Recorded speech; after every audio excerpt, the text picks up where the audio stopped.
Yeah. What up, though? What's popping? What's happening? What's going on? You're back in the lab with your favorite neighbor, your man Mark Nash.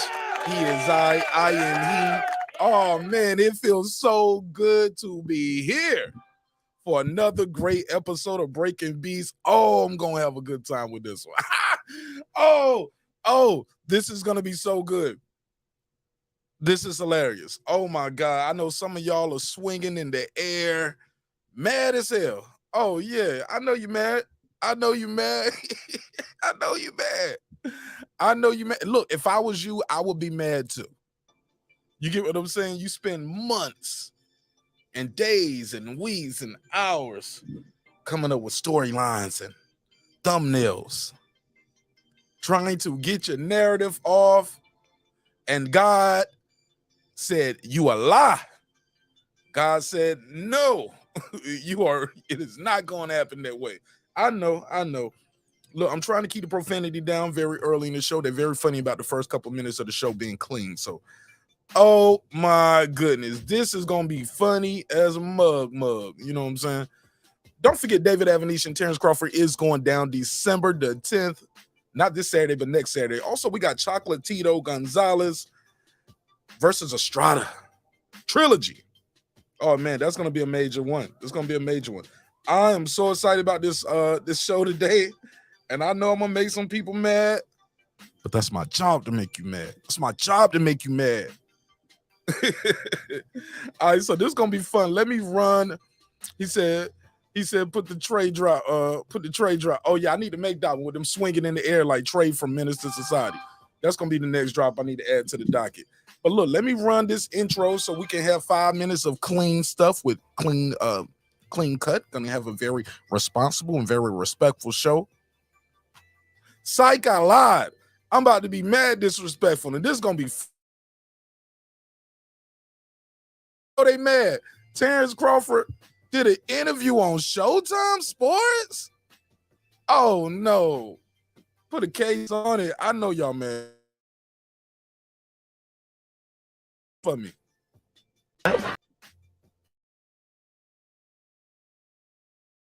Good one. This is gonna be a good one. Oh my goodness. Shout out to my boy Puto. He in the building. Okay, something's going on with this, but it's all good. The Bible tells us that silence is gold. Oh, I know you mad. Oh yeah, they super mad. Oh, this goes against everything you stood for. Oh man, I can't wait. Give me 5 minutes. Let me run this intro, let this room populate, and I'm gonna blast this link out to some people, and I'm gonna make them real mad. It's your man Nash Breaking Beats. Let's get it, baby. This is my passion. This is what I love to do. But some days, sometimes, I'm just like you, man. I hate this job. Damn, I hate this job. Damn, I hate this job. Damn, I hate my job. Damn, I hate this job. I'm just like you. Damn, I hate this job. Man, I hate this job. Man, I hate my job. From a good dream I wake, sun rays on my face, planning out my day, hoping this ain't the one that I catch a case. I feel so good, I feel so straight. My manager keep calling me saying, hurry up, you late. Hurry up, you lay off. Y'all, man, I hate this job. Man, I hate this job. Been trying to play it cool, but it's hard to play it off. I've been hanging on to this bullshit, cause my car still ain't paid off. I know I'm on my way up. My boy just got laid off, so y'all, man, I hate this job. Man, I hate this job. These hoes is so ratchet. These niggas is so sneaky. Y'all don't even really pay enough for y'all to only pay bi-weekly. I'm trying to double up my cash. Take this job, shove it up your ass. Yo, man, I hate this job. Sometimes I wanna say, walk in and slap my boss. This shit is getting hard. Damn, I hate this job. Gotta make it out of this struggle, bruh. And I don't really mean to take it out on you. You just a customer, but damn, I hate this job. Damn, I hate my job. Damn, I hate this job. Damn, I hate my job. Damn, I hate this job. Damn, I hate this job. Damn, I hate my job. Damn, I hate this job. We're the reason why your stockholders always stay afloat. Yet I'm asking, are they hiring? Like everywhere I go, schedule will say 9, but I think it's fine if I clock in at 9:04. I work 40 hours a week plus overtime just to be bro. So y'all, man, I hate this job. Hate that I applied. So much has transpired since the day that I was high. Told me I could advance, but you were telling me lies. Gotta give your notice before I quit, but you don't say shit right before I'm fired. Damn, Man, I hate this job. Sometimes I wanna say walk in and slap my boss. This shit is getting hard. Damn, I hate this job. Gotta make it out of this struggle, bruh. And I don't really mean to take it out on you. You just a customer, but damn, I hate this job. Damn, I hate my job. Damn, I hate this job. Damn, I hate my job. Damn, I hate this job. Damn, I hate this job. Damn, I hate my job. Damn, I hate this job. you and your procedures, you and your protocol, you and your policies. None of that shit don't apply to me. You and your quotas, you and your standards, you and your 2 sick days a year. Y'all niggas bananas. Wonder why the postman's posted with hammers, going postal with Popo on camera. His wage got him enraged, stressed out, it's hard to maintain. He flips the middle, grabs his. He said, if you don't get the picture, I quit, you ain't shoot, mother. Man, I hate this job. Sometimes I wanna say, walk in and slap my boss. This shit is getting hard. Damn, I hate this job. Gotta make it out of this struggle, bruh. And I don't really mean to take it out on you. You just a customer, but damn, I hate this job. Damn, I hate my job. Damn, I hate this job. Damn, I hate my job. Damn, I hate this job. Damn, I hate this job. Damn, I hate my job. Damn, I hate this job. Look, man, I hate this job. I put my pants on one leg at a time, just like you. I'm out here trying to take care of my family. Damn, I hate this job. It's not always glamorous, for real, but I do what I gotta do for me and mine, you know? Damn, I hate this job. Damn, I hate my job. Damn, I hate this job. Damn, I hate my job. Damn, I hate this job. Damn, I hate this job. Damn, I hate my job. Damn, I hate this job. Damn, I hate this job. Damn, I hate this job. Damn, I hate my job. Damn, I hate this job. I'm just like you, nigga. Damn, I hate this job. Man, I hate this job. Man, I hate my job.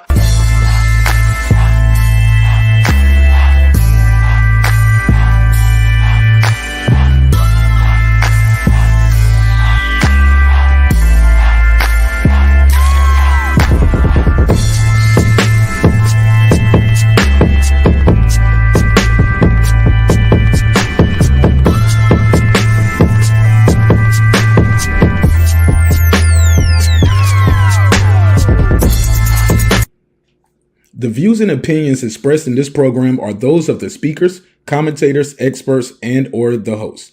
They do not explicitly nor necessarily reflect nor represent the channel's policy or the views held by the channel or broadcaster. The broadcaster or its channel cannot be held accountable for all or any views expressed during the program. Basically, if I didn't say it, don't come for me. You come for the person who said it. And please don't sue me for somebody else's words. With that said, let's start the show, motherfucker. This that squad sound.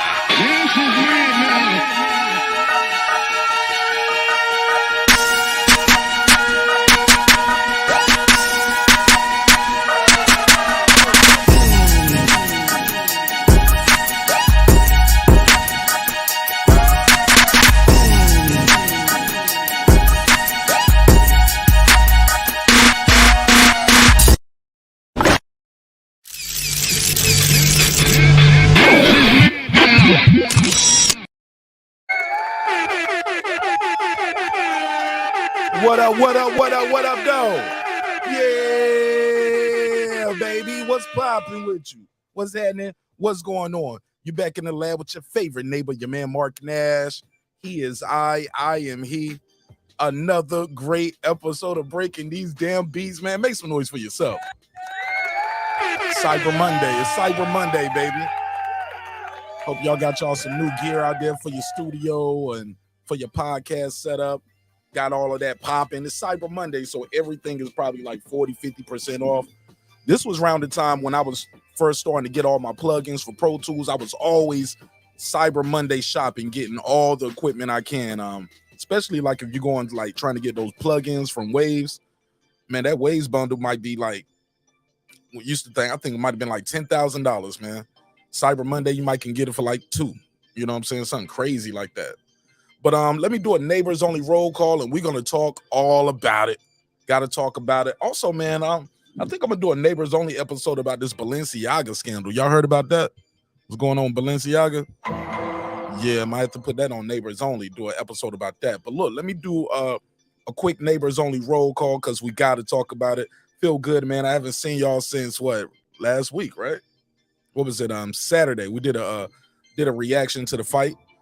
But yeah, it was pretty good, pretty damn good. But that's neither here nor there. We here today to react. Y'all know I'm one of the best in the business when it comes to doing these damn reactions to these damn interviews. Oh my god. This one is gonna hurt. This one is gonna hurt some people's feelings.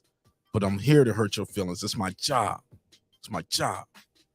Let me put a survey in the chat though. I want to put a survey in the chat about this upcoming fight, though. We do have a good fight this weekend. I do want to talk about that at some point, but we're definitely going to talk about that throughout the week. Estrada versus Chocolatito 3. Yeah, they got a damn trilogy for this one. Chocolatito, Roman Chocolatito Gonzalez is going to face Estrada for the trilogy. As you know, they did fight 2 times already, and they split. So we're going to talk about that probably later on this week. Probably ain't gonna get to it today. I don't think I'm gonna have time to get to it today, but we will talk about it. Who wins, right? I'll just put that simple. Who wins? I'm not gonna ask you how they win. I'm gonna just ask you who win, and you can leave me a comment telling me how you think they're gonna win. All right. But without further ado, boom, is that in the chat? Yeah, I got a chat. Got that set up in the chat. Also, let me change this up. If you're not a subscriber, you can't talk to me. If you haven't set, and you got to sit through about 5 minutes of it a day. Got to see if you're new to the show, you got to sit around for about 5 minutes before you can even talk to me today. That's my new style. Oh man, we got to talk about that Chocolatito Estrada this week though. We got to. I think I'll do that either on members only or I'll do a pop-up tomorrow. So we got to do that. But without further ado, let me give a big old roll call shout out to the neighbors, to the neighbors. We could not do the show without you. I promise I could not do the show without you. So thank you for your unwavering support. Well, some of y'all are unwavering. Some of y'all be wavering like the damn flag, boy. I'll be like, damn, you again? Like, angry man, go sit your ass down. Like Martin said, angry man, sit your ass down. But I love y'all nonetheless. So let me do a quick roll call and let's start this damn show. Pittsburgh T, what up, though? What up? Ben Adams. What up? Juan Epoxy Magic. What up? Kevin Brower. What up? SF City Slicker. What up? Hold on 1 second. Now leave that right there. I'm gonna need that for the show. Thank you. Juan Epoxy Magic. What up? Kevin Brower. What up? SF City Slicker. What up? I Know Boxing. What up? Stephen Bateman, all the way in Australia. Mama, I made it. What up? Karma Serene, Big Texas. What up, though? What up? Juan Davila. What up? Ace Retro. What up? Deuce Times. What up? Boxing Lounge. What up? Ez Max. What up? Mike from Boston. What up? Rider of the Storm. What up? Here to There. What up? Queen Unicorn. What up? God Body News. What up? Taylor Bell. What up? Matty Yoel. What up? C. Jones 0224. What up? Cliff Bailey. What up? Con Shonery. What up? Lisa Bells. What up? That guy Eclipse 330. What up? Cooking with the champ. What up? On the mic with Terrence Bailey Sr. What up? New Media Today, USA Boxing. What up? Cooking with Sir Senior. What up? Brandon Washington. What up? Born Supreme. What up? Lady Shandon them season all the way in the UK.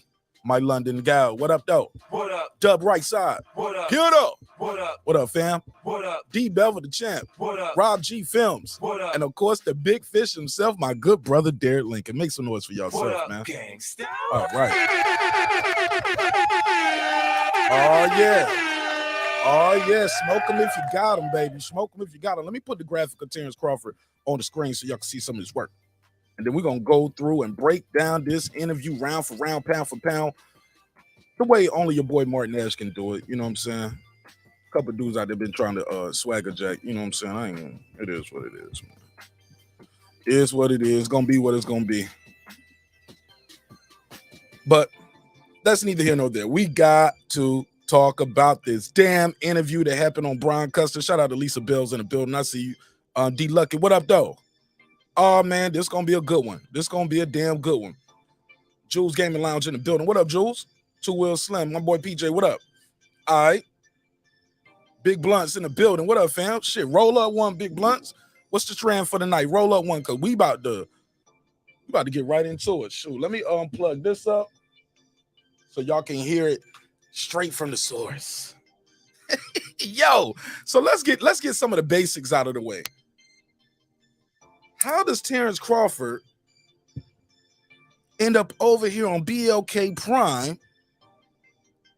No, he signed with BLK Prime. How does he end up doing an interview on Showtime? How does this happen? I know you're mad about it, right? But think about it. The guy is pound for pound number one of the best in the world.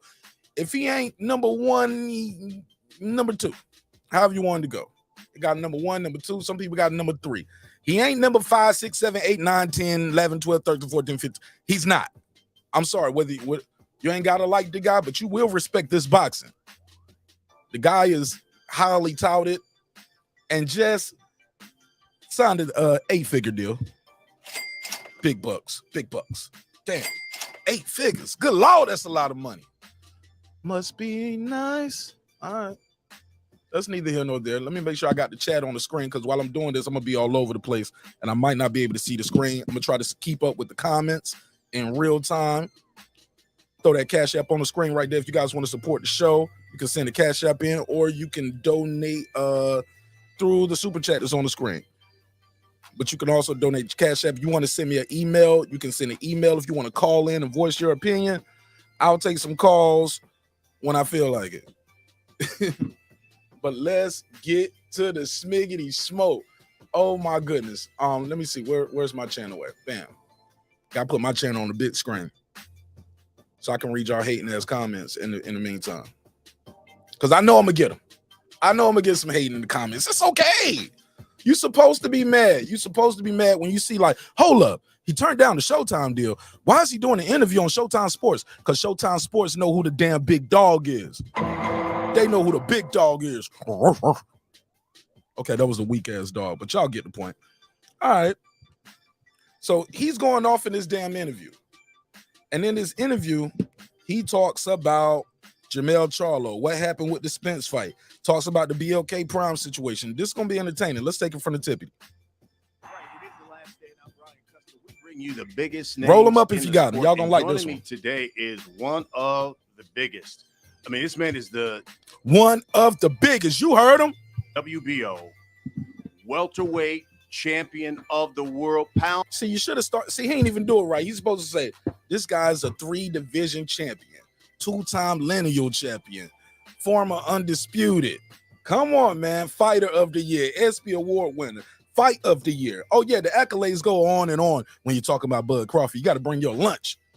For pound, one of the best fighters in the world. In the world. In the world. Not in the division. In the world. Crawford. Let's go. Bud, welcome back to The Last Stand. Hey, thanks for having me back. It's good to have you. You got to have him back. He's one of the best. I understand that you are back in action December 10th because you're taking on David Evanesian. You heard him. Not Errol Spence Jr. I know this got to be frustrating preparing for a fight and got a fight coming up and everybody asking you about the guy with where the negotiations failed at. But it's part of the business. It's part of your job. You got to go through it. You got to answer these questions, whether you want to or not. You got to go into the interview knowing these guys are going to ask me what happened with Errol Spence. I get it. It's part of the business. Let's go. Every boxing fan wants to know why. Tell us why. Why is it Evanesian and not Errol Spence Jr.? Well, look, we tried our best to get the fight, November 19th, and they was dragging their tail. Dragging ass. Things just didn't. That's what he meant to say. They was dragging ass. That's what my uncle used to say. That's what them country niggas in Omaha say. Country niggas in Omaha be like, you dragging your ass, boy. You dragging ass. Yeah, you dragging their tail, though. I get it. This is on Showtime, so you got to be a little respectful. Oh, yeah, the BLK Prime fighter doing a Showtime interview. Oh, I know you mad about that. You know, meet the terms that we was trying to meet, and I wanted to get a fight in this year, and so I moved on. But the mission and the plan is still the same. You know, after this, you know, we can revisit conversation of me and Errol Spence sharing the ring together, and hopefully we can get that fight locked and sealed and delivered to all the fans that want to see the fight. Now I like that answer. Then he said after this fight, he planned on trying to go back to the table. Plan on going back to the table and trying to make the fight happen. Now I know some of y'all are saying, Martin Nash, how you gonna do that? How you gonna do that? How you gonna leave the table, go do what you want to do? Yo, Bud Crawford, I don't know why I picked this screenshot right here. Yo, his eyes look spooky as hell. Bud look like he on that. Oh, he ain't. But we know he a clean fighter. He ain't on that. I'm just teasing Bud Crawford. I'm just teasing.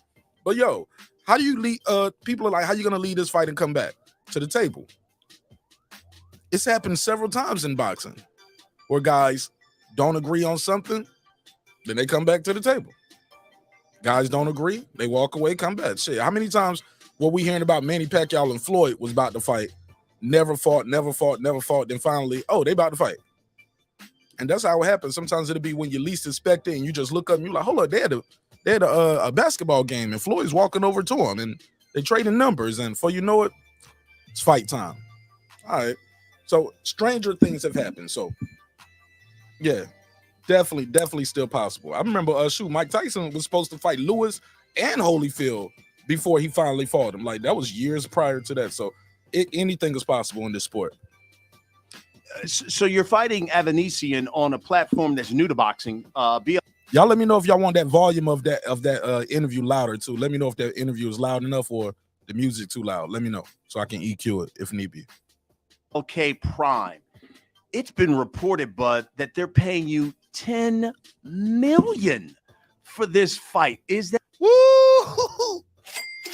Woo! Yo, to see that boy smile when he said it's been reported they paying you $10 million. Look at his smile. Oh man, ain't nothing better than a country nigga with a gap tooth smile, boy. We talk about getting to that damn bag.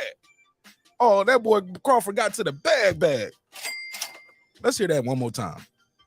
So you're fighting Avanesian on a platform that's new to boxing, BLK Prime. It's been reported, Bud, that they're paying you $10 million for this fight. Is that accurate? He just nodding up. He just nodded his head up and down. He said, "Can I get the money? Can I get to the bag or what?" I know they hate it. But I love it. Let's go, Crawford. Gotta get the money. Gotta get the money. Is that just for this fight, or is it for a series of fights like Adrian Broner said? My man said, "Can I get to the money or what? Can he get to the money or what, Sam?" Nick Rich in the building. What up, family? How y'all feeling? My boy said, "Can I get to the bag or what?" Had the highest guarantee in the whole division with that $6 million. This shit right here, the boy about to pick up 10 of them things. About to pick up 10 men, bro. That's a man, bro. 10, bro, come on. Gotta get the money. Yes. Gotta get the money. Even Brian Custer know. Even Brian Custer is that like just for this fight, or is it for a series of fights like Adrian Broner said? He has a series. Hold up. This ain't no AB, homie. I like Adrian Broner, but Crawford ain't no damn Adrian Broner. Series of fights, he says, for 10 to 12 million. No, it's just a one fight deal. Ah! Yeah. How he just got a one fight deal. He about to go in there and pick up 10 million for one fight, one night. I know it hurts your feelings. It go against everything y'all been saying about this guy for the longest. Bud ain't shit. He ain't this. He ain't that. He ain't fought nobody. He can't sell. Well, guess what? He sold himself. That's the first thing of selling. You got to be able to sell yourself. And the kid is on a campaign right now. Y'all said he wasn't going to do no interviews nowhere too. Remember that? They was like, man, ain't nobody covering this fight. Man, ESPN has covered it now. The Zone has covered it now. Showtime Sports is covering the fight. Read it and weep. I know it hurts That's Errol Spence network. Why is he over there doing? Because these guys ain't like your YouTube daddy. They ain't petty. This is business. And they know Bud Crawford is one of the best in the business. Like it or not. Like it or not. Ain't nothing you can do about it. The kid is one of the best in the business. And Showtime want to be a part of that business. That's why they say, hey, man, let's do the interview. No problem. They could have easily said no, right? Okay. Yeah, it's Brian Custer's show, but this ain't Showtime Sports. This is their platform, blasting out to 1.5 million subscribers. Only on YouTube, too. Okay. Do you know then that this platform is financially solvent? I love this question because that's another one of these YouTube daddy shits. Like, well, you know he ain't gonna get no money from that shit, right? You know, the Black Prime ain't got no money. They ain't really got no money. They ain't got no money. They ain't gonna pay him. This ain't even gonna be. He ain't even gonna get paid. He gonna end up suing them too. Oh, Brian Custer, you're one of the best. Make some noise for Brian Custer. Asking all the good questions. All the good questions. Oh my God, he's killing every narrative in this shit. Let's go. Going to pay you and Bruno that kind of money. He said, now how do you know they financially solvent? Solvent is basically you can keep the lights on, right? The institution must remain solvent. I mean, you got to be able to pay the bills. How you going to be able to, how are you confident they're going to be able to do that? He's going to take a sigh and go, I don't know about Adrian Broner, but my shit good to go. Watch this. How do you know then that this platform is financially solvent? Say if they're going to pay you and Bruno that kind of money? Well, me personally, I don't know what Broner deal and structure. I ain't got nothing to do with Adrian Broner. I already got half of my money. What? Already. What did he say? Did he say he already got half the money already? Oh my God. Now I know y'all mad about that. Cause that goes against everybody. Now, why that ain't big stories on all the YouTube daddies news today? All the YouTube daddies out here ain't covered that part. You know why? Because it goes against their narrative. They can't get up here and say, you know what? I was wrong. I was wrong. No, they can't say that. That's too easy. That's too much like right. But let's play some more of this. I'm loving it. Me personally, I don't know what Broner deal and structure is like, but I already got half of my money already. Half. And I'm going to get the other half before I ever step in the ring, like the week before. So, you know. He said, I'm going to get the other half before I even step in the ring. It ain't no back end shit on the back. No, man. Give me my guarantee before I even get into the ring. And then we going to bust down this pay-per-view later, too. You know they got to bust that pay-per-view down with the kid. Oh, they mad about this. That way I don't have to worry about if they have the money or if they don't. Or no, I ain't got to worry about that. He ain't got to worry about that. He said they got half already. The other half gonna be the week of the fight before you step in the ring. Now, if they ain't got the money the week of the fight, then we got a problem. But this guy got half the bag already. Make some noise for your boy Bud Crawford.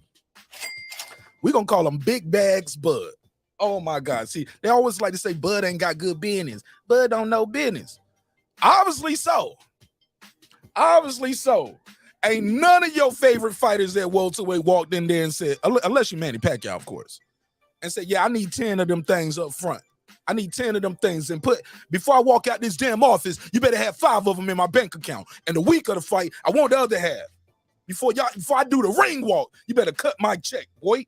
CTC.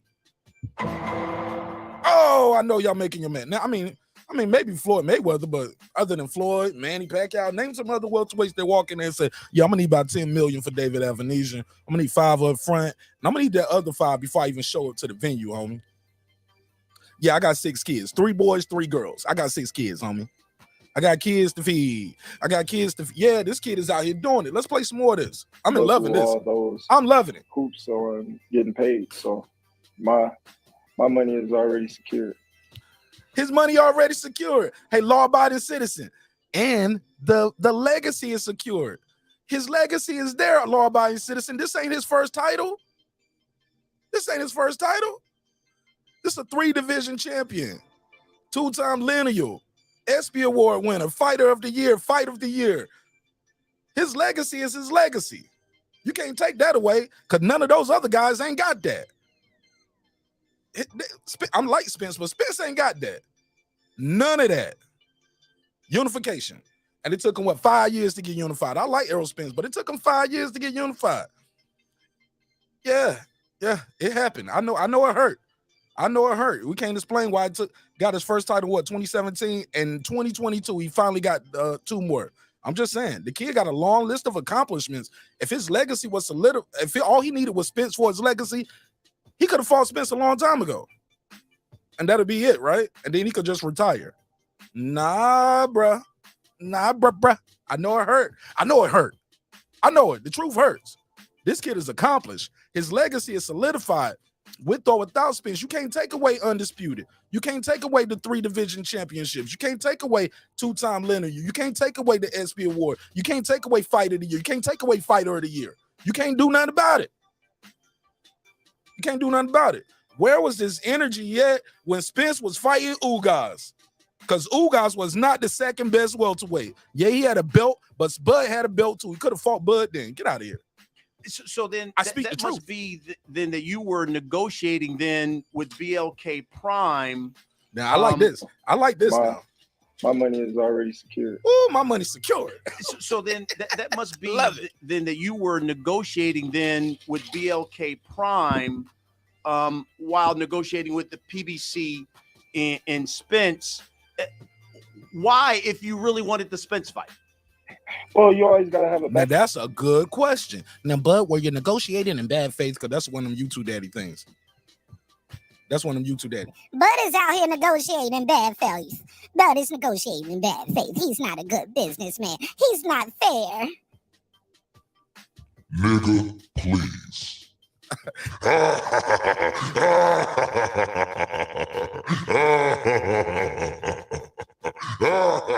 I know it hurt.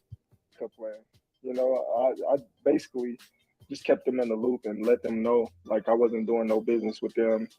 And okay, then let's hear the question. Why, if you really wanted the Spence fight? Well, you always gotta have a backup plan. You gotta have a backup plan.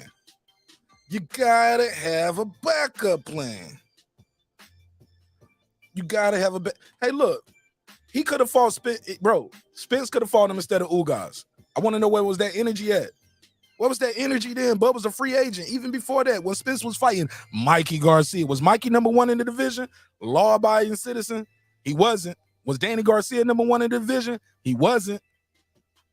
Nope. So get off that gas, homie. I'm telling you, man, I'm too good at this. I've been doing this shit for a minute. Lisa Bell, why you keep saying spam? What's going on with spam? Somebody spamming, just time I'm out of block on Lisa Bells. You got a wrench, right? No, I basically just kept. Oh, my bad. Why, if you really wanted the Spence fight? Well, you always gotta have a backup plan. Plan. I basically. You don't apply to one job. Let You them know put out multiple like I wasn't applications. doing no business with them, and you know the Spence fight was my main priority, and that's the fight that I was mainly focused on, and they understood that, and they kept in touch and just let me know like if there was ever an opportunity for them to host the TERENCE Crawford fight, then they was all up for it, so once the Spence fight fell through, and I found out that they didn't want me. Well, we wasn't going to fight in November. They was going to push it all the way to next year. And at that particular time, I had to, do what I had to do. Kami Koto makes great high. Now that's what people keep breaking up right there. That's what we losing. That's what we losing out on, right? Like where guys keep saying, well, if you agree to everything, why you didn't fight? That's the one thing he didn't agree to, fighting next year.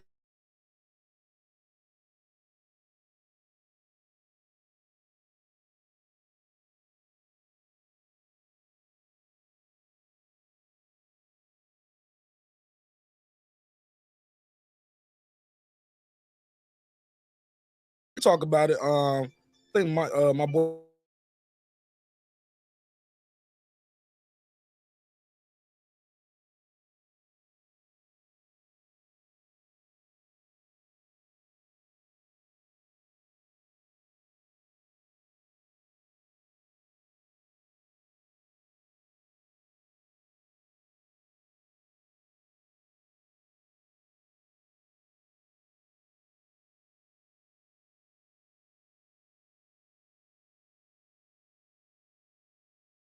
It never fails. Whenever I do one of these Errol Spence topics, I always have some kind of technical difficulty. I was like, yo, I think they out to get me, yo.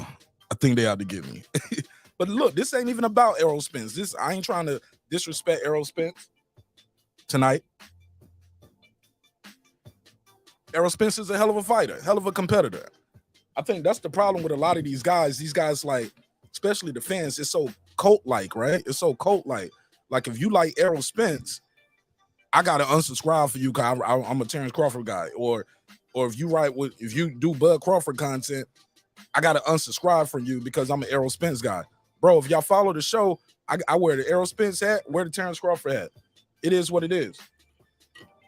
It is what it is. Yeah, it wasn't the audio. It's like the Wi-Fi. And the crazy thing is, not even Wi-Fi. I'm plugged directly into the Ethernet, which is crazy that it's shut off that way too. But it is what it is. But we back now. I'm gonna try to switch it up later on. But right now we on the mobile hotspot. Yeah, I keep that ready. Let's go. That they're going to give you the Errol Spence fight, then Jermell. Let's go back. With the discount code Last Stand. Ain't nobody buying no nice from you, Brian Custer. Stop that shit. On top of our special. No. Out of all the shit he can sell, this nigga up here selling knives. I remember niggas used to sell that Cutco. When I was in college, people used to sell Cutco, sell knives and shit. Is it true that PBC said that they're going to give you the Errol Spence fight, then Jermell Charlo, and then Danny Garcia? Which is weird. Like, how is Danny Garcia the cherry on top? So you get Errol Spence, and then they said it was a rematch. So you get Errol Spence, undisputed. Jermell Charlo, that would be an undisputed, right? If he's still winning. And then you get Danny Garcia. Danny Garcia. It never heard of it. Why would he be fighting Danny Garcia? And for what? For what? What did Danny do at 147? And what did he do at 154? That Bud Crawford would need to be like, yeah, I got to go see Danny Garcia, bro. He got to get this work. Danny Garcia? It never heard of it. Come on, fam. I never even heard of that rumor. This is my first time hearing of that. Got to put a case on all of that. I ain't trying to see Bud Crawford versus Danny Garcia after he don't fought Spence and Charlo. Okay, but Bud is gonna say that's some bullshit. That's a false narrative, another false narrative that he never heard of. It never heard of it. No, that's false. That's false. Who told you that? He said, who told you that? From the PBC, that was the PBC rep said that those. So the PBC rep out here lying, according to Crawford, not me. According to Crawford. That's what Brian Custer said. Brian Custer said, according to the PBC rep, that's what we was gonna do. And Bud is gonna sell him very simply. If that's the case, it should have been in the paperwork, right? Those were, they said that we told Bud Crawford, you take this Errol Spence fight. Obviously there could be a rematch depending on who wins. We're going to give him Jermell Charlo and we're going to give him Danny Garcia. Okay. Now he said depending on who wins, but I thought the PBC and both sides were putting out it was a bilateral rematch. So why is it depending on who wins? That's kind of confusion for me. Confusing. It's a little confusing because I thought a bilateral rematch. That means you win, I get a rematch. I mean, you win, I win, no matter. We're going to do this twice. That definitely wasn't the case. If that was the case, it would have been in the contract. Say it again, bud. It would have been in the contract. It would have been in the contract. That never was the case. The case was Terrence Crawford and Errol Spence. That's it. Me fighting Errol Spence, then a rematch, and if we split, then another fight. Which I explained to them. I didn't even ask for a rematch. So I don't know. He said I never even asked for a rematch. Oh no. Nobody's gonna cover that part though, right? They just leave that part out. People hear what they want to hear with these interviews. And if it's against Terrence Crawford, we got to run to the press with that immediately. We got to print that, print, copy, and paste that. But if it's something that makes them have to say, damn, what's up with Al Heyman on this? If you got to question Al Heyman, if you got to question Errol Spence, man, you don't want to do that. I get it. Texas is a big state. It's a big state. So you guys want to just gang up on them and go with the crowd. I get it. It's cooler to be a Texas guy than an Omaha guy, I guess. I get it. Don't respect it, but because right is right, wrong is wrong, and the truth is the truth, no matter who's telling it. Everybody got Terrence Crawford wanted the rematch and this and that and this. That never was the case. Never was the case. Which never was the I case. explained to them. I didn't even ask for a rematch. So, I don't know where everybody got Terrence Crawford wanted the rematch and this and that and this. That never was the case. Never was the case. I know you guys, you and Errol had a lot of, and everybody saw it back and forth on social media. And I was reading one of them, and one of them I saw Errol Spence said, "Hey, look, if that's the case, show the contract." At any point, were you tempted, or did you want to just? You could show the contract then, right? You can't Errol Spence show the contract. You should have a copy of it too, right? Okay. Get on and say, well, here it is. This is what they offered me. Of course, you can't just come out here and put a contract out in the public. You know what I mean? Like, he's gonna get a lawsuit. Come on, man. We're not stupid. Like, I don't know why fans and people that don't know business think that you can just. They don't know business. That's why, bud. Talk that shit, Crawford. Let's go. Blatantly come out and put contracts out in the media, which, you can't do things like that. I think on the surface, if that's the case, tell Errol if he was in on the negotiation, tell him to put it out. Yeah, tell him to put the contract. Why you don't put it out, EJ? And then there you go. There you go. Got it. I think people look at it and they say, man, and Brian Custer know that. Bud Crawford's taking this fight against a guy who's certainly not on the level of Errol Spence for $10 million, but man, he could have made twice, even possibly 3 times that much. If he making 3 times that much at 35%, what do you think Spence about to go in there? Come on, bro. Y'all thought Spence was about to make $100 million, and Bud gonna make 30 million. Y'all think, or 35 million. Y'all thought Spence was about to make 65 million on this fight. Get off the gas, man. Shout out to my boy G5 Jeff. He said it best. He said, when has Al Haymon gave anybody over there that type of money that wasn't a heavyweight named Wilder, that wasn't Canelo, and wasn't Mayweather? Only 3 guys got that type of money over there. Wilder, Mayweather, yeah, and Canelo. That's about it.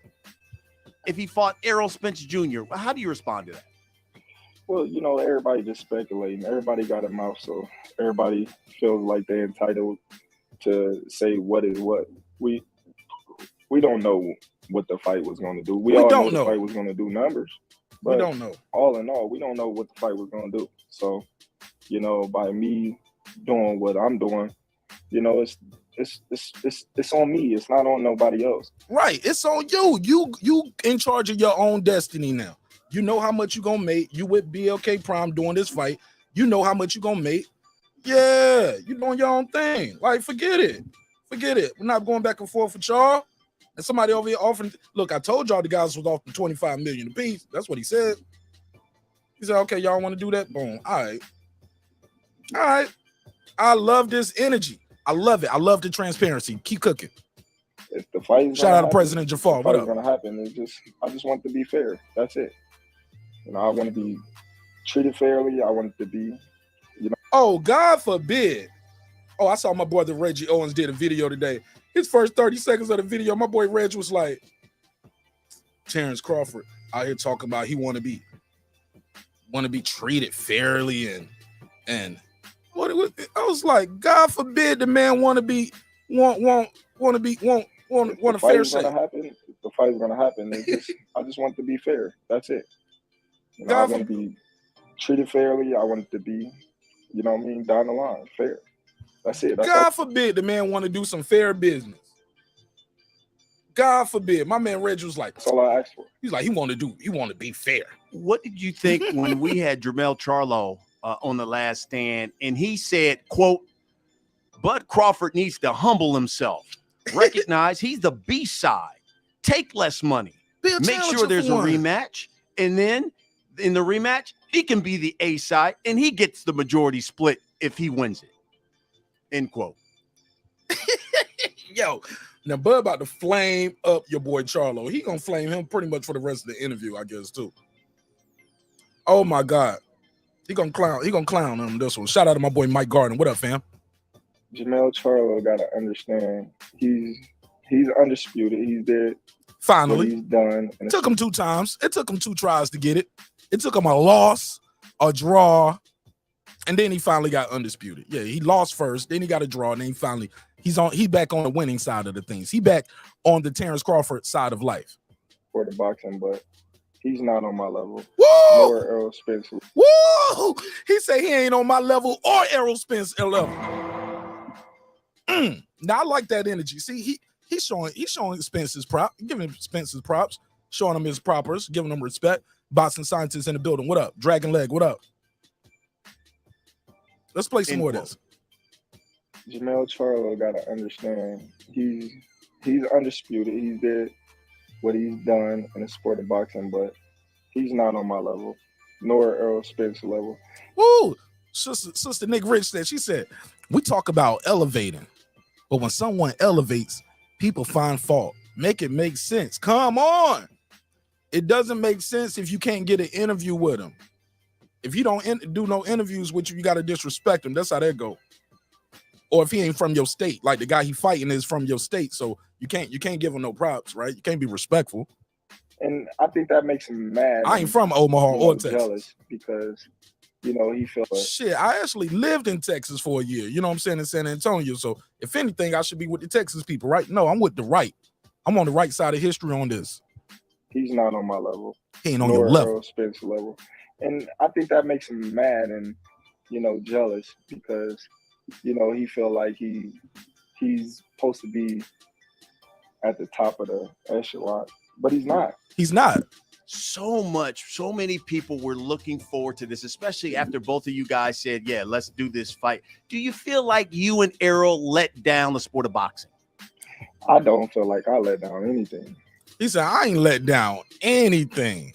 I damn sure didn't let my family and my bank account down. Damn. Hey, look, cause it's about 5 of them things in it right now. About 5 of them M's in that thing right now. I felt like another reason why I think Jermell Charlo is jealous too. Like Jermell Charlo can't pack out his hometown. I think that means something. The nigga on camera crying after Harrison took his strap. Yeah, he cried. I don't even like to play video games because I don't like losing. So I don't like to play. And then you got a draw. Finally got that undisputed. And he was at Carson, California. The venue only holds 8,000 and he didn't even fill it halfway up. Shel Moore was there. He told me he said, Mark, if I said it was 3,000 people there, I might be being generous. It wasn't even halfway full. Wasn't even halfway full. Come on, and that's an undisputed, and it won't on pay-per-view, regular Showtime. Did everything I possibly could do to make that fight happen. I even called the man up on the phone and try to, That's another thing. He called that man, Born Supreme. What up? He called the man. He called the man Spence. Spence can't deny that. Called the man like, yo, what's up, fam? We gonna do this or what? Tell him like, listen, man, we got X amount on the line. Like, let's do this. And that wasn't on no, putting my chest out. That was a brother to another brother. A brother to another brother. They don't get that though. Nobody wants to hear that. He said a brother to another brother. I'm like, yo, what's up, man? I ain't trying to put my chest out. I'm just like, what's up? You know what I mean? Like I said, like I was a fan of Errol. You know what I mean? Like, come on now. It ain't no hate. It ain't no bad blood. It's just business at the end of the day. Ain't nothing but business. And you right, Lisa Bell. They making them popular. Shit, I didn't even know the Brian Custer interview had dropped until I saw one of the haters talking about it. I said, oh, I already know what I'm talking about tonight. I'm doing a breakdown. He said link. Link for what? I can hear you fine from the chat. I can hear you fine from the chat, Rodney Evans. Talk. So, or you can call in. Of course, I'm gonna call him. You want to call in? The phone number on the screen. You can call in or you can type it. Well, and he went the other way. So shit, what can I do? Now, hold on now, bud. Let me hear that again, because people gonna say you went the other way. Let me hear that again. Wasn't on no, putting my chest out. That was a brother to another brother. You know what I mean? Like I said, like I was a fan of Errol. You know what I mean? Like, come on now. It ain't no hate. It ain't no bad blood. It's just business at the end of the day. It's 10 million worth of business. Of course, I'm gonna call him up. And he went the other way. So shit, what can I do? And was this like towards the end when you knew you were going to get ready to take the BLK? Nah. Good question. I love this shit, Brian Custer. Let's go. Good question. Good question. Bring it back. The other way. So shit, what can I do? Shit, what can I do? And was this like towards the end when you knew you were going to get ready to take the BLK? No. This was in the middle. This was when negotiations was. You felt like we're dragging. You felt like they were dragging. You said, "Hey, let's tighten this up." Yeah. Stop leading the witness, Brian. Hey, Brian. Objection. Leading the witness, Your Honor. Now, I like Brian Custer. Y'all know I do, but he's leading the witness. But okay, it's okay. That's when you treat somebody like a hostile witness. I guess he's treating Bud like a hostile witness. You can ask leading question when somebody's a hostile witness. But Errol, like I said, he got Al. Al was great at what he do. Yes, he is. And he trusts Al, and which he should. He been with him for numerous years. So he just let Al handle all his business and have faith that Al going to put him in the right position to make the right choices. And so far, Al doing right by Spence. So I'll ask you this question, and I asked you this last year. Do you see Bud Crawford and Errol Spence fighting in 2023? Come on, say yes. Hope so. Oh, this nigga said hope so. Come on, Bud. Damn. Well, I guess you can't, because you can't speak for Errol Spence. You don't know what's gonna happen when you go back to the table. Don't know. You don't know what's gonna happen. But Spence got to fight too, right? Don't he got to win that fight? If not, then you know what I mean. It is what it is. I wish him the best in his career, and I'm gonna continue to do what I do in my career. I know that's right, but I'm not because you don't keep winning and keep getting the money. That's what happens. Sit. I'm not going to sit and wait on no man. Nobody. So if the fight happens, I like that. Let's hear it again. Can't sit around and wait for nobody for your family, Bud. I ain't mad at it. Let's go. Let's hear it again. Wish him the best in his career, and I'm going to continue to do what I do in my career. But I'm not going to sit. I'm not going to sit and wait on no man to feed my family. So nobody. If the fight happened, it happened. If not, then it just be one of those fights that go down in history that didn't happen. It's numerous of fights that didn't happen. Do I want the fight? Absolutely, yes. Absolutely. Have I tried to make the fight? Absolutely, yes. Do I want the fight after this fight? Absolutely, yes. Like, he's saying everything I wanted to hear. He's saying yes. I want the fight. Did I want the fight then? Do I want the fight now? After this fight, do I want to try to go back to the table and fight him again? Yes. After this fight, let's go. Of course, but if it doesn't happen, then it's out of my power. I can't, make the man fight. I can't make the man, go against, what he stands for with his team and all that. So my promoter has something to do with Lomachenko and. I like this part right here. Get the smoke. What up? Pittsburgh. What up? Butch the Can Man. What up? I like this part right here because this is gonna go against all those narratives when people like, well, why would Bob Aaron, what they say, why would Al Heyman work with a upstart or unestablished company like BLK Prime? Good question. My question to that people is why they didn't work with Top Rank and Bob Aaron. You can't have both excuses. You can't say you're on the wrong side of the street because of Bob Aaron, then he's clear Bob Aaron, and they said, well, we can't work with you with BLK Prime neither because they're not established. Well, he had an established promoter, and y'all been doing business with him. Let's go. The man fight. I can't make the man, go against, what he stands for with his team and all that. So my promoter has something to do with Lomachenko and Gary Russell Jr., right? Yeah. That was a PBC fighter and a top rank fighter. Yes. Brian Custer can't deny it. So y'all can do Loma and Gary. Y'all can do and look, let's be real. Loma versus Gary is not as big as Spence versus Crawford. So they can do that, but they can't do the Spence versus Crawford. Make it make sense. My promoter has something to do with Deontay Wilder and Tyson Fury. He meant his former promoter, of course. Go ahead. That was an Al Heyman PBC fighter and top rated fighter. So you can't use my promoter, you know, against me in a situation with me and Errol Spence fighting, because they have worked together on numerous occasions. I'm glad he said it, because he's been saying it. He was like, yo, they've been working together before. A lot of people forget about Gary Russell was PBC. Loma was Top Rank. They made it happen. They always went to the Fury and Wilder narrative, and the argument there was, well, that's a major fight. That's a super fight. Of course they was going to get that done. Of course they was going to get that done. Okay, why they couldn't get this one done? They got Gary and Loma done. That wasn't no big fight. Not as big as this one's supposed to be. So and what's you're right. the difference between this one? And you're right. But he sued his promoter because his promoter didn't give him all the fights. He was supposed to fight 2 times a year, Brandon. He didn't get to fight 2 times a year. Shout out to my sister, Nick Rich. We went through that whole lawsuit. Also, it was a violation of fiduciary duties. Violation of the fiduciary. You can be sued. Also, you breached the contract. You didn't give him 2 fights a year. And if you ain't going to give him 2 fights a year, you got to still pay him for that fight. Bob dropped the ball. And you think Bud was going to sue him. It happened. But let's, the only thing I will come back on that one, say it's still going. So it's not sued. It's not done, Brandon. Shout out to my guy, Brandon Washington. It's still going. He's suing. Let's go. But you're not with that promoter anymore, because you even looked at him and said, hey, you didn't get me that fight. You didn't get me the Pacquiao fight. You didn't get me the Spence fight. I'm out. You see what I mean? So obviously there had to be something there. But what I'm saying is, nah, Karma, I got to talk about this interview. I got to talk about this interview leading up to the fight, baby. I got to talk about it. This new news for some people. We got to clear the air. We got to clear the air, baby.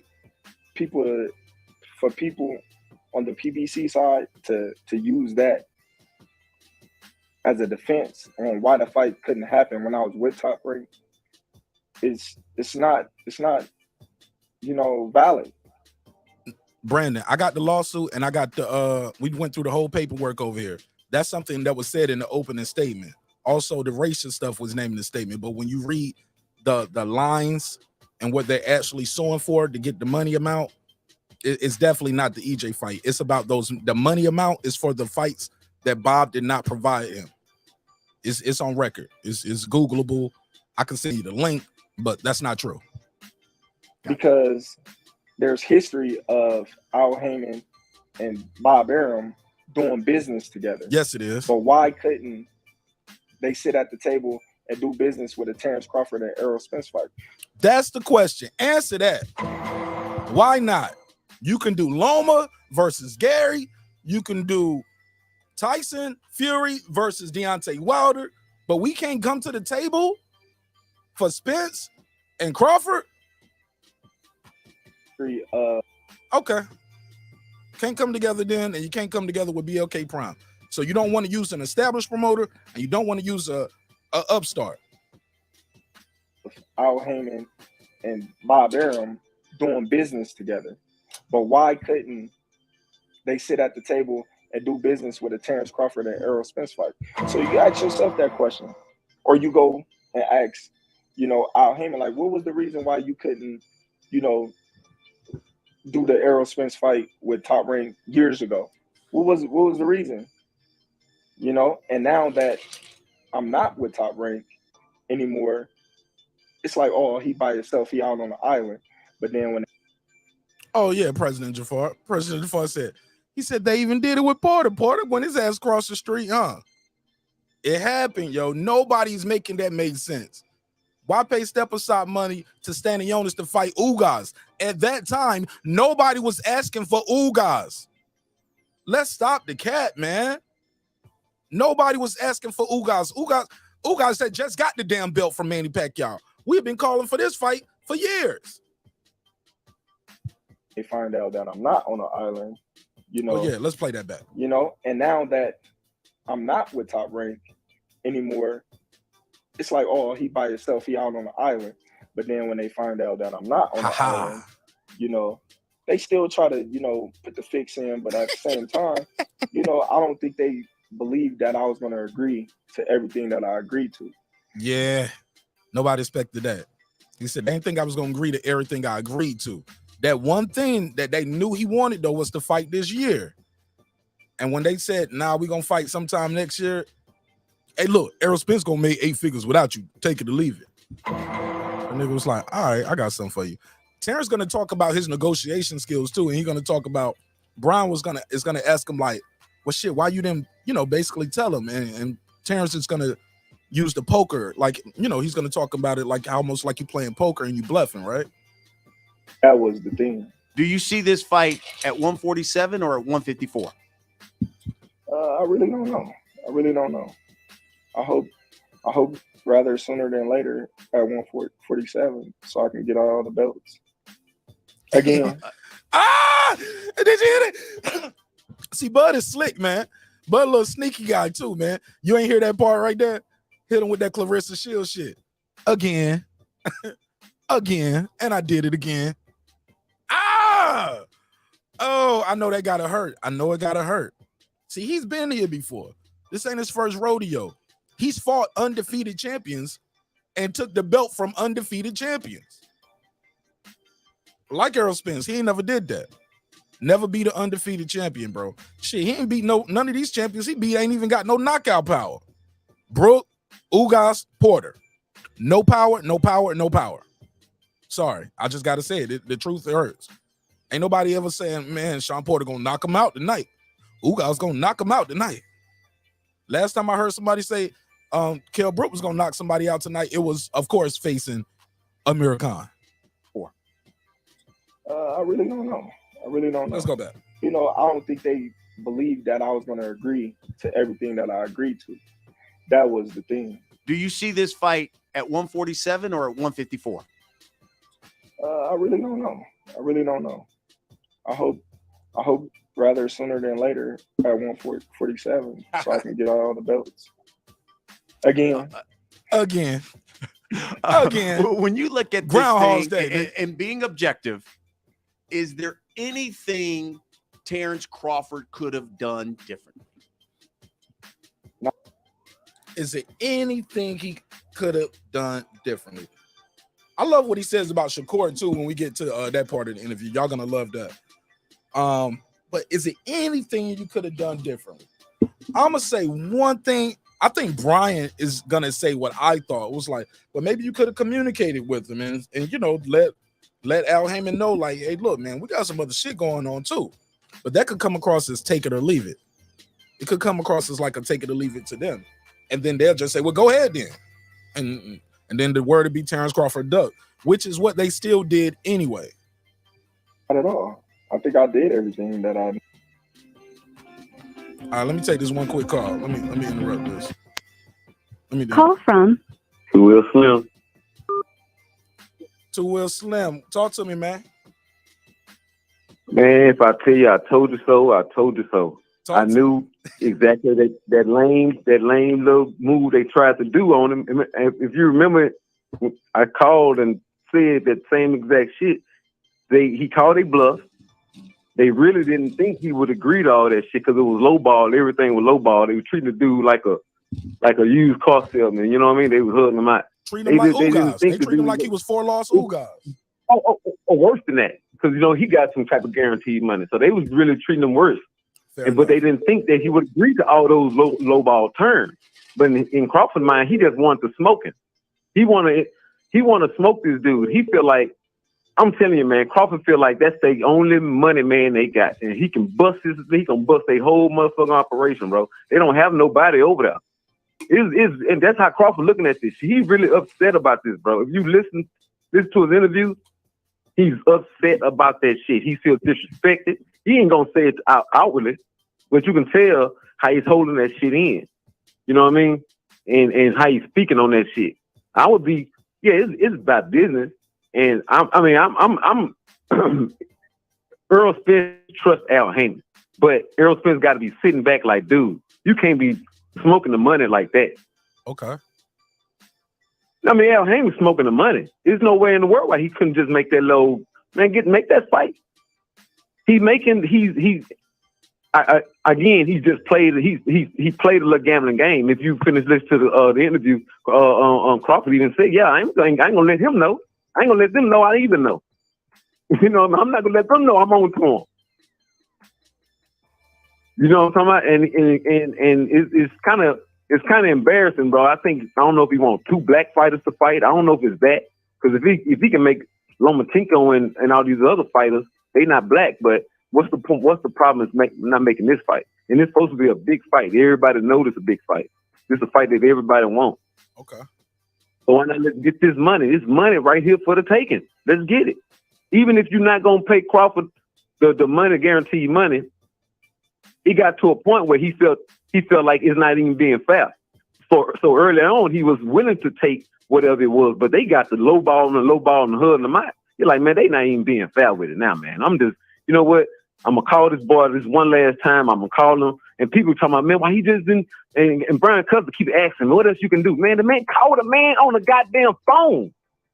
Why? What else you can do about that? I'm calling Mark like right now. This is no personal than that. Yes, sir. It's not a text. It's not a type. That's the person he can get other than going to his house. Yes, sir. It ain't no tweet. So right? I'm calling the man on the phone. I'm calling him, speaking to man. Say, man, look, this is what it is. A Black Prime is offering X amount of money dollars. We can try to do this right now. And Spence, I don't know Black Prime. I don't know you. I don't even know you necessarily like that, but I know Al. Nigga went back and told Al, hey, to me, that's most shit to me. You run back like that, your goddamn dad. No, that's just me. That's just me, Mark. I can't ride with that. I'm just saying, I'm being fair. All right, but I got to be fair to Errol Spence. Fine. No, I get it. Hold up. You paid a Harvard lawyer to overlook shit. Hey, 732. Right. Hold on 1 second. Hold on. 732. Call right back. I only can talk to one person at one time. So 732. Call right back. We're gonna get him in there. I get to him. Go get him in there. 732. Call back. Right. Now go ahead, Mark. Go ahead. All I'm saying, you paid a Harvard. No. You were saying about the Harvard lawyer. That's what I was saying. You pay the Harvard lawyer money to overlook your contracts, to tell you if a deal is good or bad. That's what you pay him for. Right. So that to me, I'm not going to give Errol Spence no problem for that. That's what he's supposed to do. He's supposed to go to his guy. How about if I say it like this? How do I say it like this? How about I look at it like this? From the outside looking in, it don't seem like a bad deal. If my Harvard lawyer is advising me that this deal ain't good, then I'm not riding with that. Well, you need to know why. I'm not riding with to tell you why though. And we don't know. Yeah, I'm saying, and we don't know what Al Hammond told him. I'm paying him the big bucks. I'm paying him the big bucks. Now Al is good at what he do. Now I'm paying him the big bucks. But dumb it down to me. Explain why I'm missing 25 guaranteed meal, and you can promise me something else on the horizon that everybody claims that ain't gonna sell. You know, everybody the harping on the internet been harping on this fight ain't gonna sell. And even Brian Custer was saying, what the fuck you mean making all this money 3 times as much? Get the hell out of here. And even if it were, I'm not. Even if it were, then why the fuck? Why Al Hammond didn't make the contract then? Why was he signing the contract if it was that much money left on the back end or left on the table? What was the hold up in not making PBC get that contract? That is what I'm saying. If Brian Custer would say, man, you was gonna make more than that, then what is the problem? What are we doing then? I just don't understand. That's how negotiation. That's backwards work. That's how you go backwards.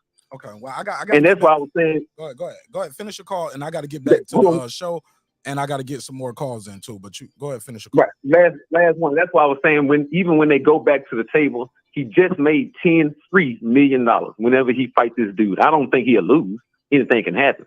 But he just made $10 free million. I don't see him pedaling backwards. It ain't free. I don't think this fight don't. I know it ain't free. Yeah, I don't think he'll lose. Right. And I don't think he would. I don't just think him seeing this fight going down like that, bro. I don't even think it's gonna go. I'm gonna go here and slide back, listen to the show. I love you, Kim, folks. Do your thing, baby. Love you more, bro, and you're more than welcome to call back. I needed to do to secure. All right, let me 732. You can call back. But let me go back to where I was at. Shout out to my good brother Reggie Owens in the chat. What up, Reggie? What's popping with you? Nah, Reggie. Nah, it ain't no Duckford. Nah, $10 million man. You gotta respect him, like it or not.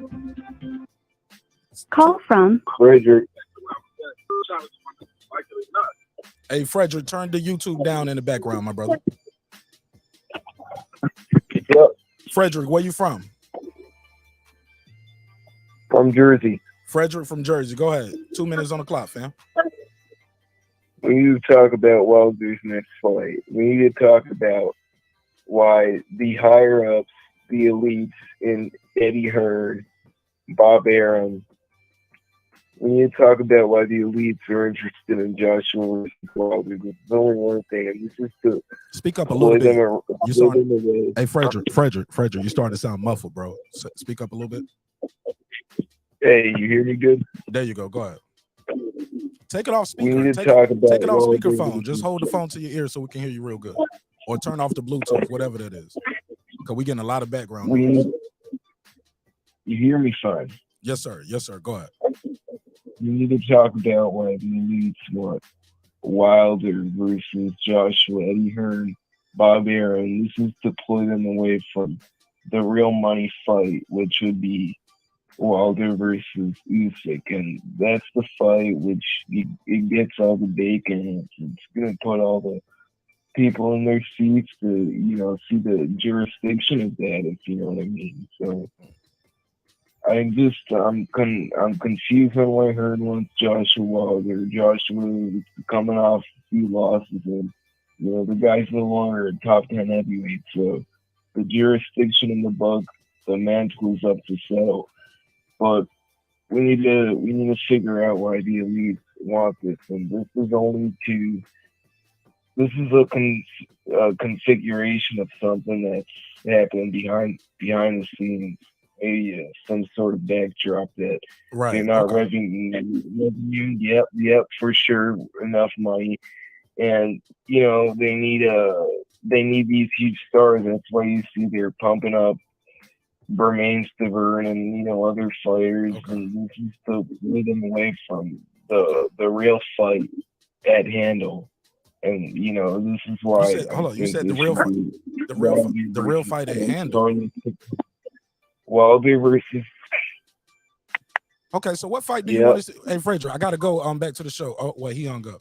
Wow. I was gonna ask him what was the fight he actually wanted to see, but that audio wasn't the best experience. Frederick, we gotta fix that. My bad to the listeners out there. Sorry about that. That was kind of a little troubling to hear. Okay, got to get that audio right, Frederick. All right, let's get back to it. Where were we at? Let's get back to it. Belts. Again. 6 belts. 6 belts. When you look at this thing and being objective, is there anything Terence Crawford could have done differently? Not at all. I think I did everything that I needed to do to secure the fight. I did everything that I possibly could do. I don't see there's nothing more I could have agreed to get the fight done. Like, what else could I do? You tell me what else do you think I could have did? Do you think if you would have told him about BLK, that would have kind of like, oh shoot, well let's hurry up and get this thing done then. If he's got something else and there's a chance that he can go take another fight, then let's go get this signed, sealed, delivered, and let's. Not at all. Not at all. You know what they would have did? See, I like this. Let's go back a little bit so y'all can hear this setup and hear this question. I gotta hear this. I need y'all to hear this. Listen to what Brian Custer is gonna ask Terence Crawford, and his response is interesting to say the least.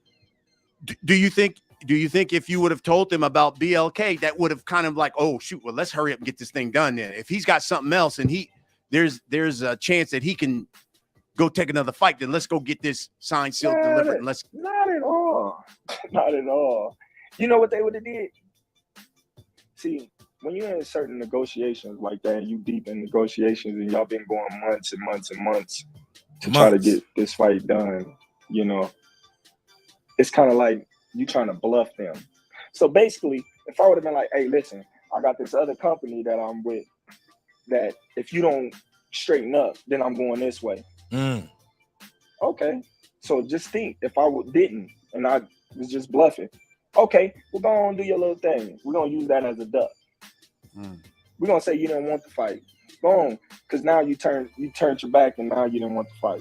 So we're going to use that as a duck. Go ahead. Let's see. And then if you don't, now you didn't fuck yourself. Now you. See, because he could. So basically, what I'm hearing is, yeah, he was talking to them, but he can't tell them everything because they'll yank the rug from under him. Also, He don't, at that point, he ain't got the first half from BLK Prime. We don't know how that's gonna go. You get what I'm saying? Yo, hold up, man. My boy is on TV right here with Senator Ralph Warnock, and he wearing some Oshkosh Bagosh overalls. I need to call my boy Dr. Hampton, yo. I'm like, yo, Doc. Like, Doc, you didn't know you was about to meet the senator today, bro? Like, you up here with the overalls, you got the Oshkosh Bagosh on. Shout out to my brother Dr. Hampton. But yeah, he up here. Yeah, that shit just popped up on my alerts. That's pretty cool, man. Pretty cool. Shout out to my boy Dr. Charles Hampton out here with Senator Warnock. But yeah, Bud is talking right. Like, you can't tell them everything. Like, not at that point. No. Y'all ain't been doing right by me in these negotiations anyway. I can't tell y'all everything I got going on because shit, I don't even know if I got this going on yet. You know what I'm saying? We just talking. It's like, this ain't my new girlfriend or nothing, you know what I'm saying? I just got a phone number, you know what I'm saying? We don't talked on the phone a couple of times. We ain't even went on no date. The hell we talking about here? We're gonna say you didn't want to fight. Boom. Because now you turned your back and now you didn't want to fight. So we're gonna use that as a duck. Which is what they doing. Now I wish Brian Custer would have asked him, like, what, Bud? Have you seen the comments in your videos? Because they already saying that, bro. It's like you damned if you do, damned if you don't. But company that I'm with, that if you don't straighten up, then I'm going this way. Okay. So just think, if I didn't and I was just bluffing, okay, we're going to do your little thing. We're going to use that as a duck. Mm-hmm. We're going to say you didn't want to fight. Boom. Because now you turned your back and now you didn't want to fight. So we're going to use that as a duck. Go ahead. Let's see. And then if you don't, now you didn't fuck yourself. Now you're sitting on the island because you try to play, you know what I mean, somebody in negotiations, and now you're stuck with nothing. You know what I mean? So no, I don't think I could have did it any different because I did everything that I possibly can do with trying to get the fight done.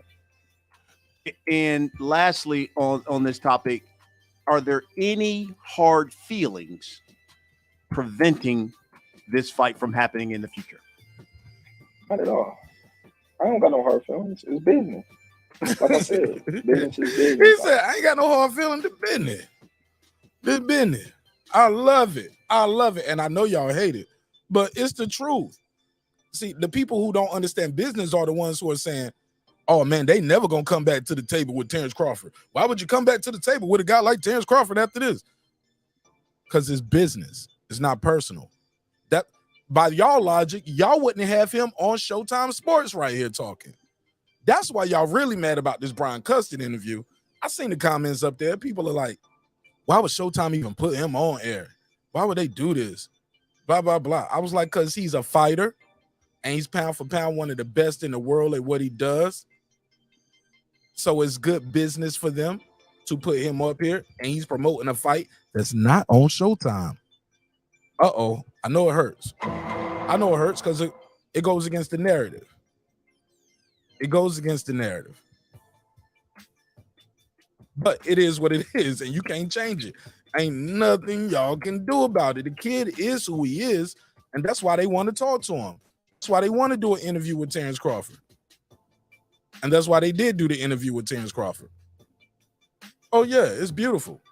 It's beautiful. I wish other people would speak out. People in the comments on this video is like, I can't wait for Errol to do his interview.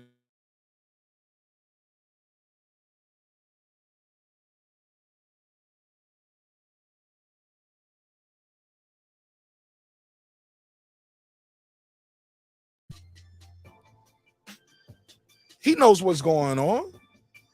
This is Steven Espinoza going to say he was blindsided by this interview?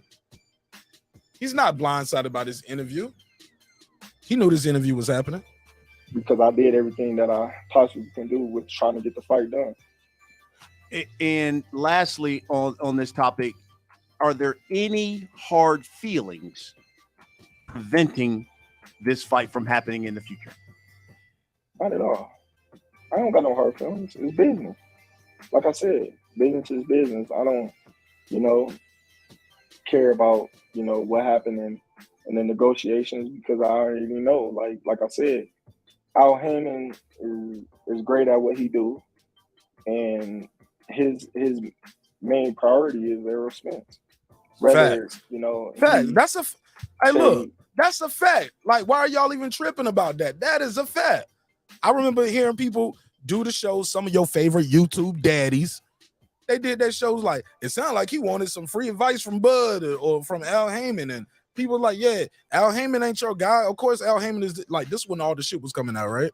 When it was first coming about when he did his live, people were mad, big mad that the man said what he said, but he's right, and they were even saying it like, yo, Al Heyman ain't Al Heyman's guy. He don't.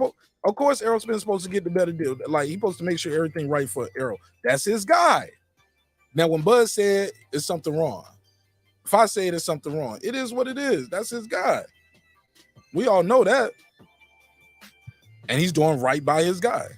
Al Heyman is great at what he do, and his main priority is Errol Spence. Whether you know he say, oh well, Terrence Crawford, I want Terrence Crawford on the team or whatever. He's been dealing with Errol Spence for how long? He just met me, so you gotta understand his loyalty is gonna always be with Spence. So rightfully I don't so. knock him for trying to get the best deal for him and this fighter.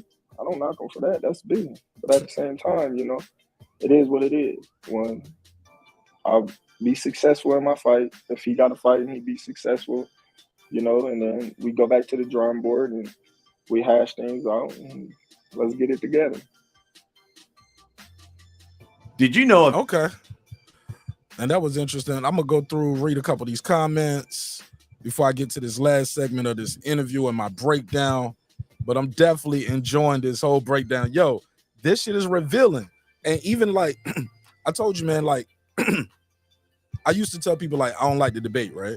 Because when people debate, they shut down a part of their brain for deductive reasoning, rational thought. It becomes about a win.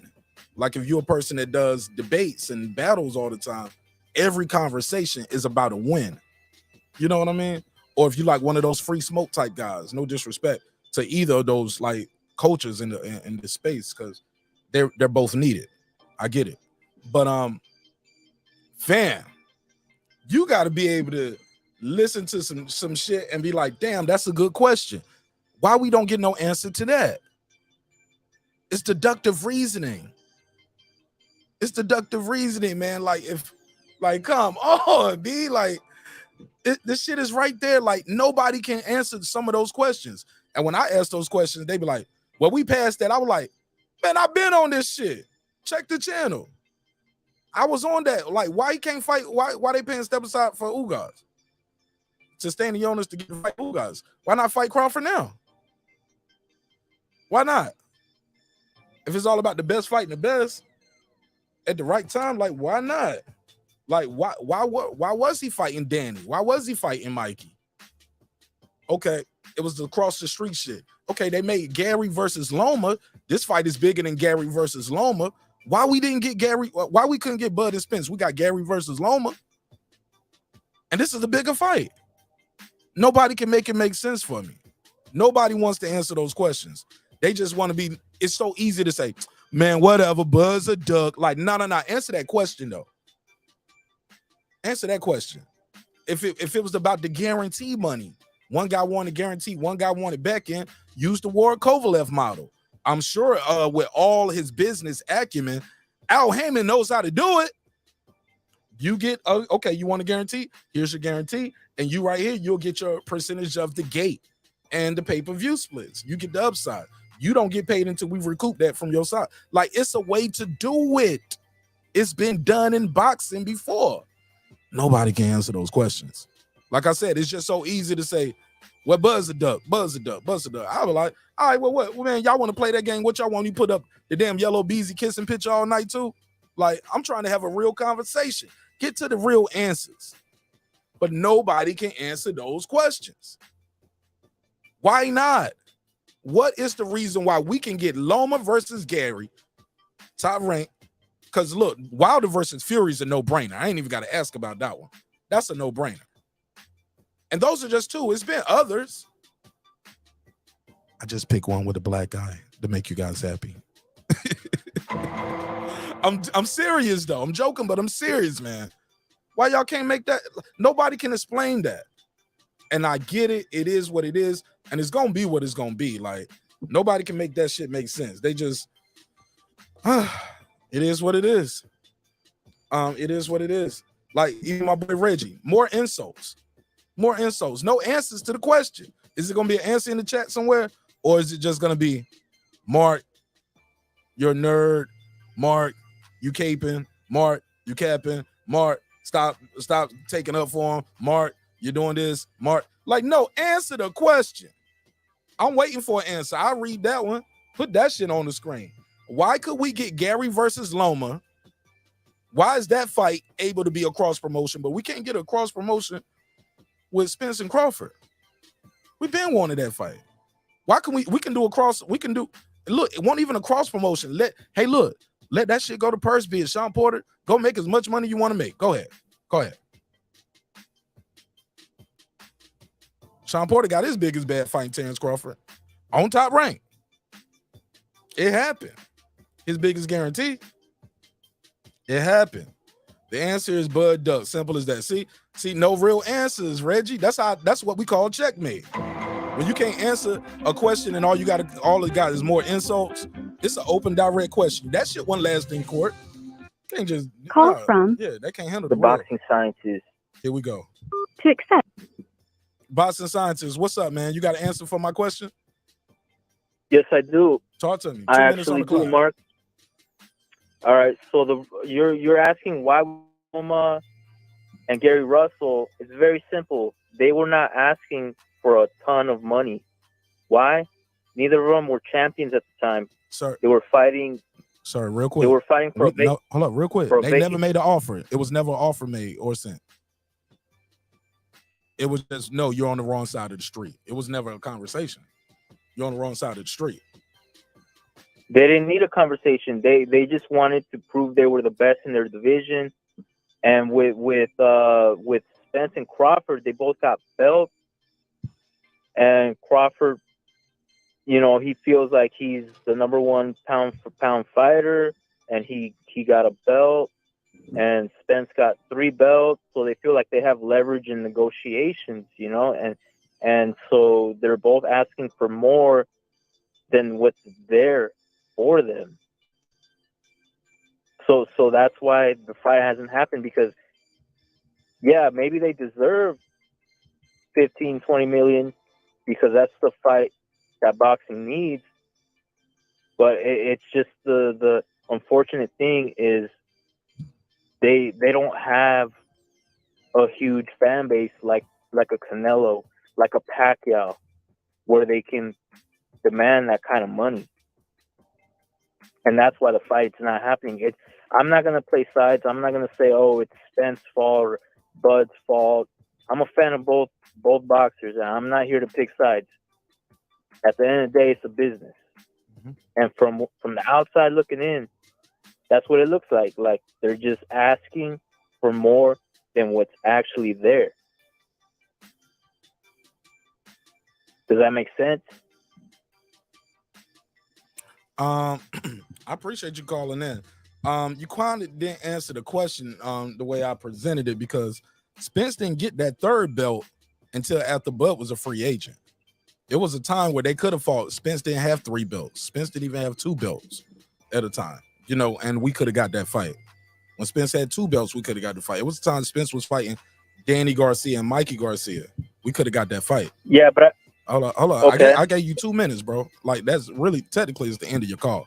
But I'll give you 30 seconds to rebuttal and get the answer off. Like, he didn't have 3 belts at the time.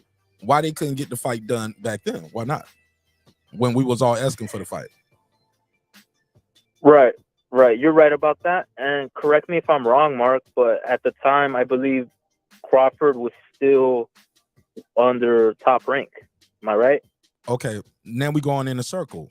So was Loma and Gary. They was one was on PBC, one was Top Rank. That's the whole question. That's now we going in circles. See what I'm saying? They've done promotions with guys on Top Rank and PBC. Why they couldn't do this back then when we wanted to fight? Because it could have happened. Honestly, it wasn't on that level though. It wasn't like, oh my God. You know, and that's perception. That's your opinion. That's your opinion. Gary and Loma won't even on that level. And we got that fight. That shit won't. You think Gary and Loma, when they fought, is bigger than Crawford and Spence this year, last year, or the year before? No. No. You're not understanding what I'm saying.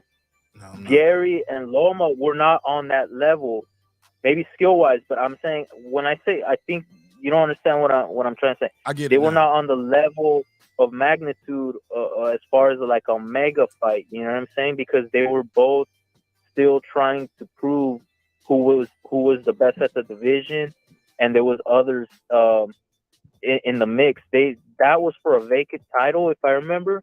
So none of them had belts or anything. It was a different scenario, different situation. Okay, fair enough. Well, I'm gonna try to take some. You're more than welcome to call back. Let me do some more of this interview. I'm gonna take some more calls, but you're more than welcome to call back. Shout out to the boxing scientists. All right, good call. I got my point is this though. People are saying, for the people saying this is a mega fight, and shout out again to the boxing scientists. Appreciate it. It takes a lot of courage to call in, man. A lot of courage.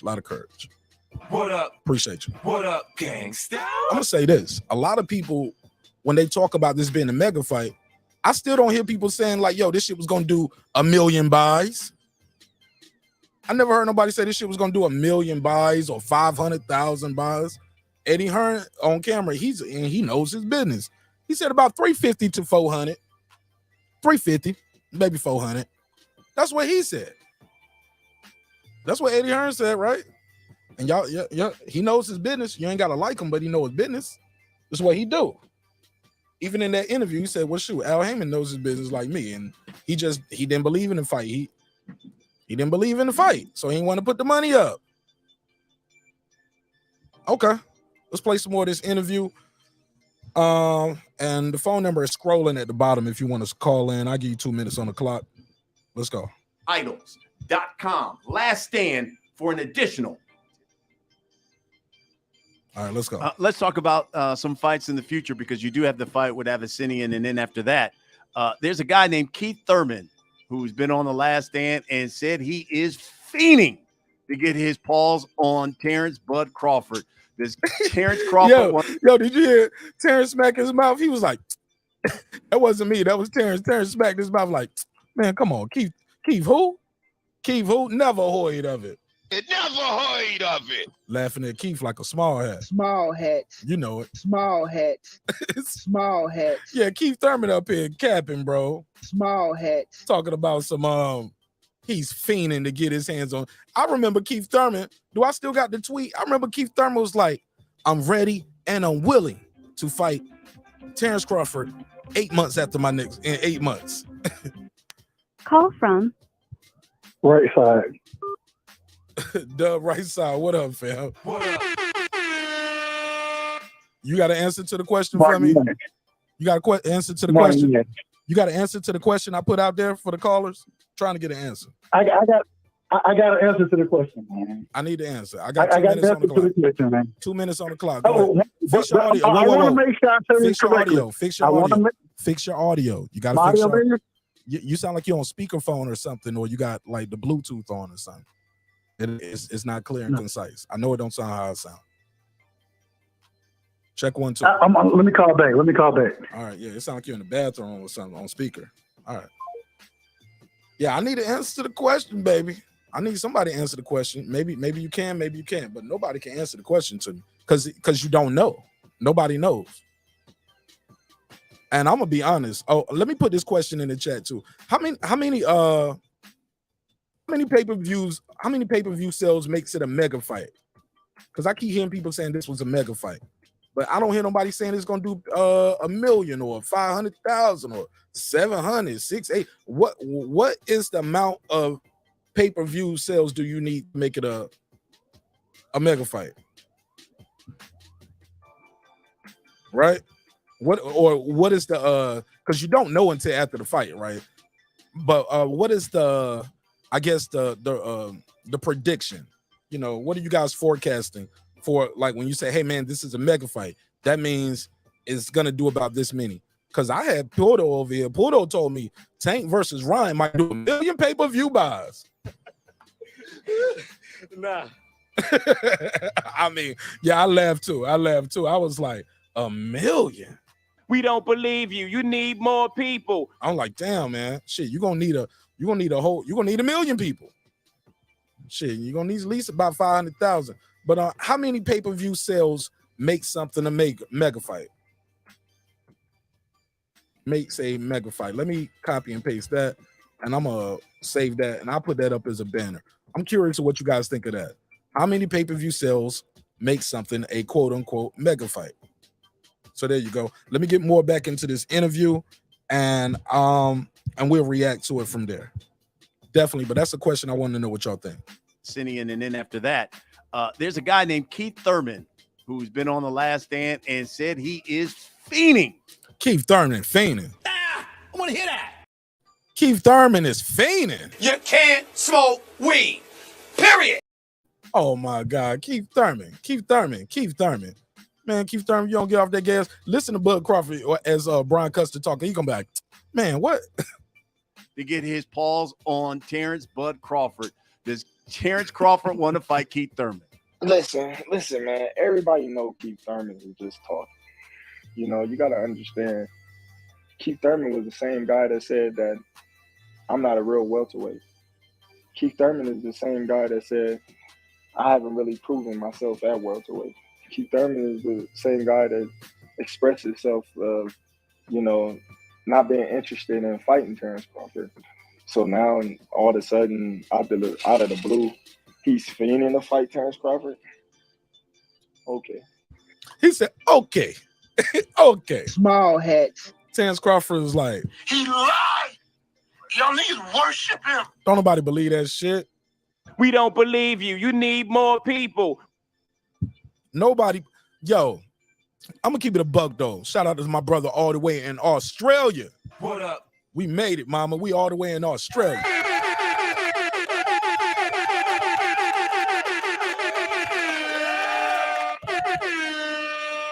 Hell yeah. Shout out to my brother Stephen Bateman in the building. Let's go. Man, all right. So I asked the question, how many pay-per-view sales makes a mega fight? And I'm still in this interview. Dragon Leg said about 450 to 500 in today's era. Okay, so that means you guys are projecting, like if you're in the business, you're projecting 500,000. You projecting 500,000 buys. Okay. At what price point, Stephen? I'm sorry, Stephen, baby. I'm sorry, Dragon Leg. At what price point though? Is that 99? Is that 89? 75? Because you know they do pay-per-views nowadays for shit as low as $39.99. You can get Terence Crawford versus David Avenesian. December the 10th, live in Omaha, Nebraska. I'm buying it. $39. Lock me in. Oh yeah, 39. That's good. That's a good fight. Shit, that fight right there. I mean, it's a championship fight. A defending champion on a knockout streak too. I mean, I think Regis versus Zepeda cost $69.99. It's a better deal, better bang for your money. All right, so let me get back into it. Where was we at? Where we at? I need the price points though. Okay, so I'm seeing the numbers though. I'm gonna save those to the side. Not being interested in fighting Terence Crawford. So now, all of a sudden, out of the blue, he's fiending to fight Terence Crawford. Okay. See, the thing is, when you're not relevant, you gotta, take shots at the guys that's relevant, and that's what Keith Thurman is doing right now. You know, he's fiending to fight me. He's fiending to fight Errol Spence when he clearly ducked Errol Spence for how many years? When he clearly didn't want to get in the ring with Errol Spence. When he clearly Woo! Shots fired! Shots fired! Where the clip at? Shots fired! Shots fired! Woo! One more time. Shots fired! Shots fired! He said, where the hell Keith Thurman been at? And is doing right now. You know, he's fiending to fight me. He's fiending to fight Errol Spence. He said, because you out here naked, boy. You ain't got no belt to hold your pants up, Keith Thurman. Respectfully, of course. You ain't got no belt. You out here naked. You got beat by an old Manny. You was the one who got the fight. You lost. Ugas won. I wanted to fight if I'm Terrence Crawford. Spence wanted to fight if your team Spence. Ugas got the fight. You got the fight. Broner got the fight. All of y'all, that was Manny Pacquiao's PBC run. And he beat 2 out of the 3. The person that beat him was Ugas, not Broner, not Thurman. Man, you can't make this shit up. Call from Ronald. Talk to me, Ronald. Where you from? Oh, this Vermont in the building. What's okay, good? okay, yeah. We in Bernie land. This my guy, Modern King Boxing. Talk to me. Yo, what's good, yo? You got the floor. What's good, Mark Nash? You got it. How you King. doing today? Man, I'm blessed, man. How you doing today? I'm blessed, man. Highly favored. How you feel? Well, I'm good, man. Like when I think of Terence Crawford and Errol Spence, I think of Deontay Wilder. As far as like when he started out before Fury, like Wilder was doing 300,000 pay-per-views because he had support of like the whole entire YTBC community. And not just speaking, I'm only speaking from the YTBC community, like meaning that all of the channels that we all frequented back in 2018 and you know, and so on. So he was on pace with Floyd Mayweather's first 3 pay-per-views in Floyd's career. Like when Floyd first did pay-per-views in his career, he did 300,000 his first 3 pay-per-views when he was like on his own. So this is the same equivalent to what's going on with Terence Crawford and Errol Spence. The thing about this that makes it so dynamic is because we all had supported this whole situation for 5 years. So it's going to do 600,000 minimum. That's just my honest to God's truth, because we know Wilder did 850 once he got with Fury. So you got to think about as far as like once you have that dance partner, whether the people steal it or not, you're going to still get at least 600,000 minimum. That's just me doing math of like the whole history of the whole entire sport that I've noticed since I've been in this community. So it's a $600,000 pay-per-view. I mean, 600,000 pay-per-view, easy.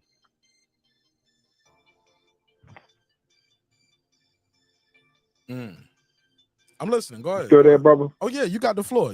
I'm just putting some chats on the screen while you talk. I'm listening. You know, I sit there and I listen to people talk naive and talk ignorant all the time, but they have no, all they're doing is hurting and discrediting this entire event, because I know the boxing community. I know the entire boxing community. And trust me, they will support if they actually fought. So it's a 50-50 situation regardless, because it's a divisive situation now, but it's still a situation where people want to see the fight. And they're not going to want to steal it, especially in the communities, like the boxing communities and even the stars. So you got to equivalate the stars into that too, or just people who just kind of been following it. You know what I mean? Like it's a Hall of Fame fight. You see what I'm saying? It's going to do 600,000 easy or more. It's probably $1 million pay-per-view fight. Okay. Nobody knows. But it's not a situation where people going to sit there and going to keep on downing it like it's not important. It's a very important fight. So I'm tired of hearing all these people like Reggie Owens in the chat talking crazy because he don't want to see it. That's what I get out of it. He's an Al Hammond. He's an Al Hammond shit. He's an Al Hammond shield. All he do is sit there and discredit shit. Let's go. Come on, man. You supposed to be pro-black and you sit up there acting like you fucking like Crawford ain't shit. Like I hate people like that because I know Spencer's legit. Spencer's a legitimate boxer. Crawford's the same way, a legitimate boxer. So all this crazy shit they be talking, it just makes us look bad as Americans. Real talk. Yeah, I'm out. Man. I appreciate that. Good ass call right there. One, homie. Modern King. Oh my God. Oh my God. If we all could be so brave. I like that energy, homie. Like, man, I ain't scared of no Reggie Owens, homie. Tell him, man, I hate that shit. Always an Al Heyman shield. Shout out to Ebo Sosa. Let's give him the drop. Thanks for supporting the show in a major way. God knows we needed it. It's 50. Wrong button. Whoa. Let me relax. My bad. We call this here a little twin. Wow. Nigga. Thanks for supporting the show, Ebo Sosa. He said, Mark, let's just cut through all the mess and split the truth. Oh, and spit the truth.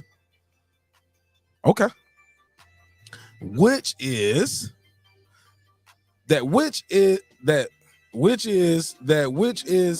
consistent with the fact and reality. This fight isn't happening because of fear. I don't think nobody's scared of nobody. Call from Reggie. This fight ain't happening because of fear. It's too many educated minds saying that Spence will lose. The fight ain't happening because of fear. Too many educated minds are saying Spence will lose. Let me do the drop again, and I go right to Reggie. We call this here a little twin. Wow. Nigga. Shout out to Ebo Sosa for supporting the show and doing it right. That's how you do your comments. Light them up on the screen so I can know what you mean when you say them things.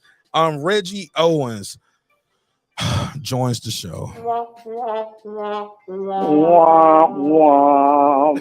You goddamn cheerleaders. And Ronald Finkley with that bullshit ass call, he just came in. We supposed to be brothers. What AB say? Get the fuck out of here with that soft ass shit. Hold on, let me give you the drop. Hold on. Let me give you a drop. Cause that sound like an open hand slap. Slap. Okay, go ahead.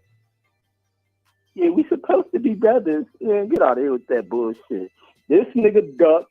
I don't give a damn if he black, white, concrete, rose petal, whatever the hell he is. He ducked. He fucked over a great fight, and he's disgraced himself. Every interview is a disgrace interview. I don't know what the hell y'all don't see. And this fool, y'all would never see, because this fool clearly stating a bunch of ducking ass shit. And it's odd that he'll call everybody else out for what he's doing. He'll call fucking Charlo jealous.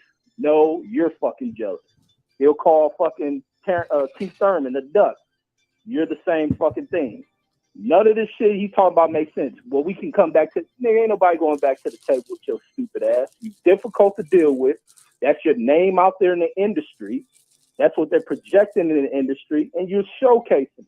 It's the same thing go for anybody in any kind of fucking a line of work. Your name will begin to fucking float around as being depicted in a certain direction. And he's depicted as somebody difficult to work with. He's a duck and ain't gonna want to work with him. He know damn well he don't want the damn fight. History ain't on your side. He don't care about fighting Earl. Huh? No, I'm sorry. History ain't on your side with that. No, history on the side with it. No, not in this shit. They said Ali was difficult to work with. Oh yeah, he was difficult to work with. Ali, a lot of the greats Ali was difficult. Oh, yes, they did say he was difficult. Man, come on. Was he difficult to work with, or they just didn't like all kind of shit? All kind of shit. Not even just with that. Floyd was difficult to work with. That's what they said. He was difficult to work with. No, they were difficult to work with because of their positions in the sport. Ali was the biggest icon out there. He was fucking mouthy. They didn't like Floyd that wasn't shit. no Oscar De La Hoya. They didn't. Remember, he wanted his name on that building. Hold on. They didn't like what he said. Hold on, Reggie. I wasn't going to just pick one. Hold on, listen. I won't go just name one person. I'm gonna knock it down. I'm gonna do like Snoop in the New York you ain't even video. trying to listen. The building down. See, so you already got your mind made up. No matter what I say, you got something to knock it down with. So this is pointless. I'll just listen to you talk then, because I was trying to have a real conversation with you, brother. Like, that's what they say about people. They say you're difficult to work with all the time. That's the industry word for it. That nigga, he wanted to do his own business. They said Bernard Hopkins was difficult to work with. Remember, he didn't have a lot of that shit going on either. A lot of people in his pockets. He wanted to sit at the damn table and know what the hell was going on. That was B-Hop. He wanted to do that. He was difficult to work with. Floyd was difficult to work with, according to Aram. Just, you can watch some of Floyd's old fights and Larry Merchant to be telling the business for all of us. He wanted his face on that wall right there outside the MGM. It cost $150,000. Aram didn't think he was worth it, and he's having problems with that. Him and his promoter, because he thinks maybe Floyd should start singing pop tunes and wearing lowrider jeans. Total disrespect. That's what they do to the greats, man. And when they dead and gone, or when they retired, y'all gonna look back and y'all gonna realize you was wrong, bro. Because I still got the question for you, Reggie. Need an answer for it. I need you to answer that. I know you want to give my boy Marty King bought some smoke because he definitely shitted on you, respectfully. But why could they make Loma versus Gary, and that was the top rank in PBC cross promotion, but we couldn't get Spence and Bud? Why was Bud on the wrong side of the street when they had been doing these deals before? Man, that was such a dumbass question, and it's an easy fucking answer. Loma 3 fights out of the fucking Olympics. Ain't no big time payday for this dude. Ain't no Sugar Ray era of the Olympics where you paying fighters $1 million out the gate. Wasn't hard to make. Gary was probably willing to challenge this 2-time gold medalist because of the competitive spirit. Let's make the damn fight. Both sides ain't got to shell out a bunch of money. They ain't gonna lose a bunch. Easy answer and easy fight to make. Now you coming in here with egotistical. Now Gary, can I reply to it? They never made an offer though. They never even had a negotiation. Tim Smith is on record as saying, "Hey man, we never even made him an offer. We don't want to disrespect the guy." You didn't even have a conversation with him.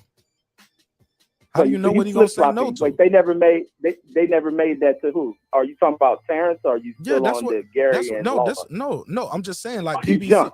No. I'm on the same topic. No. Back then, this is old. But my whole point is they never wanted to make an offer. And even once he was a free agent, they didn't make an offer to fight him. They paid money. They rather pay step aside money for Stanionis to fight Ugas. And even when he was a free agent, where was this energy? Where were all these videos of Terrence's ducking? Or Earl was ducking, or what's going on with PBC? I don't remember that energy. And I don't remember PBC doing none of that because Earl still ain't got to fight. But your boy, they did it already. It's already done. And your boy got Reggie, they already did it. Who already did it? They already paid Stanley to step aside money so they can fight Ugas. It's already been done. And you going back? You might as well because you just brought this up. You just fast forwarded yourself.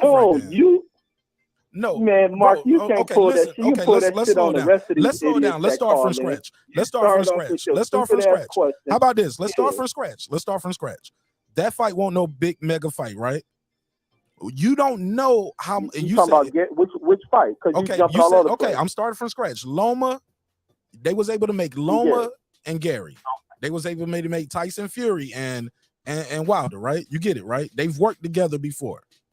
And Tyson Fury and Wilder, they got big egos. So because they wanted to fight. Whatever. Because of Wilder. Because of Wilder. However you wanted to go. Only concession he made was they can introduce him as he was like, we respect him as a champion. That's what he said. He said, I told him that we're gonna respect him as a champion. That was Wilder saying that. Because he had the power. Did Spence do that? No. Not.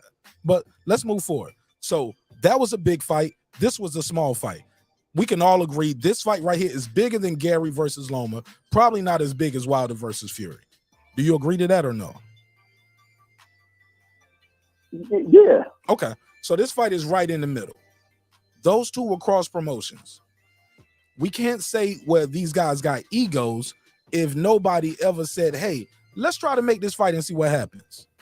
Tim Smith said it. What you mean they never see? Man, they never did it. That's what PBC said. Want me pull the clip up? Because they've been. Want me pull the clip up? Because Tim Smith said that. No, pull that clip up. Yeah, Tim Smith said that. But guess what? There's a part in history that goes beyond Tim Smith's comments because they were at the negotiation table.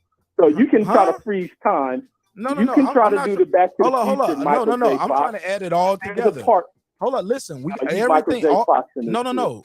To know where we at, we gotta know about the past, and we gotta add it all together. I'm adding it all together. I'm like, I'm not even talking about this because this shit is done history right here. The dude about to fight, $5 million already in the bank account. I'm sure he's already been spending that.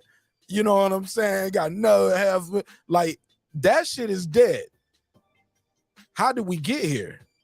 And all of it, you got to count it all. You can't say this guy's a duck right here, right now, but you don't count none of this shit. All that shit is okay that happened up to this. You got to make that shit make sense, family. Or we not going to be fair. Michael J. Fox. Okay, Michael J. Fox. Let's go. Do the Back to the Future shit. Look, I'm in the DeLorean, when Bud was a free. when Bud was a free agent, he said that. But then they moved beyond that. They moved like a couple of months ahead of that. They were negotiating. And when shit got tough, Bud got the quivering at that table. And all of a sudden, he looked in his Rolodex and seen BLK Prime. Ejection. And he called them boys up and said, man, give me that easy fight. Give me some of that money. Because otherwise, he should be making this fight. So they sat at a negotiating table. They're making deals, going back and forth. Bud was lying to the public. I accepted everything. Now, all of a sudden, that story is kind of being dumped. No, it's not. And then it comes down. They were taking too That's the long. only thing he didn't agree to. And I needed to give me. And I need to give me a fight in, but my fight I'm getting in is at the end of the year. Okay, basically 23. So you can't answer the question for me. So you just want to talk about this right here. You can't answer why they didn't make the deal before, and with guys, but they make guys with bigger fights. They make smaller fights. Also, you kind of skipped over a whole lot of shit, but it's okay, my brother. At the end of the day, no, they didn't make the fight. You talking about when he was with Top Rank? I think he tried to blame Bob Arum for that. And no, you said, bro, I've heard your videos, Reg. I've been following you for a while. What you said was, you was like, yo, why would he work with an unestablished company like BLK Prime? Okay, he can't work with an unestablished company like BLK Prime. But you can't tell me why he didn't work with an established company like Top Rank and didn't even make an offer. Didn't even try to. They never did anything for that. You never answer that. And that shit is weird because you can't have it both ways. You can't say I don't want to work with Top Rank and I don't want to work with an unestablished company. You can't have it both ways, Reggie. Mark, you just what? I'm having a conversation with you. See, and those are personal attacks. And those are personal attacks. And I'm speaking to you very clear-minded, very articulate, and I broke that down very clearly based off your own videos. Yeah, no, my videos have been on point. And I talk to you, Reggie. Like, I'm not a fan. No, y'all fans of these fighters. I'm not. I like all these fighters. But when someone messes the game up, I got to keep it a buck. And when I'm wrong, I'm wrong. I was flipping about Errol ducking when the news was misinformed and put out there that Errol was ducking. So it ain't no one-sided thing. This dude ducked out of the fight when he was with Top Rank, when they were trying to make the fight. Both him and Bob are throwing slander at each other. So one of them is at fault for the fight not happening. What did Bud say when he left? This dude couldn't make the fight for me, so I'm leaving. Also, is that why you left? But the lawsuit details way more than that. It's unpaid wages as well. He was supposed to get 2 fights a year, and he didn't get 2 fights a year, and Bob didn't pay him for. He only got 1 fight for one of those years and 1 fight for the other year, and he's suing Bob for 2 of those fights. Is there a penalty in there if he didn't make the Earl fight that he owed him something? I think that was $1 million on every fight. That was $1 million on top of every fight. Yeah, every fight he got, he got a fight. If it wasn't Errol, it was another $1 million on top of the deal. So it makes sense. He was pimping Bob. This nigga been doing this. No. Is that pimping or is that business? The guy told you, hey, I'm gonna be able to make the fight. Hold on, listen, man. You got to know the history. Prior to this, remember when he re-signed with Bob? He re-signed with Bob thinking he was gonna get that damn whatchamacallit fight, the damn Manny Pacquiao fight. Oh yeah, man, you got to all of that shit counts. So if you're Terrence Crawford, you're like, yo, I'm not gonna sit here for another X amount of time of my career depending on another guy. This super fight is supposed to be Manny. He's a guy here. He's doing everything he's supposed to do. He's winning and he's knocking guys out. Like, damn, man, you can't get me the big fight. Okay, it's time to move forward. But if you can't, let's add that in the contract then. Every fight, you got to add that to it. But keep in mind, so if you're supposed to give me 2 fights a year at $6 million, right? And if it ain't Errol Spence, you got to add 7 to it.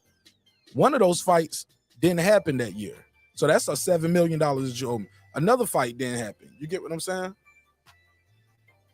Right. So let me go back to that component. So there's a component. If the Earl fight doesn't happen, Bob owes some additional money, right? That's business. So it could be he could have been adding in some interference to not make the damn fight happen. Boys are ducks. That's all I want to say. Hold on. No. Make that make sense. That's called good business. That's like you adding an incentive to your job to get some shit done for you. They say we're gonna do this. We're gonna do XYZ. Hey, look, you sign up for your job and you like, hey, look, I need that transfer to Hawaii. And every year that they can't get you that transfer to Hawaii, they got to pay you X amount of money. It's no different from that. You know, get what I'm saying? Yeah, so he knew he could have been he could have been doing things to deliberately. He could have been doing things to make it to deliberately not happen. But we can't say that though. Now you doing. No. That's bro. That's objection. Cause for speculation.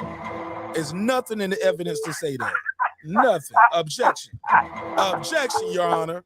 I'm putting cases. Hold on. This I got Willie Norris from Texas calling in. Well, Willie, I can talk to one person at a time, so call back when I'm off the phone with Reggie. But you get what I'm saying, Reg? We can't say that. We can't, because once you start doing that, you have chosen your bias and you have created something in your mind to fit that narrative. Let's not do that. You smarter than that, and you more fair than that. You wouldn't, and you're a good person, man. You're a good father. You wouldn't accept that from your kids where they came. Well, maybe what the teacher did was gave everybody the homework assignment except for me. So, man, you weren't gonna accept that, Reggie. You're gonna say objection, cause for speculation, and then you about to get a whipping for not doing your damn homework. Come on, Reggie, you can't make that up. You can't just make that stuff up. Go ahead though. With facts. Man, it's crazy how much y'all protect this guy, but personal objection, personal attacks, personal attacks, objection. No, you will answer these questions. It's crazy. Objection. Man, I didn't answer the questions and you still defend me. So you did not answer that. And they don't favor Bud. You did not answer it. And the evidence will show. Bad on this. Hey, Reggie, the evidence will show. Remember that nigga? No, that other stuff could be speculating. I'm definitely speculating, but I'm like, damn, with the way this shit turned out, he probably was deliberately doing shit to not make the fight to take extra money from fucking Bob. And then try to mask that shit with a lawsuit. They ain't gonna do shit. You ain't want this damn fight. Well, no. That dude full of shit. You don't think Bob would have said that? Gonna be fighting Bob, all the shit that Bob says out here with running his mouth and disrespecting the man, saying I could have bought a house in Beverly Hills. You don't think he would have went over there with Head Flawthorn and said some shit like, yo, we offered him to fight. But he was just saying it had to be in Omaha. He had these outrageous requests. He wanted Britney Spears to do the national anthem and he wanted Chris Brown to fly in on a helicopter. I was like, we can't, like, come on, bro. If it was just that simple, they would have said that. Reggie, you making that up. I'm putting the case on you. No, they've been having the wrong people do these interviews, man. They ain't asking the right shit. They get around these people and be on their knees, happy they talking to them and shit. I agree with you. But the question should be asked. They should be asked about, like, did you offer the fight? Was it ever made? Was blah, blah, blah? Just to see if it was there. But I just don't like what Terrence did. I can't. Sorry, my brother Crawford. You're a great fighter, but you went out bad on this one, homie. And I'm sorry, these fans is too blind to damn see. We got a bunch of Ray Charleses out here and Michael J. Foxes. But let me free the lineup. Absolutely. Get the fuck out of it. I'm sorry. I mean, thank you for. No, I meant to say thank you for your call. Thank you for your call. I appreciate you. That's what I meant to say. Hey, look, I'm Donald Trump, Reggie. I was saying the quiet parts out loud, and then I act like it was an accident. You know what I'm saying? I'm gonna get back on just ironing these kids' clothes and shit. Well, fold them up too, bitch. Get off my phone. There we go. That's how I do it. Yeah, that's my new style. That's my new style. Oh shit! I hung up on Reggie. No, I'm joking. I'm fucking with you. He had already hung up. I'm sorry. He had already hung up. I just said that for entertainment value. He had already hung up. Nah, man, it's a live show, man. We having a lot of fun over here. Willie, I'm sorry, I don't even know the name. 214. You got to call back, man. I only can talk to one person at a time. Let me get back to this interview because we cooking, man. We cooking with hot grease. How many years? And it's not even a fish fry. It's not a fish fry. Y'all know I started the fish fry, but I thought that shit was causing a lot of shit that I ain't want to be a part of. You know what I'm saying? Because I don't hate Errol Spence. I really don't. I really don't hate the kid, man. I think he's phenomenal. I think Terrence Crawford is his only 50-50 fight, and vice versa. You get what I'm saying? But that's just me. Even with Boots, as much as I love Boots, I think I would still put Boots like 45-55 with either of these guys. You know what I'm saying? I would get that extra 5% to Bud or Spence against Boots, and that's because of the experience at the championship level and being under the bright lights. Now, don't get it twisted. I got love for my boy Boots Ennis. I think he's phenomenal. But that 5% is nothing to do with skill, will, determination. It's about experience, and it's experience at the highest level for a long time and not losing, barely losing rounds. Both Spence and Crawford barely lose rounds when they fight, dog. These dudes being that dominant, you know what I'm saying? I'm just saying, man, I got love for both of these dudes. You know what I'm saying? I hate that the fan base has become this Civil War type shit. You know what I'm saying? Like, I don't think I could have did the show at this level tonight with this many people in the room if I had even 5 people on the panel or 4 people on the panel, because it gets so toxic, so chaotic, people cutting each other off, they insulting each other, disrespecting them, calling each other out their name, talking about they're gonna pull up. I'm gonna pull up to where you stay with the AK. Nigga, please. Nah, homie. We don't believe you. We don't believe you. You need more people. Nah, we I don't support that, man. I don't support that. Because as much as I joke and talk shit with Reggie, check the videos. You know what I'm saying? I pulled up. That dude pulled up on me right where I was at the hotel, kicked it with me for hours. D-Bevel the champ. He disagreed with me on this, kicked it with me for hours. He's at the point like, man, fuck boxing, and we ain't buying pay-per-views. He said team strain for life. Let me get this call. Call from Terry Norris. Terry Norris? This is Gene Norris, his cousin, man. I got some insight on that fight, man, but y'all won't let me in. I'm trying to call about 4 or 5 times. I only can take one call at a time, sir. You know what I'm saying? Yes, sir. Yeah, it's not. I know. Been around boxing my whole life. I love boxing, man. I'm sad, man, that didn't happen the way it should have, man. But it's all good. Where you from? Sometimes it's like that. So, where you from? What's your name West again? Texas, Millinois, so Gene Norris, Terry Norris' first cousin, out of Lubbock, Texas, sir. I'm out of Midland, yes, sir. Okay, out of Midland, Texas. Talk to me. What you think of the fight? And you said you got some inside information. What happened, Mr. Norris? No, I'm just saying, man, my insight as far as I love both fighters, man, but I need to put it out there, man. So talk to me. Basically, why can't I get online and talk? I'm listening to you right now. You live on air right now. You live on air. Okay, that's what's up. Hey, man, listen, man. Like I said, I love both fighters. The fight took too long to make. 5 years, that's too long. Okay, and it's been a lot of clout chasing. Okay, and a blind man can see what it is. Like I said, I respect both fighters. I'm a boxing fan, a true fan of boxing. This fight has me so pissed off because the simple fact is it should have been made. But somebody was chicken scratch and got knocked in the dirt without getting knocked in the dirt. And if the man really wanted to fight, at the end of Yuga's fight, at the end of that fight, he would have been there and said, hey, man, just like he was out calling out Pacquiao and calling next one, all of them that he was calling. Man, be a man, step up. Don't be out in the ocean. Hey, where you at? Where you at? With your little fruit of balloons on. It don't work like that. That's clout chasing, bro. Go ahead, Big Jane. I'm listening. Yeah, that's clout chasing. I'm just saying, man, Terrence, man, sold us short. That should have been like a Sugar Ray Leonard, Marvin Hagler type or Sugar Ray Leonard type fight, man. And he screwed us out of it. And then when it took a down fight with Prime, and then talking about $25 million, man, because he messing with that dude over there, and the dude that they looking for steroids, the FBI. Allegedly. He over there messing with them people, man.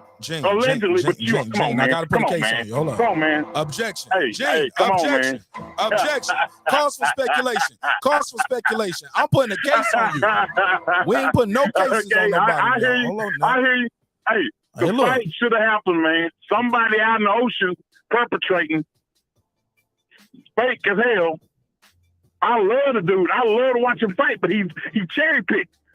I like fighters like my cousin used to. He'd go up against anybody and just go at them. These fighters nowadays, they not the same, man. They're a bunch of punks, man, to me. There's probably 3 or 4 of them out there that I can name right off the top that'll go in there and fight whoever. 4, 5 tops. Well, Gene, I got Canelo. They give him all that credit. They give Canelo all that credit. Cherry picker. Well, Gene. Same thing with what's his name, Chavez. He was a cherry picker. You see what I'm saying?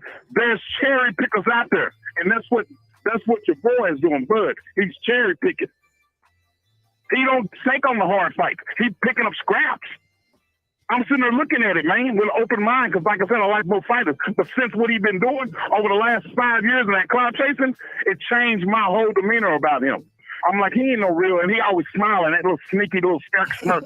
You know, lions be lying his ass off, man. That shit be making me mad. I'll be like, boy, I want to get back in the ring, get in the gym, shit, just to whoop his ass. You know what I'm saying? Which I know they ain't happening. Well, Bud a bad motherfucker. Jane, hold up. Yeah. Hold up. Now I don't mean to laugh in your face, but hold up.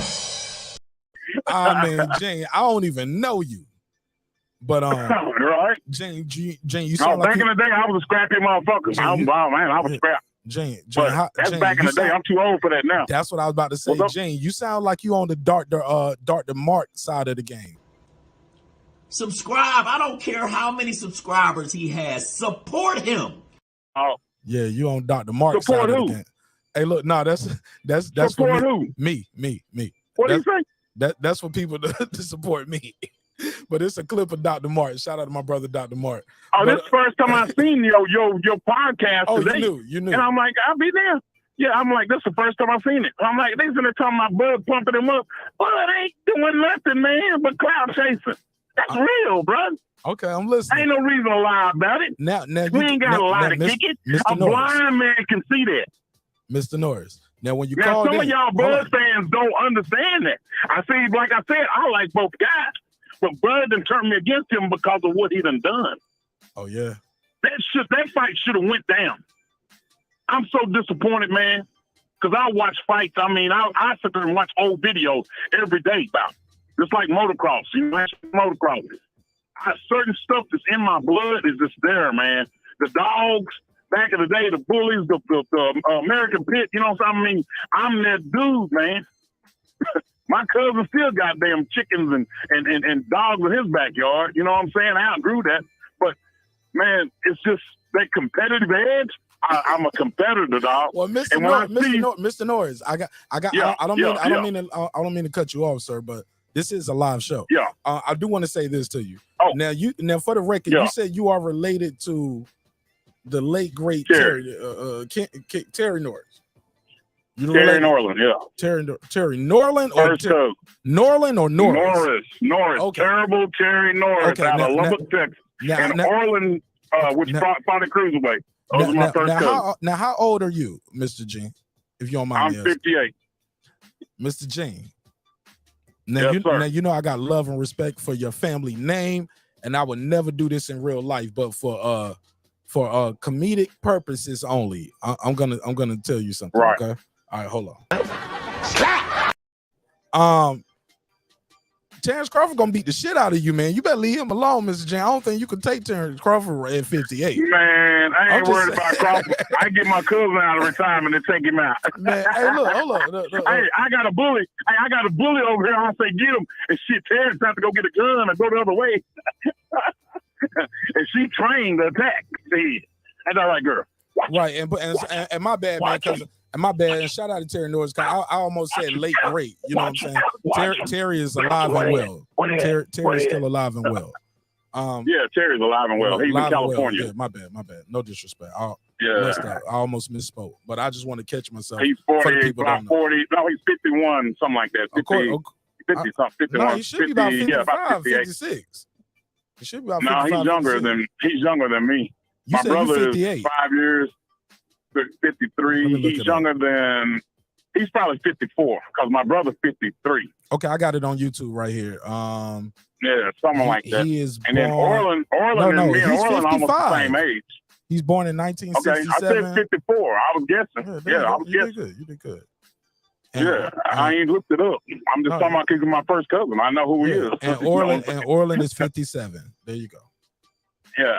All right. Well, shoot. So we ate dirt together back in the day, racing, racing bikes and all kind of shit. Mr. Norris, I can't let you go without asking you this.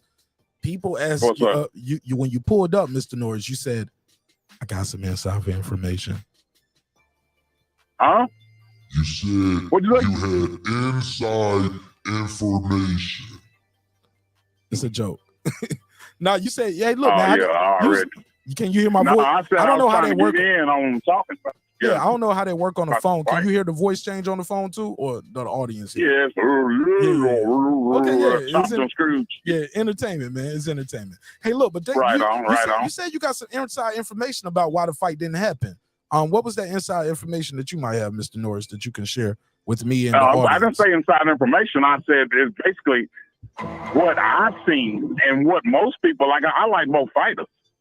At one time, Bud was up there with old boy, but he's sitting there claiming to be number one. How you gonna claim to be number one? You won't fight for number one and number two. Come on, man. Make the fight, man. Sign the contract. I didn't say nothing about no inside information. I was talking about as far as I wanted to get in on the conversation, is what I said. Okay. Your little Google phone, and plus I'm driving truck, man. I'm out here and way in the boonies, so man, you probably faded in and out. I don't know. Well, Mr. Norris, I'm gonna tell you this: whatever headset you're using, you got the best truck driver headset that I ever heard. Can you promote that? So because I got a lot of people that watch the show, listen to this shit, and they call in with the worst audio, and they always tell me, Mark, you always funny about the audio, and I'm like, man, all we got is audio, baby. You know what I'm saying? Right on. You know what I'm saying? Yeah, I'm gonna check y'all out, man. But y'all gonna have to come on with it now. We need to pump up. We need to pump up Bud to give him confidence to get in there and sign his dang contract by next year. I hope, because he's getting old, man. He ain't gonna be able to fight, and so is Spence. They getting up in age, man. It's gonna happen. They need to happen. Like it should have happened this year. And who fault is that? I'm just disappointed. I'm a true fan. Mr. James. Yes, sir. Now you got to answer this question before I let you go. If they was able to do a cross promotion with PBC and Top Rank for Loma and Gary Russell, which is not as big as this fight, and also they did it for Wilder versus Fury, which is way bigger than this fight, why couldn't they do this when Bud was at Top Rank? What happened? Why they couldn't even make him an offer? Give me an answer. I'm gonna tell you what it was. His promoter basically realized that basically they've been picking and choosing, just like Chavez. They're cherry pickers, man. You fight who the hell if you're a cherry picker, you're gonna fight the lesser, easier route. He's a cherry picker. That's my answer. That's cherry picking. I don't give a damn who it is. It can be Mike Tyson. If he was cherry picking, I'll say he's cherry picking. If it's my cousin and he was cherry picking, he's cherry picking. Okay. I see cherry picking. You taking the easier route. Man, come on, go out and do some lifting, man. Hold on. Only one fighter in this equation coined the term easy route. And it's your boy. Do what? You heard him. I said. Yeah, because the reason why is because it's the truth. What did I just say? I said the easy route. Anybody can say that. Is Errol Spence. Everybody knows right. Anybody can say that. Errol Spence made up easy route. Crazy. You're crazy. What the hell you talking about? What the hell you talking about?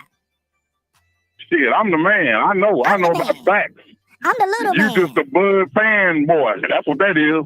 I'm a grown man. So keep on praising that coward. He ain't nothing but a coward. His name is Doug Coward Crawford. I'm a crawfish. I swim in mud because I'm scared. And I'm out in the ocean looking for something that ain't because I'm clout chasing. Put that on there. Clout chasing. All right. Well, I guess I ain't gonna never get that Terry Norris interview right now. So make some noise for your boy Martin. What up? Yo. Oh my God. It's a live show. You just never know. I ain't gonna lie, I could have sworn he said he had some inside information. And he was like, well, I guess your Google. Man, he never told me them headphones he got. I want to know what headset he got. Because his audio was impeccable. I'm about to lock his number in. I'm gonna call him back tomorrow. I'm like, hey man, I know we kind of got off to a rough start yesterday, but what headphones you got, man? I'm gonna need them shits on the road when I be doing my thing. And I can recommend that to the crew. You know what I'm saying? I got some people out there be driving, listening to the show and loving the show. But damn, man, he has some good ass audio, man. I like that shit. All right, let me take this Call from Joe. 402. What's your name? Where you calling from, family? What's up? I'm Joe. I'm from Omaha, Nebraska. Okay, Omaha, Nebraska in the house. Talk to me, Joe. What up? This was scrolling through Facebook. I'm scrolling through the internet. You. Well, it's the first time I've been in your podcast. Okay, so Joe from. Okay, let me give you the round of applause again. Shout out to Joe. Joe from Omaha. Yeah, man. Crawford country. All right. But shit, I have people call up. I have some people call up and they be like, I hate that nigga. I see him all the time. I be like, damn. I'm like, damn, is it personal? Yeah, it's personal. I went to high school with that nigga. Good. Don't clown me too much like you've been clowning everybody else. But have I been clowning everybody? Man, I thought we was having a good show. Thought we was having a good you are. Man, I'm letting people doing your best. Look, I let him cuss me out and hang up in my face. You know what I'm saying? Hey, look, and the only reason I gave him a pass because he called Bud a cloud chaser, but he started his call with my cousin is Terry Norris. How many times? Hey, look, respectfully, my man said that shit about 8 times in like an 8-minute call. Yeah, he did. He just, I don't know. That's my cousin. You know. But shout out to him, though. Go ahead. But the thing that I wanted to talk about is like people be talking about how Bud's ducking and shit, right? But say I offered you a job. I said you have to quit your job, right? Mm-hmm. You quit your job and you don't get paid for. You don't get paid for how long was the fight supposed to be postponed for until February, March? You don't get to get paid for fucking 4 months, but you quit your job and you wait for me to pay you. Don't take the $10 million. Just wait for me. You know, like this shit is crazy. First of all, who's gonna pass up $10 million to wait for 4 months? Guaranteed. Hey, look, they sent him 5 already. They're gonna give him the other 5 the week before the fight. Look, Spence would not do this shit. Hey, look, he would not pass. Come on, bro. He would not wait for Crawford. If it was the other way around, Spence would not be waiting for no Crawford for those 4 months. Bro, come and on. Pass and keep in mind, this is a guy who's used to making $6 million a year or more. He getting paid $6 million guaranteed per fight. Supposed to be fighting twice a year. The kid been used to making millions for a couple years now. You've been a millionaire for a while. Yeah, I don't see nobody quitting a job to wait for another job in the future. Like that shit is crazy. And people saying that Bud's ducking and all this shit. Man, the PBC, if the PBC could make that fight, why the fuck did Floyd Mayweather fight on the zone? Make this shit make sense. Put a case on him. It don't make no sense. You know what I'm saying? Like it's in the niggas' faces, but more people just like. I'm sorry, I gotta put a case on you. Objection. Floyd Mayweather is not on trial tonight. Floyd Mayweather is not on trial. Objection. I'm just saying, the PBC, if that fight could get made, Floyd Mayweather would have never went to the zone because there was no money at PBC. It wasn't enough money, so he did. It's like it's the faces, but people don't want to accept this shit for what it is. Like, to be fair, Floyd used to call it robbing the bank, right? Showtime was the bank. Showtime was the bank, homie. And suck that money dry. Not y'all. Whether y'all about to fight tonight, Floyd was gonna get paid or not. Floyd was gonna get about 30. Floyd had like a $30 million guarantee before pay-per-view for them six fights. People forget that. Floyd was getting like $30 million guaranteed, bro, per fight. Yeah, I just don't get why, there's just so many people love Errol Spence. They not looking at what it really is. People want to hurt him, call it a duck because it's not happening. But shit, I want the fight to happen just as well as everybody else. But I'm looking at this shit from a financial standpoint, not just, he's running. Man, Bud's not running for nobody. He done knocked out all. He lessens his promotion company for one. Everybody was telling him, you need to lead him. You need to lead him. He left just to appease the people. Then after that, you need to fight this person. Okay, but first of all, you need to get a belt. Then it was like, you need to fight some better competition. He fights Kell Brook. Oh, that wasn't good enough. Then he fights Sean Paul, like everybody was begging him to. Then they turn around and say that's just not good enough. Like, God damn. It be like that, bro.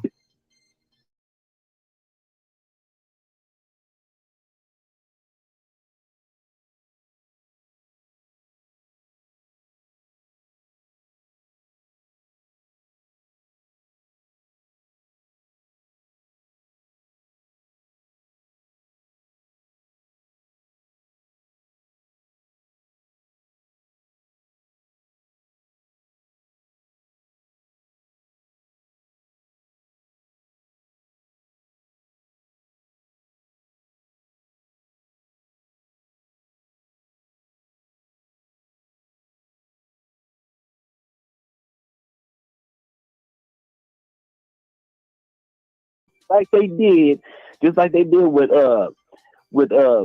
Devin Haney. Once he went to top rank, what is he doing?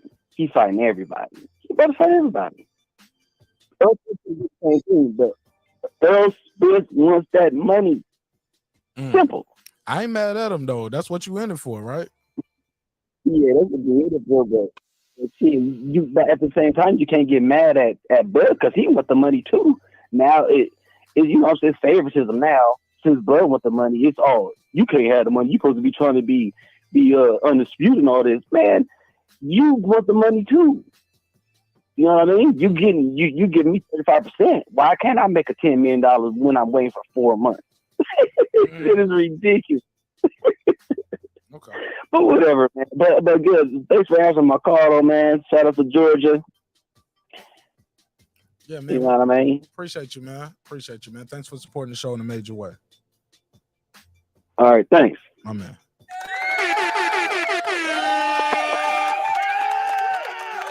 All right, good call. Shout out to Joe all the way in Omaha, Nebraska. All right, damn, I ain't even got to the rest of this shit yet. We've been cooking, man. I've been enjoying the conversation, though. Been enjoying the flow. It's a nice, smooth flow. Not everybody yelling and cussing each other out. So I'm cool with that, man. That shit don't even be good audio. You know what I'm saying? Take shots at the guys that's relevant and out of the blue. Oh, so yeah, let's get back to what we was at. We was on Bud Crawford is now talking about Keith Thurman. So let's pick up where we left off. Keith Thurman is the same guy that expressed himself of, not being interested in fighting Terence Crawford. So now all of a sudden, out of the blue, he's fiending to fight Terence Crawford. Okay. See, the thing is, when you're not relevant, you gotta, take shots at the guys that's relevant, and that's what Keith Thurman is doing right now. He's fiending to fight me. He's fiending to fight Errol Spence when he clearly ducked Errol Spence for how many years? When he clearly didn't want to get in the ring with Errol Spence. When he clearly, try to shade Terence Crawford off of fighting him at the welterweight division. So now all of a sudden you out there naked in the You naked. Oh my God. He disrespecting Keith Thurman. Oh, he disrespecting Keith Thurman. Oh, I love it though. You want to fight everybody. Oh yeah, because he ain't got no belt. We don't believe you. You need more people. Can I cue my drop? What was it? He lied. We don't believe you. You need more people. We don't believe you. You need more people. That's how I go. But I like Keith Thurman though. Keep it a buck though. I do like Keith Thurman though. I like his personality, and I think he's a hell of a fighter, hell of a competitor. But I do remember him tweeting out, I would like to fight Bud Crawford in 8 months. Y'all don't remember that? Let me see if I still got the tweet. Thurman, I want Crawford 8 months. Crawford. Let's see how good Google is over here. Here we go. November. This was right after. Here we go. Man, I'm fire with this shit. He said, I'm going to get back in the ring shortly. Said with Keith Thurman during the interview with The Athletic. I'd be more than happy, more than willing to step in the ring with Bud Crawford next summer. I'm willing to fight Crawford 8 months from now. End quote. End quote. So there you have it. All you got to do is Google Thurman Crawford 8 months. I ain't even put 8 months. I ain't even put the S on it. Here we go. It's everywhere. Oh yeah, cause I did a video on it. I wanted my video pop up. Let's see if I can put the yeah. It is what it is. Hold on, let me take this call. Call from Haplo. Haplo, what's popping? What's popping? What's good, my brother? What's up with you? All I gotta say, bro, is that you're hating on Spence, bro. You gotta hate on Spence. I'm listening. Go ahead. I mean, that guy that called in, he had so many good points. It was amazing. It was like, it was an epiphany. He changed my mind completely. You Jerry Seinfeld right now, bro. This nigga don't win Seinfeld on me. He completely changed my mind. Now I understand. It's all Bud Crawford's fault. No, why don't you get that, Mark? Come on. Hey, look, he called Bud Crawford a clout chaser. He probably told me he was Terry Norris' cousin about 8 times, didn't he? Terry Norris, my cousin. Yeah. Terry Norris. Bro, that was like the worst call of the century. Like, honestly, you should record that, put that shit in a time capsule, and just like bury it in your backyard, because 50 years from now, when people want to hear what dumbasses sound like, oh Lord, they can dig it up. Objection. Personal text. Personal text. Personal text. We don't have to do it like that. Put a case on it. Yeah, put a case on it. What's up, man? Hey, Hablo, what makes it? What? How many pay-per-view? When you thinking about a mega fight, what is the projection for a pay-per-view? Oh, $1 million, bro. Mega fight. A mega fight is $1 million, right? Yeah, I got people in my chat talking about 100,000, 350. It was like 350. That's what 350 in this that's time. What their favorite fighters are getting. I was like, yo, if 350. Canelo is not, they don't book Canelo for 350s. They don't book AJ Bro, they for were 350s. They were doing 350 back in 1979. Come on, man. Come on, bro. They ain't booking these guys for no 350s, man. Put a case on that 350. Reggie, 350 my ass. What fight are you talking about doing 350 anyway? Because I don't think any of these fights do 350. I think Spence did 350 before. I think nah, that was cap. I think he might have did 350 or something like that with Mikey, if I'm not mistaken. Mikey or something like that, right? I mean, maybe that's what they said. Okay. But I don't think they actually did. But for you, when you talking about a mega fight, when you book these guys, you're thinking we want to do $1 million. We anticipating at least 750, right? Shit like that, right? Right. Yeah. And that's at a $79 to $100 price point. Shit like that. No? Yes, no? Yeah. All right.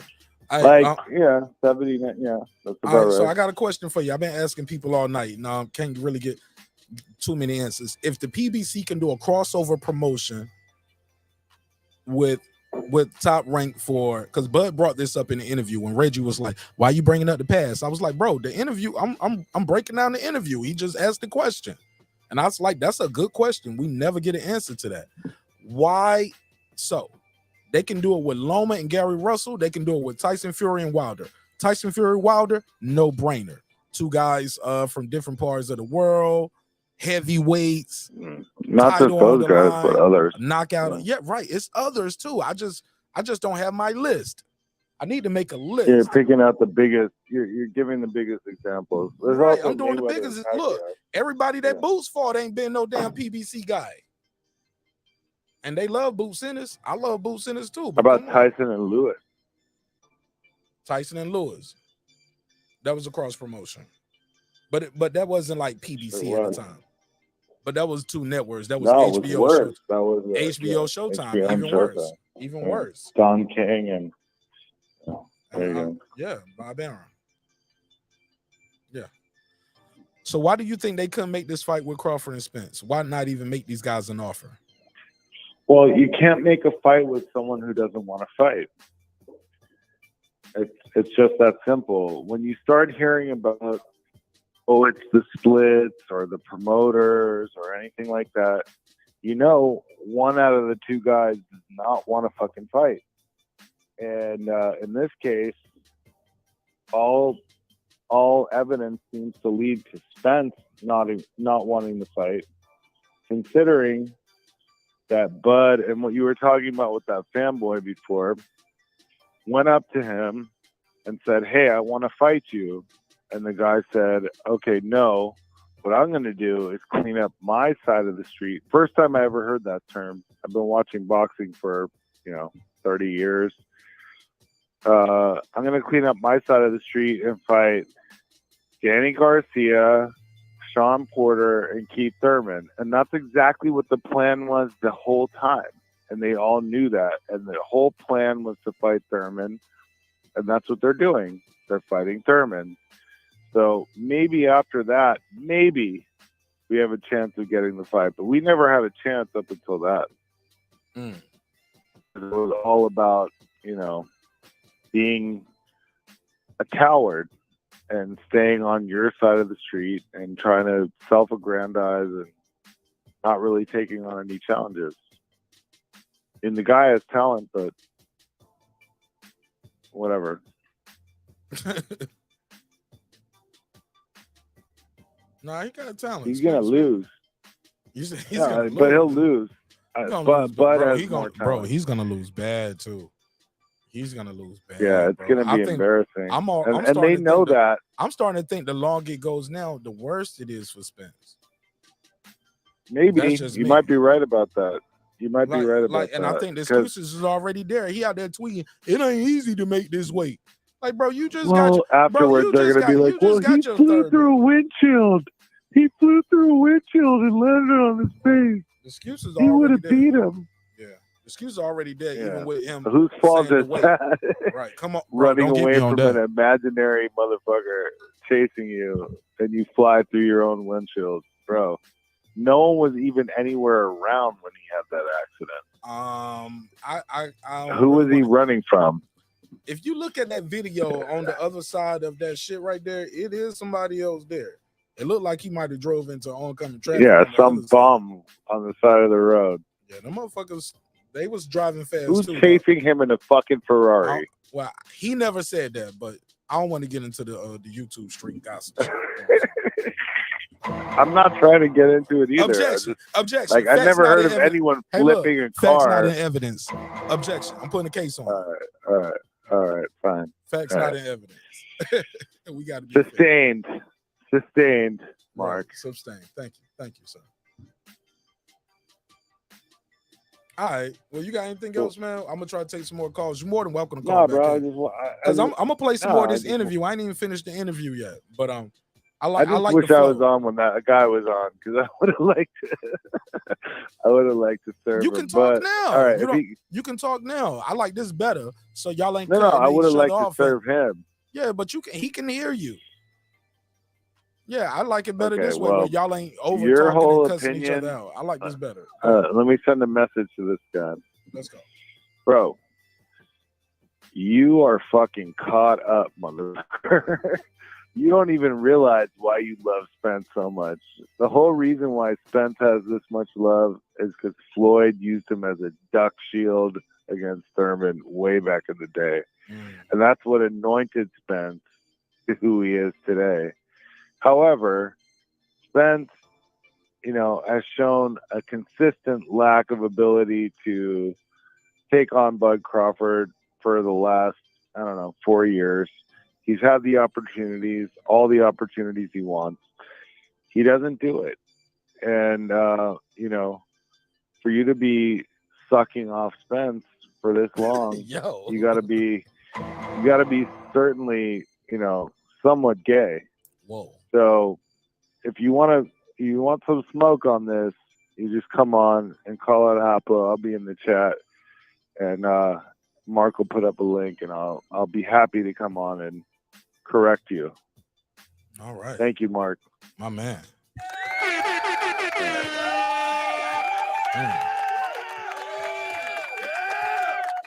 Shout out to my boy Haplo. Damn, that's a damn call for you right there. He kind of went crazy right there at the end, huh? Damn. Shout out to Haplo. All right. Hey, look, yeah, man. It's an open channel, open panel, open dialogue. Long as we keep it somewhat respectful, we can come back and do it again, right? I think he was totally disrespectful. Got to put a case on him. I gotta put a case on him. That was crazy. All right. This around the time of the show, man. I gotta get back to it. Damn, who was the caller before Haplo? Joe. That was Joe, right? Joe had a good call though. Joe, I really liked Joe's call. I thought Joe had a good call. Joe from Omaha. Let me see what this is. Call from Freddie Jefferson. To accept, press 1. To send a voicemail. You don't say this whole name. Hey, Freddie Jefferson, welcome home. Welcome home. Welcome home. Thank you. Hey, turn the YouTube down in the background for me, Mr. Jefferson. Okay. Yes, sir. Be glad to. Yes, sir. Yes, sir. Thank you. Appreciate you. Got you, man. Yes, sir. Yes, sir. Talk to me, Mr. Jefferson. How you feel tonight? I feel very, very good. Very, very good. Right, I'm so glad I could talk to you until I don't know what to do. I'm from Memphis, Tennessee. Okay. Mm-hmm. And I love Jefferson's your from- style of fighting. You say you love my Memphis, what? Tennessee. I love your style of fighting. Okay. That guy knows that you're gonna break his neck, man. He knows. Hold on. that. I'm not a just- fighter. I'm not the fighter, sir. I'm just the host. Oh. I'm not a Okay. fighter. I'm not the fighter. I'm just I'm just the entertainer, sir. I ain't trying to fight nobody. I ain't trying to fight nobody but the cases out here. They trying to put cases on me. I'm just fighting the case, man. That's it. Mm-hmm. Okay, I thought you was Mr. Crawford. Absolutely not, sir. I'm just over here hosting the show, and we're doing a reaction to it. But you're more than welcome to send out a message to Mr. Crawford, and you can tell him what you think of the fight. And are you buying the fight for David Avanesian? Are you going to the fight? It's $39.99 on BLK Prime. Oh, exactly. I'm actually going to buy the fight. All right, $40, man. Support your favorite fighter. That's what I'm I talking have about. to. I know that's right. I Talk have about to. it. Mm-hmm. I know the way this guy is fighting. There's no way in the world nobody's going to beat him. You know, I mean, since he has one weight, just going at it, but you know that ain't gonna get it with Crawford. Crawford knows how to sidestep that stuff and get him. You know, I don't know what they're talking about, like he's scared of him, and that's not the issue at all. I mean, Crawford is a fighter. He's a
Mm-hmm. It cuts off. That was crazy.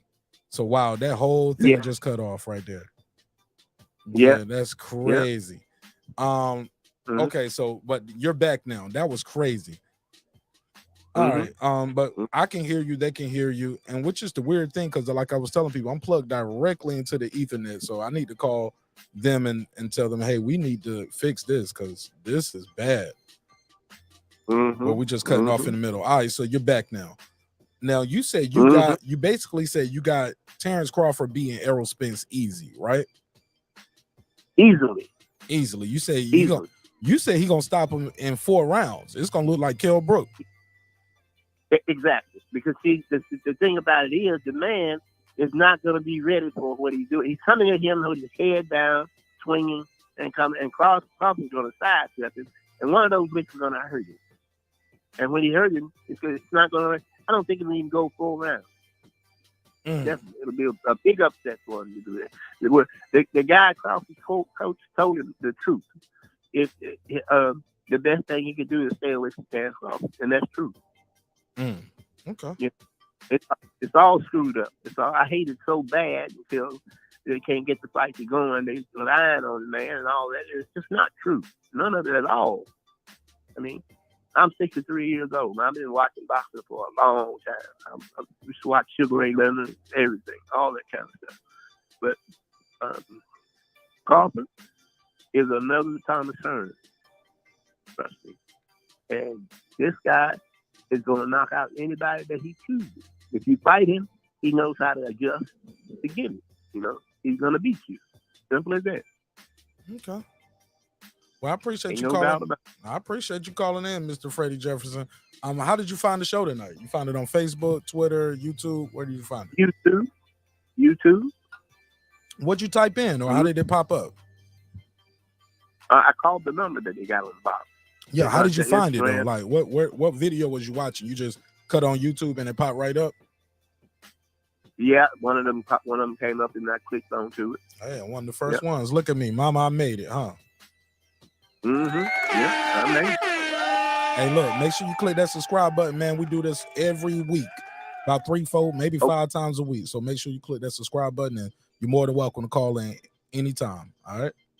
Thank you, sir. Thank you, sir. My brother.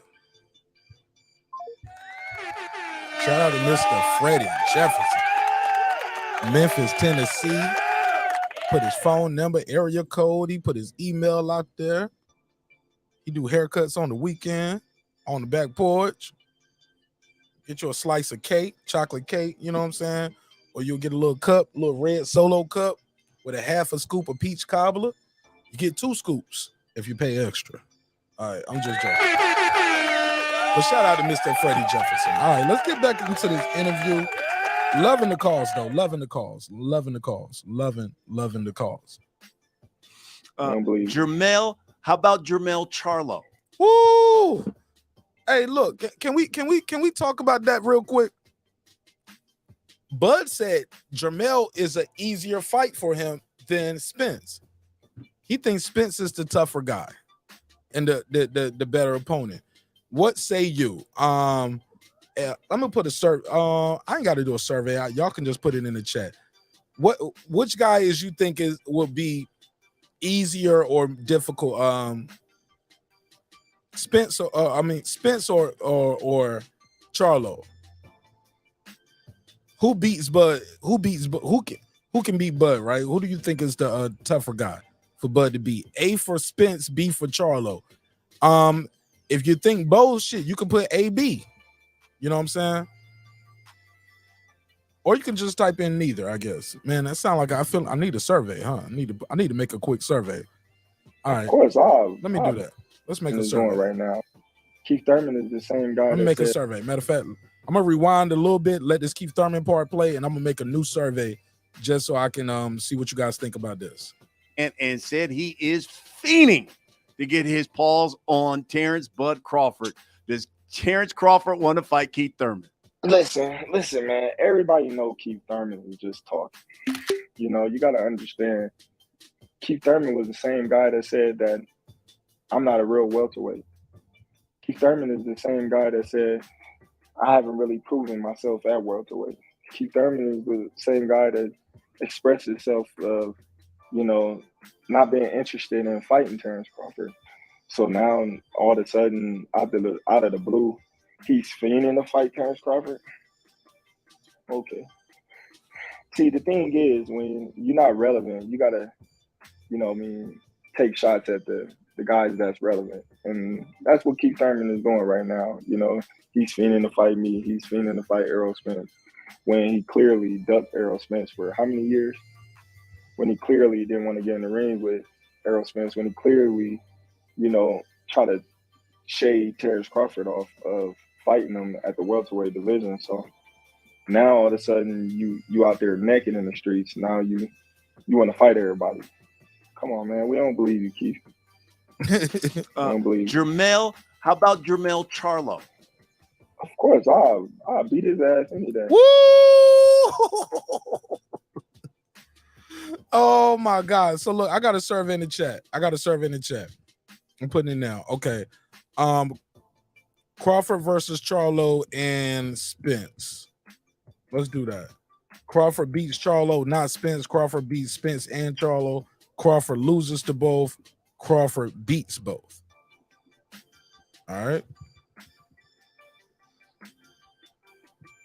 There you go. So let's see what the room is saying. And if I got a misspelling in there, I don't care. It's on the fly. So I got a survey in the chat. The survey is in the chat. If you're watching on Facebook, you cannot use the survey. If you're watching on Facebook, you have to join on YouTube. If you're watching on Twitter or Reddit or Instagram, you have to join on YouTube or sign in on YouTube to participate in the chat and the survey. All right. If you already here and you ain't smashed that like button yet, shame on you, because we got a fire show tonight. All right, let's get back to it.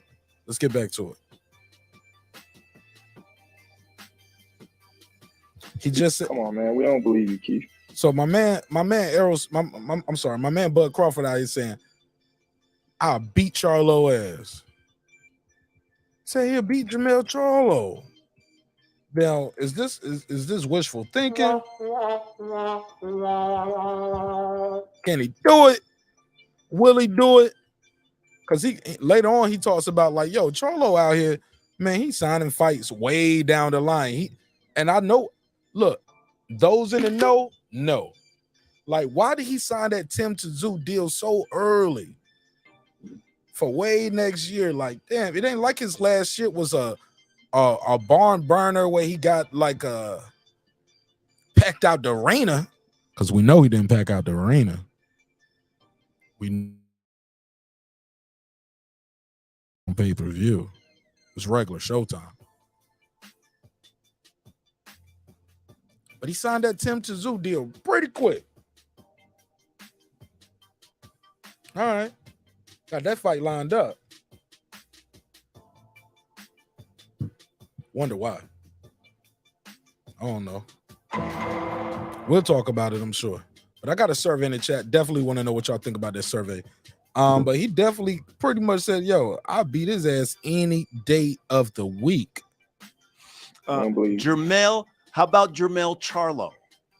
Of course, I'll beat his ass any day. Easy. Wow, right, bro. I'm like, wow, too. Like, wow, easy? Is Jermell Charlo easy? Is he easy? Because look, we've seen him get outboxed. We've seen Harrison outbox him. Harrison outboxed him. We seen Castaño get busy with him. Jensen Rosario went out and was shivering, shaking on the pavement. But if you watch that fight, Jensen Rosario was getting busy with him. We seen niggas get busy with Charlo before. Am I lying? Put a case on me. Niggas get busy with Charlo. He's not invincible. Swings wild. Telegraph punches. Swings very wildly. Gets caught visibly. But to be fair to him, ain't nobody out here dropping and having him shivering and shaking on the pavement. I like Jermell Charlo. I respect him. in the ring and what he do in the ring, but some of that stuff he be doing outside, I don't rock with that. But that ain't my business neither, though. Let's get back to it.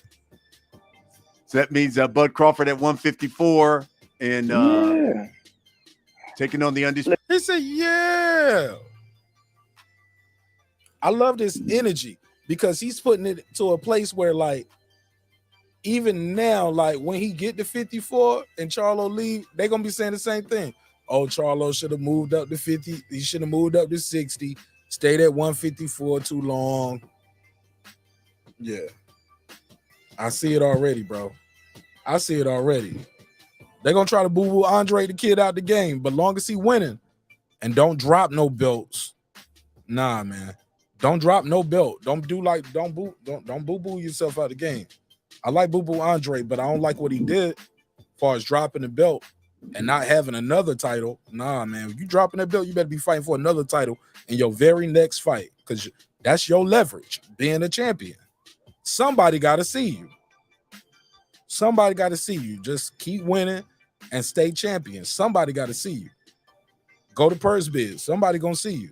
Whether it's at the Zone, whether it's it go to Purse Bid and it's a one-off with Top Rank, whether it's a PBC Showtime fight, you the champion, somebody got to come see you. Listen, this was definitely what I said, and I ain't gotta lie. You know what I mean? I promise you.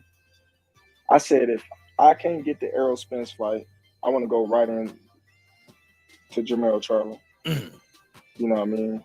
But Jamel got all kinds of mandatories, and he already lined up the fight and stuff like that. Yeah. Oh, shit. Yeah, he lined the fight up already. So I'm going to leave him alone. Leave him alone. Leave him alone. He got a fight lined up. You can't fight it right now anyway. Leave him alone. I get it. All right. So, of course, that couldn't happen. You know what I mean? So, the main focus was Errol Spence, you know? And Jamel Charlo, you know what I mean? He run his mouth a lot. He be all sensitive and stuff, but he... he said he run his mouth a lot. Hey, look, Jamel Charlo, didn't he put that on shirts? Didn't he have that keep running your mouth shirts? You're like, yeah, he run his mouth a lot. He be sensitive and stuff. Yo, even Errol Spence said that about Charlo. Even he said it. He was like, man, he be kind of sensitive, yo. Oh, my God. It ain't just Bud saying this about him. It ain't just Bud. Errol Spence said it, too. He can fight. He got some skills, you know. We respect him in the ring, but, you know, I believe Errol... We'll respect him in the ring. That's it. Spence is a tougher challenge than Charlo. That's just my honest opinion. He said, that's my honest opinion. Errol Spence is a tougher opponent than Charlo. Interesting. Let me see what they're saying in the chat. Wow, the votes are coming in. The votes are coming in. And we got Crawford beats Charlo, not Spence. Crawford beats Spence, not Charlo. Crawford loses to both. Crawford can beat both. And yeah, y'all vote. I'll let y'all know what the votes say in a minute. All right, let's keep going. Shout out to Beyond and Above Media, SLG in the building. What up, though? Other fight that is happening. How about Benavidez? Rockman, what up? His plant. What do you think about Jannard Hill? What up?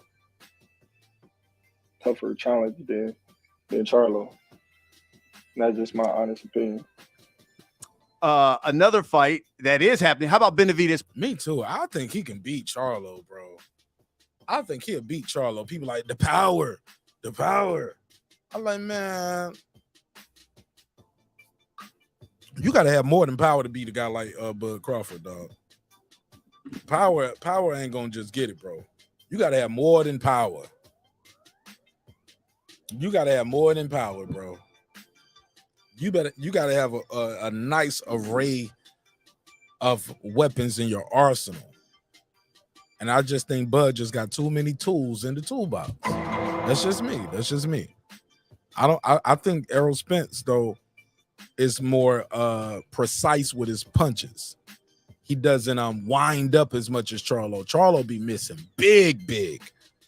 I mean, big. Charlo will do a damn 360 windmill from spinning so hard, bro. Like, I just think Errol is more calculated with his punches. You know what I'm saying? But even still, I still see holes that I think Terrence will exploit. Plant, what do you think about that? That's going down in March. Good That's fight. A tough fight.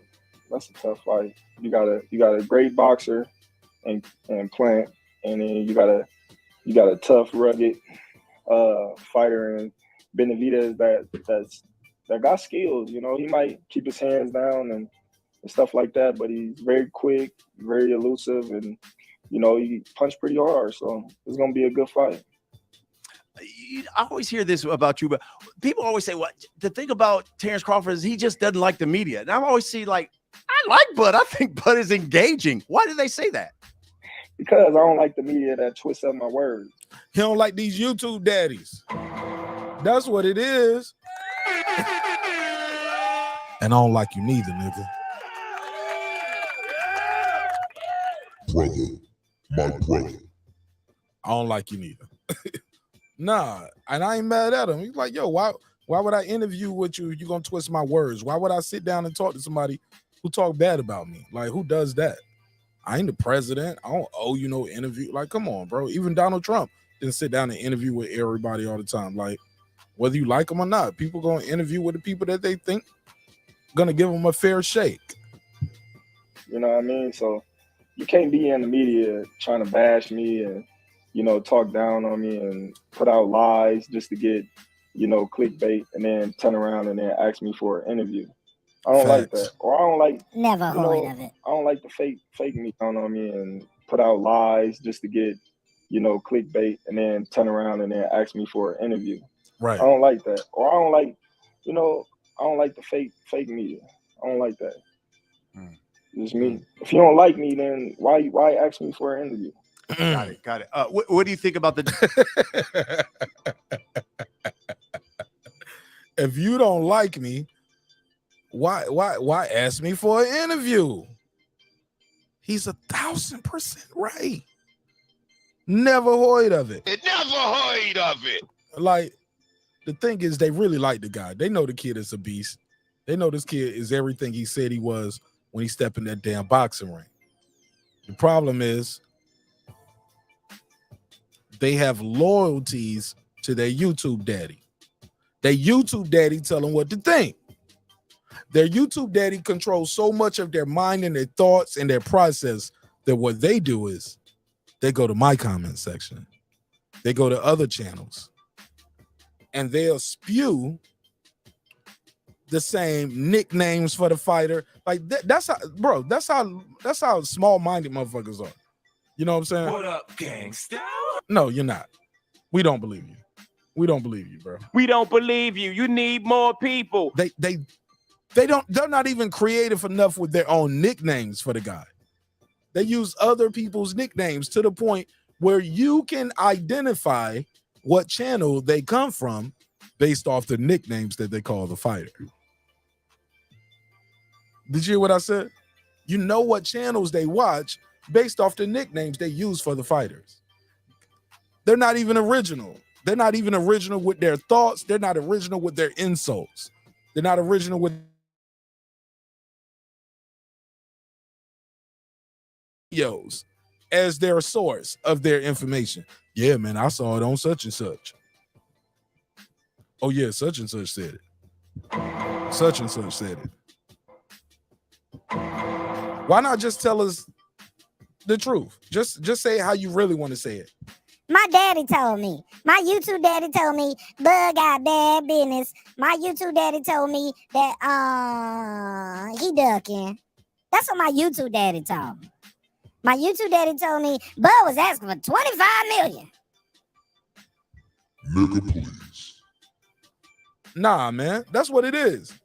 They have you gotta be creative, dog. Motherfuckers ain't even got creative insults. They repeat insults that other niggas say. Like, you ain't even got your own nicknames for niggas. Come on, fam. But no source, no context, no Where's the evidence? Where's the evidence? Just some nigga telling you on YouTube, sitting in the fucking car, sitting in the basement, bookshelf with a whole bunch of shit he ain't never read in his life. I'm just saying, fam.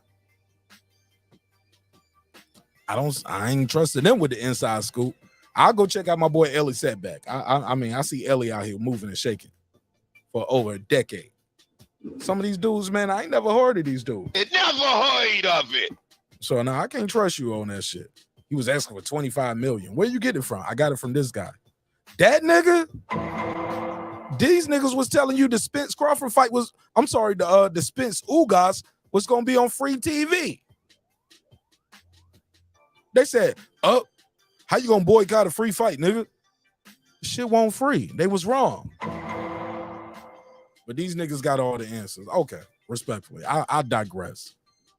Hey, look, and whenever you hear somebody say that, they got that from here. since we right on brand with it. Let's get back to it, Lil. Let's get back to it. I'm having a good time. Ben Israel, what up, though? WBC ordering Thurman and Spence. I knew they was gonna do that. Oh shit. He said I knew they was gonna do that. Because of the money. Let's go. Because you gotta understand, that's the biggest money fight for Spence. It is Thurman right now. You know, if he fights Stanionis, it's kind of like me fighting Avanesian.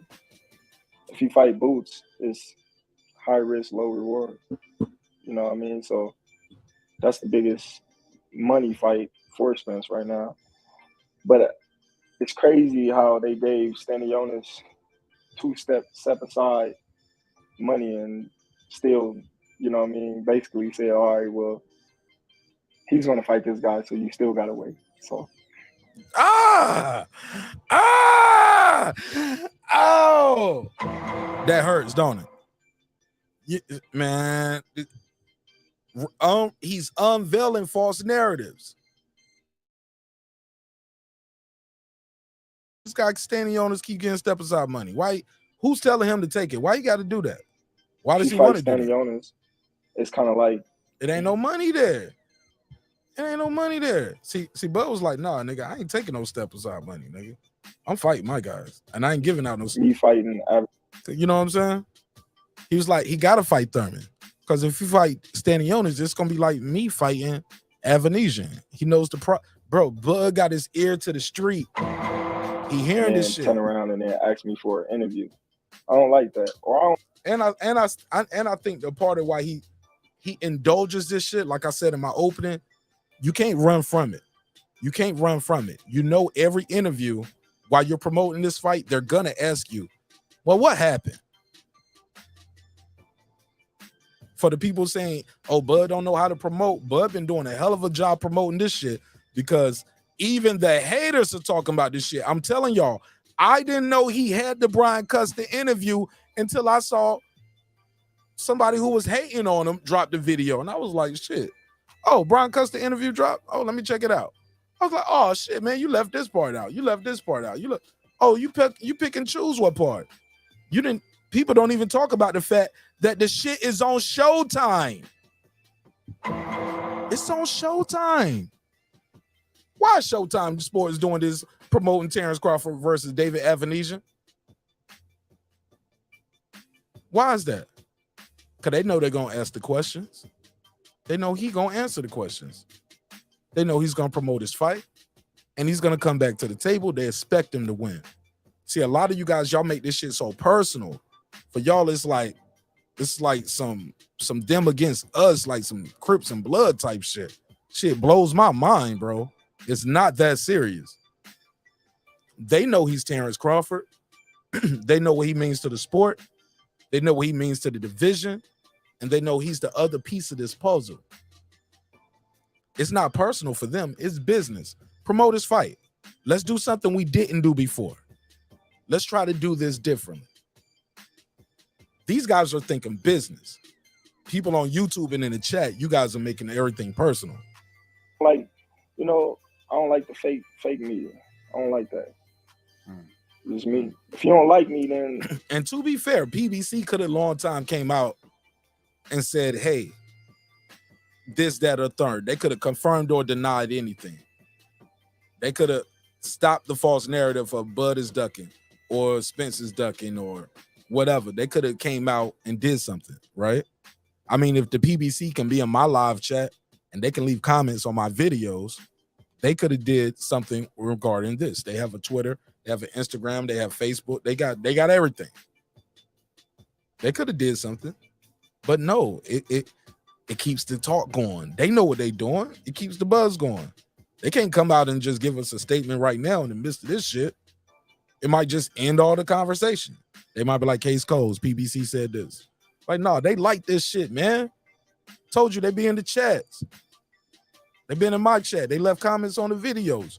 They know what's going on. Why ask me for an interview? Got it. What do you think about the WBC ordering Thurman and Spence? I knew they was gonna do that. Because you gotta understand, that's the biggest money fight for Spence. It is Thurman right now.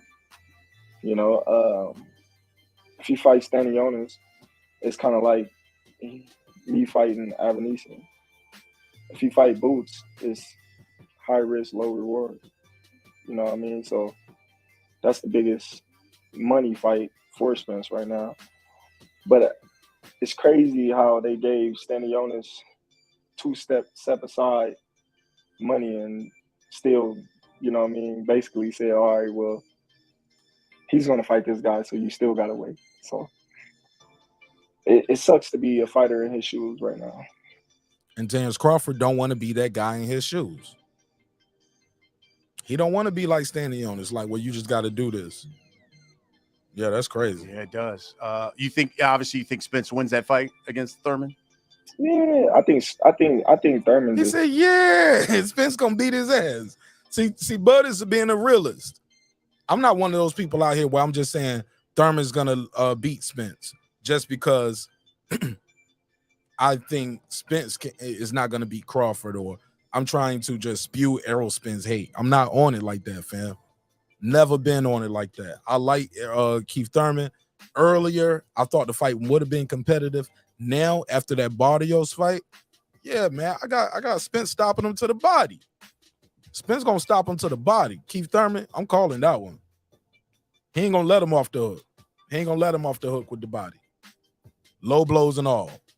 I'm sorry, respectfully. You're gonna go Andre Ward on him. Damn, I ain't gonna get the Andre Ward interview now. Damn. Whatever. It's all entertainment. Scared of Spence.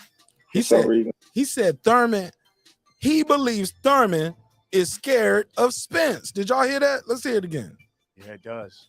You think Spence wins that fight against Thurman? Yeah, I think Thurman just scared of Spence for some. Do y'all think Thurman is scared of Spence? Press A for yes, B for bullshit. Is Thurman scared of Spence? A for A, he got his number. Or press B for bullshit. Is Thurman scared of Spence? Crawford said, yeah. He said, yeah, I think Spence always had his number. And Thurman knows it. Yeah, it does. You think Spence wins that fight against Thurman? Lisa Bell said that's bullshit. I think Thurman just scared of Spence. Okay, Stephen Bateman said yes, he's scared. Lisa Bell said nah. She said, man, these are champions, man. These are all champions. You don't get to this level being scared of nobody, right? SLG, he says Spence getting that liver and onions on it. Hell yeah, get that shit smothered in gravy with some onions and some rice. That's that liver, baby. Or if you from the country, you get them chicken livers and you get them deep fried. You deep fry them chicken livers with some hot sauce. Eat them shits like they chicken nuggets. Dip them shits in some hot sauce and some ranch dressing, man. Chicken livers. But if you're gonna get the beef liver, yeah, you gonna fry them up, smother them with some gravy, some onions, put them over some rice. Shout out to all the old school niggas in the South. They know. Put a case on. Lisa Bell said, nah, he ain't scared. My boy in Australia, Stephen Bateman, all the way in Australia. He said, yeah. He's scared of him. Rob G said Thurman ain't scared. He got beef for bullshit. Pull it up. He said Thurman ain't scared. SLG, he said Thurman is scared of anybody who's a body hunter. Beyond Above Media, bam. He said scared. No, never heard of it. All right. It never heard of it. All right. Poxy Magic, he said fighters ain't scared. Small hats. Nah, we seen some scared motherfuckers out there. We seen them scared and we seen them fight scared. We seen that happen. We know that's a myth. Fighters aren't scared. That's a myth. Small hats. One old Spinks in the back. One that Spinks in the back before the Mike Tyson fight. That motherfucker would say he was scared. Then we see old boy walk in the ring with Hefe, walk right out as soon as they run the bell. He was like, oh, well, I didn't think I was going to get paid. I was like, nigga, you didn't know that before you took the ring walk and stepped in the ring? Small hats. Yeah, small hats. He said Thurman got a loss. He ain't scared. Okay. Spence was never Thurman's mandatory. Hey, you know what? Mikey Garcia was not as mandatory. Manny Pacquiao wasn't as mandatory. A lot of guys fight guys that was not their mandatory. So, Call from Mr. Norris. yes, a lot of people that's not mandatories and they still fight, Lisa Bell. Mr. Norris, talk to me. Go ahead. What's going on, Chief? I'm settling now, man. Go ahead, talk to me, man. What's on your mind? Hey, man. No, my deal is, man, oh boy, I can't be able to handle that pressure, man. That body snatching, that pressure to the body, man. That's the reason why Terrence, Styles, Terrence, and the same thing with your boy Keith, Poofy Poo, Thurman, old scary Thurman. He's the same way. You hit him in the body, man. And that's what Spence does. He goes to the body, man. He works the body. Body, head, body. He's man, dude, I ain't seen nothing like it in years, dog. And Bud a bad mother too. I give him props. But if he really wanted to smoke and wanted to fight, the fight would be going down right now. It'd be going down this year. No. That's the only one I got. It wasn't gonna be this year. It was gonna be next year. Even Spence, everybody's all agreed to that. That's non-debatable. Right. The What fight I'm saying won't though be this is, year. right. What I'm saying though, if they would have went in and signed a contract 6 or 7 months ago when they were first started, No, that's called negotiations. Though, they bro. could have got it done, huh? It's called negotiating. It's a process, and Right, that's what I'm according saying, to though, them, but- according to him, they was dragging. According to Spence, he was dragging. Like it's all about who you decide to believe, you know. Because Right, Steven but that's the Espinoza problem, though. ain't said that, and Al Heyman ain't doing no interview, so we don't. It's all about who you believe. Right. Well, I know Spence personally, and my homeboy deals with him all the time. He got those dogs. Did you talk to him about this? Me and him chopped it up. Did y'all And talk bottom about line this? is- Hold on. We got breaking news. Talk to me.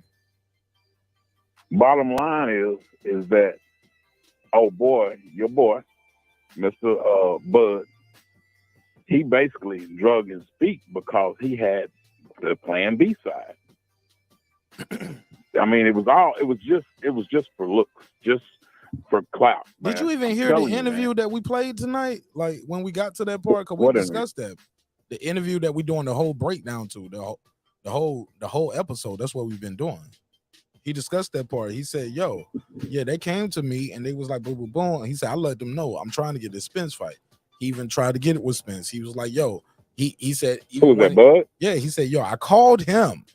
And I was like, yo, what's up? He even told him about the 25 million a piece. He's doing everything he's can to me. He's even finding outside money to try to get the fight done. What's wrong with that? And then whenever Spence, Spence what about asked Al him, Heyman? well, Remember Al where's- Heyman? what- Hold on, no, Spence never asked Al him that. Heyman is he's just an advisor. Bro, Spence said He's not a promoter. He's an advisor. I never said And that's that. something I never else. said that. I And never that's- said. Sorry, right. I never said that. He absolutely Well, is. I'm trying to break it down, though. And the I bottom already line, know. like I that guy already got on know. earlier. Listen. Whatever Bud brought to Spence, I've already said in the other call. Spence was right by saying, "Hey, I got to run this by Al." That's smart. That's business. Right. That's what you do. And also, where's the money coming from? All of a sudden, it was another lie. all of a sudden he couldn't Obviously tell not. him where the money Obviously was. You know what I'm saying? Obviously not, because he getting 10 million right now. Obviously not. It won't no lie. Supposedly. It's not. Man, He fighting now. Bud, sir, he's got Bud has lied so much. His credibility is gone, bro. I'm sorry. Sir. The dude, him and Bo Mac both, they lie. Every other word come out of their mouth is a lie. You know this fight It's is a lot happening, of right? clout, You know this fight is happening, right? That David guy, whoever, and Terrence. Yeah, you know nobody care about that. I ain't watching it. Whether you like it or not, it is. I don't care about that. You got to listen. That's a duck fight. Sir, He okay. ducked. Sir, are you going to listen or are you going to just overtalk? I'm listening, but I'm also commenting, and I got an opinion. You can't listen if you don't let me finish more than one sentence, sir. Okay, go ahead. You can't be listening. Your reaction. You're being. All right, I'm gonna ask you if I can comment then afterwards. How about that? How would do it? You're like more that? than welcome, and the chat is always there for the comments as well. You know what I'm saying? But let's not be so reactionary. Let me finish this sentence. What I'm trying to say is this: the guy was not lying about the fight and having an investor who's willing to invest a large money into them fighting. Well, we don't know about them fighting, but at least we know we got somebody who was able to put up 10 million for him and either 10 to 12 million for Adrian Broner. For who? That's my question. That's BLK Prime right now. That's a fact. Terrence got a $10 million guarantee. Adrian Broner got anywhere between 10 and 12 for the next 3 fights. I'm talking about the 25 million he's talking about before. Is what I'm talking about. I don't even get your question. And there's you lost me right there. Did 25. Did you hear my question? There was 25 million that Terrence said that he said he would get. Hold on, I'm gonna answer. Okay. He called Spence and told Spence, hey, I can get us 25 million a piece to fight. We can go to Baidu. What's the name of that place over there? What's over in he didn't say Dubai. He didn't say where. He did not say that. Right. Well, he said somewhere in some other country. He didn't say that neither. That's not true. What did you say then? Since you was there. Okay. No. Since you was there. What? Okay. No. All I know is what's reported. All we know is what's reported by Terrence. And Terrence never said Dubai. He just said the amount in his IG live. See the problem. In his IG live, he never said the location. He only said the amount. You just added the location, sir. Well, I've heard that before. Okay, well that was just like you threw a report. No. Okay? I heard it from the fighter's mouth, sir. What I got, you heard it straight from I heard Bud? it straight from Terrence Crawford on IG Live. He said that to the whole world. Okay. Well, see the problem with that. Up until then, nobody who's a principal in these negotiations has said anything about that and the amount. Okay. Nobody before that or after that who's a principal in it. Not Errol, not Steven, not Al, not Bud, not Bo Mac. That's it. Go ahead. I can comment now. Go for it. Okay. My deal is Bud's credibility with me is gone. Oh man, that ain't got nothing to do with this right here though. No, being honest. Man, I got a son that come on. No, you got to tell me where you got Dubai from. You know what I mean? If people are hold on, brother. You kind of went before. Tell me where you got Dubai from. Where did you get the fight was going to be in Dubai? I forget what. I don't know. I watched so much on YouTube. I think it was what that dude name. Oh, okay. I can't think of his name right now. So you heard it from somebody on YouTube. Yeah, but you didn't hear from Bud. He's one of the top guys. He's on every day. Hold up. The red guy, bald-headed guy. Okay, but look, but we didn't get it from Spence, Crawford, Bud, Al Heyman, Bo Mac, Steven Espinoza, none of them. We didn't get it from them. That same dude on YouTube told y'all Spence versus Ugas was going to be a free fight. That was false. I never heard that. Oh, yeah, it was on YouTube. I never heard that. Oh, it was there. See, you missed that episode. I believe everything I hear. That's my deal. Okay. You have to show me. I have to speak about an order. That's what I'm so upset about this fight. Because fix your audio. Doing another fight, he should have been fighting Spence this year. Fix your Not audio. this year, the first of next year. Fix your audio. But he wanted to do a tune-up. Fix your audio, bro. And then Spence. Okay. And then Spence, when he got hurt, he didn't do a tune-up. Even then, after the wreck, he went right and fought Danny Or what's his name? Danny Garcia. For what title? He can do it to you. What title did he win for that? I'm not sure about now. He didn't fight for a title. He fought him. Well, he fought for his title. Okay. Danny went for his title. Okay. Why he didn't fight you, Bud, to unify right there? Bud, hold on. If it's not a tune-up, smoke, bro. Listen. Hold on. Listen. Man, y'all. Did they make him all? Listen. Did they make him an offer? Because y'all are far gone up that dude's butt, man. Bud is afraid. Hey, man, look, I ain't in nobody's butt. I ain't in nobody's butt, homie. You there? He's like, oh, hell no. And I don't blame you. Shit, he broke his rib, eye socket, and busted his nose. Sir. He bled for 40 hours. Dude, would you want to take an ass? You gonna pay me too? To take an ass whooping like that? To be you fair, gonna pay me? To be fair, he didn't drop Ugas neither, though, did he? He beat just like with Mike, he beat the crap out of him. Almost where he can't even come back and fight. Watch when he come back the next fight, he ain't gonna be the same fighter. The referee. Man, go back and look. Hey, look, I just saw this. Hey, look, I did a video today, right? Oh, my God. Okay, well, go ahead. I'm gonna let you finish the call. Go ahead. I'm good. I'm just laughing because you don't see the damage that's going on every time they made him. That dude, when he did like now he has first he has a blue whatever that was. He was training with. Fix your audio. Your audio. You gotta. I don't know what you're doing with the phone, but keep the phone still. Oh, okay. He got a personal trainer now, so you notice each fight is like he's in better shape. He stopped partying, doing all that crazy. He is focused, man. Right now, this man is focused. And I ain't seen nothing like it, dude. And I give Bud credit, but Bud got to come on with it, dog. He just been talking a good talk, but when it comes time, he really don't want to smoke. Like I said, my deal is if he really wanted to fight, he would have been there at the U.S. fight. He'd been like, hey, got up in the ring, hey, I want you next. When he called him out, said, Bud, hey, I want you next. I'm going to whoop your ass, take your belt, whatever. He should have been right there. Where was he at? Where was Bud? Out in Ocean. Hey, where you at? Did Spence jump in the ring at the Bud beat Porter, or did he leave the ring? He left because he was disappointed. You know the reason why? Oh man, you ain't even keeping it. Okay. Porter did not train you for ain't that. even being fair. You're not even being fair. That's his boy. Okay, you're not being fair, sir. Like old boy. Sir, I let you talk. Is his friend too. What's that dude's name? Sir, you're not being fair. You're not even being fair. All the time. You're not even being fair. Timothy, whatever his name is, you're not and the even other fair. dude. Sir, they always up his butt. Sir, that ain't got shit. Sir, I know what I see. Listen, you ain't even listening. I know what I see, sir. I know what you're not listening to. You ain't listening to me. I know what I see. Sir, I let you talk.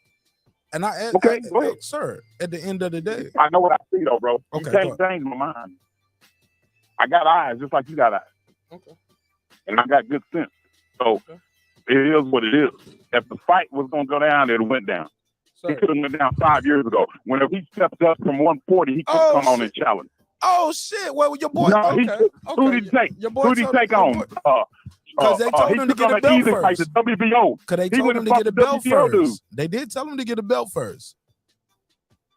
Okay, they said get a belt first. That? So he got a belt first. And once he got a belt, they said you're on the wrong side of the street. This fight should have happened a long time ago. That's what I've been saying, sir.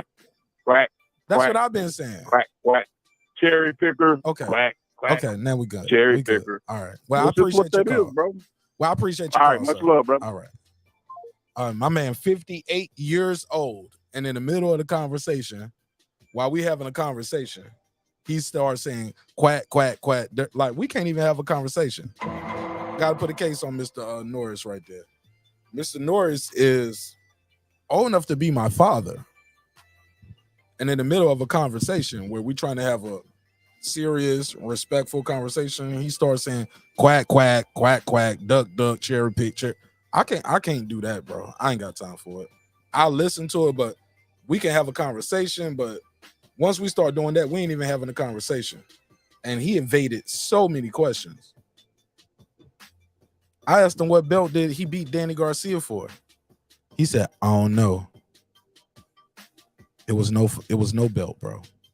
It was only a defense of Spence title. We could have fought him then. He agrees with me on that part. But he evades the part of nobody made the kid Crawford an offer. That's not me saying it. That's PBC saying it. That's just PBC saying it. It is what it is. He said that was a great call. He brought the facts. Nigga, you lying. I know boxing. Where was the I know boxing? Don't be in the chat with that propaganda, bro. I appreciate you being a member, but you can't don't lie, bro. Don't lie. Don't lie for him, bro. That brother said the fight was gonna be in Dubai. I asked him cite his sources. He said some red brother that be on YouTube. He be on every day, man.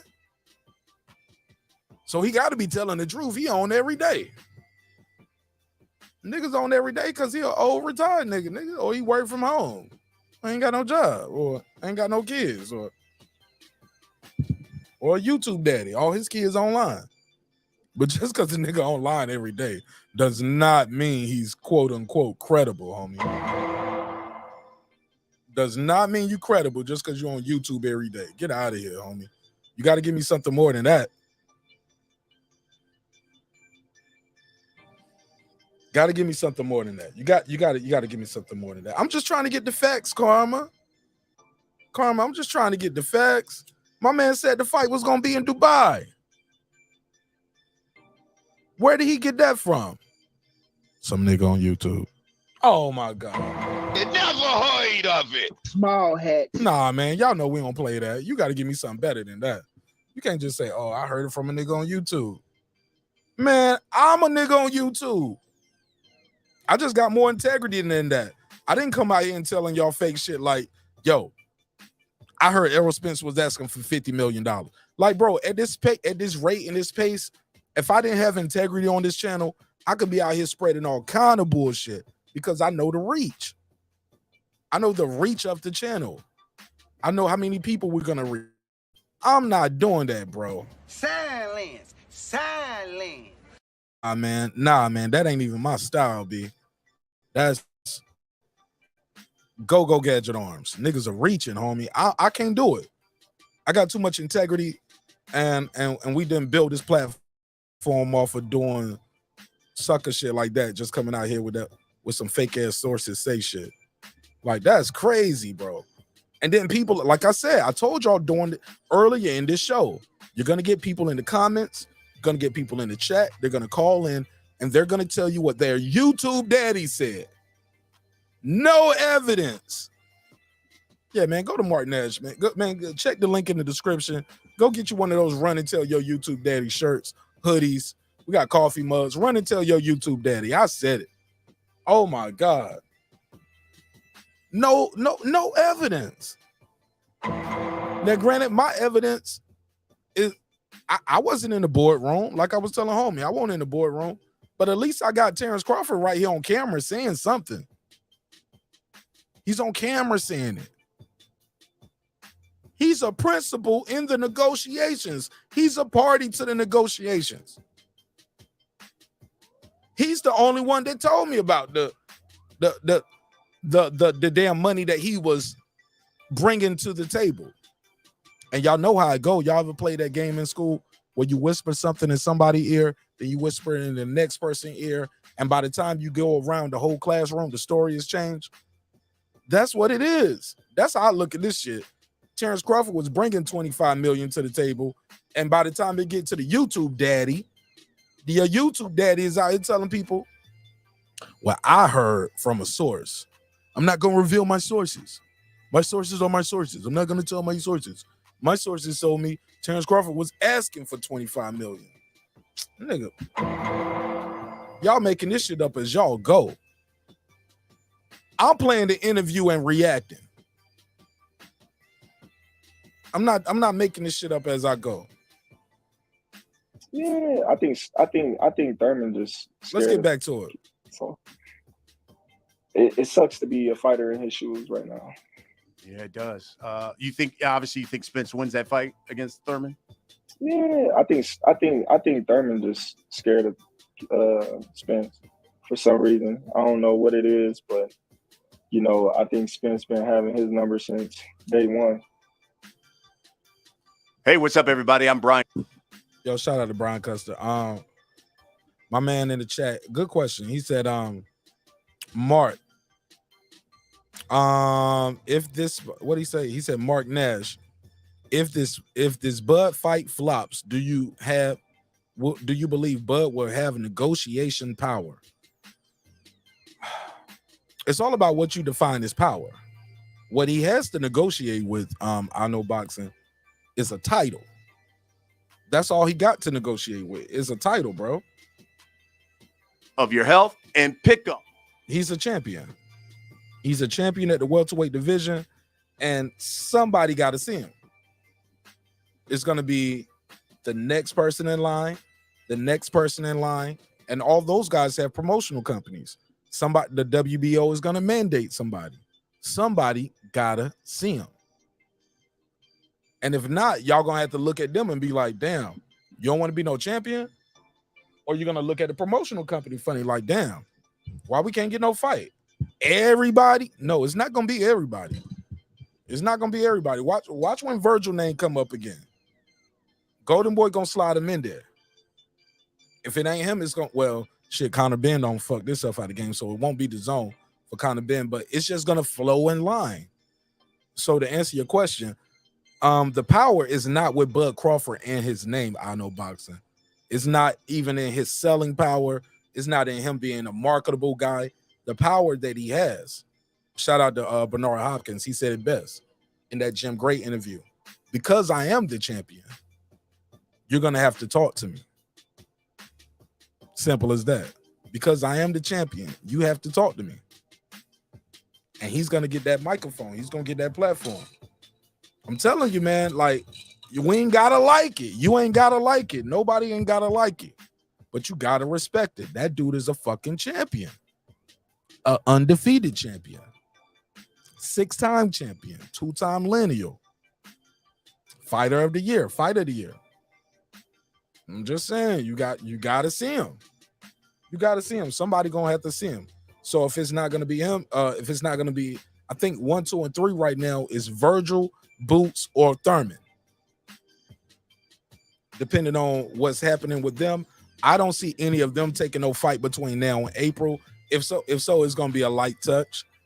And yeah, by April, somebody is going to be Bud Crawford's mandatory for that WBO title. And you're going to have to see that, man.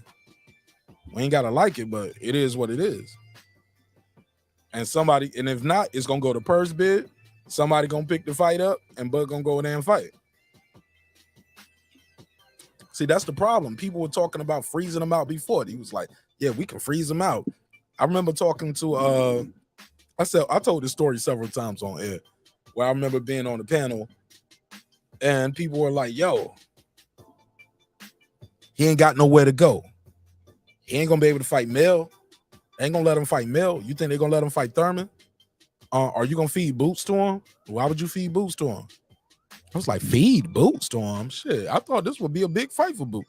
Man, they ain't going to feed Boots to Crawford. Same people right now on YouTube telling motherfuckers, he was ducking Boots and Ortiz. I was on the show. I was on those panels, and I would say every name I said because I was looking at the WBO rankings going down the list, and they was like, nope, you ain't going to be able to move up and fight him. I was like, well, he can exercise the super champ status. He's the WBO super champ. He can go up and challenge for that. Charlo going to have to drop it, and Bud can fight for a vacant WBO. But I think people going to look at Charlo funny if he dropped the WBO just not to fight Bud. Oh, yeah. And if not, I'm going to be putting cases on y'all. Better not drop that belt instead of fighting Crawford at 154. He got to fight him. Okay, if not, Virgil Ortiz. They ain't going to feed Virgil Ortiz. Okay. Golden Boy ain't going to do that? Nah, they ain't going to do that. The Zone? Okay, nah, they ain't going to do that. Okay. Boots. Man, no, what shit. They ain't going to feed Boots to him, man. I mean, no. The better fight is for Boots and Spence. You know, like, all right, so now niggas are playing matchmaker. Y'all asked me the question. I'm trying to answer it. But in the process, every name I throw up, you got a reason why. So I was like, you know what? You right, my nigga. Congratulations. If Terence Crawford can't fight Errol Spence He should just retire. By your logic, if he can't fight Errol Spence, he should just retire. Okay. And I said thank you for having me on the panel, and I bid you all a good night. And I went about my day. Just went about my day. You know what I'm saying? I'm like, shit. I can't argue with that logic. Every name I say, you gonna say, well, they ain't gonna feed him to him. They ain't gonna feed him to him. Well, they ain't gonna give him Thurman. They ain't gonna give him Charlo. I was like, it's just Spence. Okay. Nobody ever expected BLK Prime to come in with eight figures for the man, though. I know it hurts. I know it hurts. When you think you got somebody boxed in and they got to do whatever you got to say, and then they get a better option than what you was offering them. And you left with nothing. I told you stop playing with my name. My name is my name. That's gonna be my next drop. Don't steal it. Or don't give it to your YouTube daddy. Don't be in my chat telling you, going to your YouTube daddy, hey, you should use this drop that I heard on Martinez show. Don't be creative. Go over there and rob Martinez stick. Hey, nice niggas. You know, obviously for people who watch and listen to the show, we let them submit questions through social media. We got a number of them, but we'll get to a few of them. Steezo asks, financially, the David A fight makes sense. Listen to this. Now, this is hilarious. I love Bud's sense of humor. My man said, financially, it makes sense. But in this stage in your career, why would you entertain a fight with someone that does nothing for your career? Who said it don't do nothing for my career? Bud said, who said it don't do nothing for my career? My career earnings just went up 8 figures. Hello. Oh, yeah, the career earnings went up. Let's end that narrative right now. Put that shit in the dirt. Undertaker.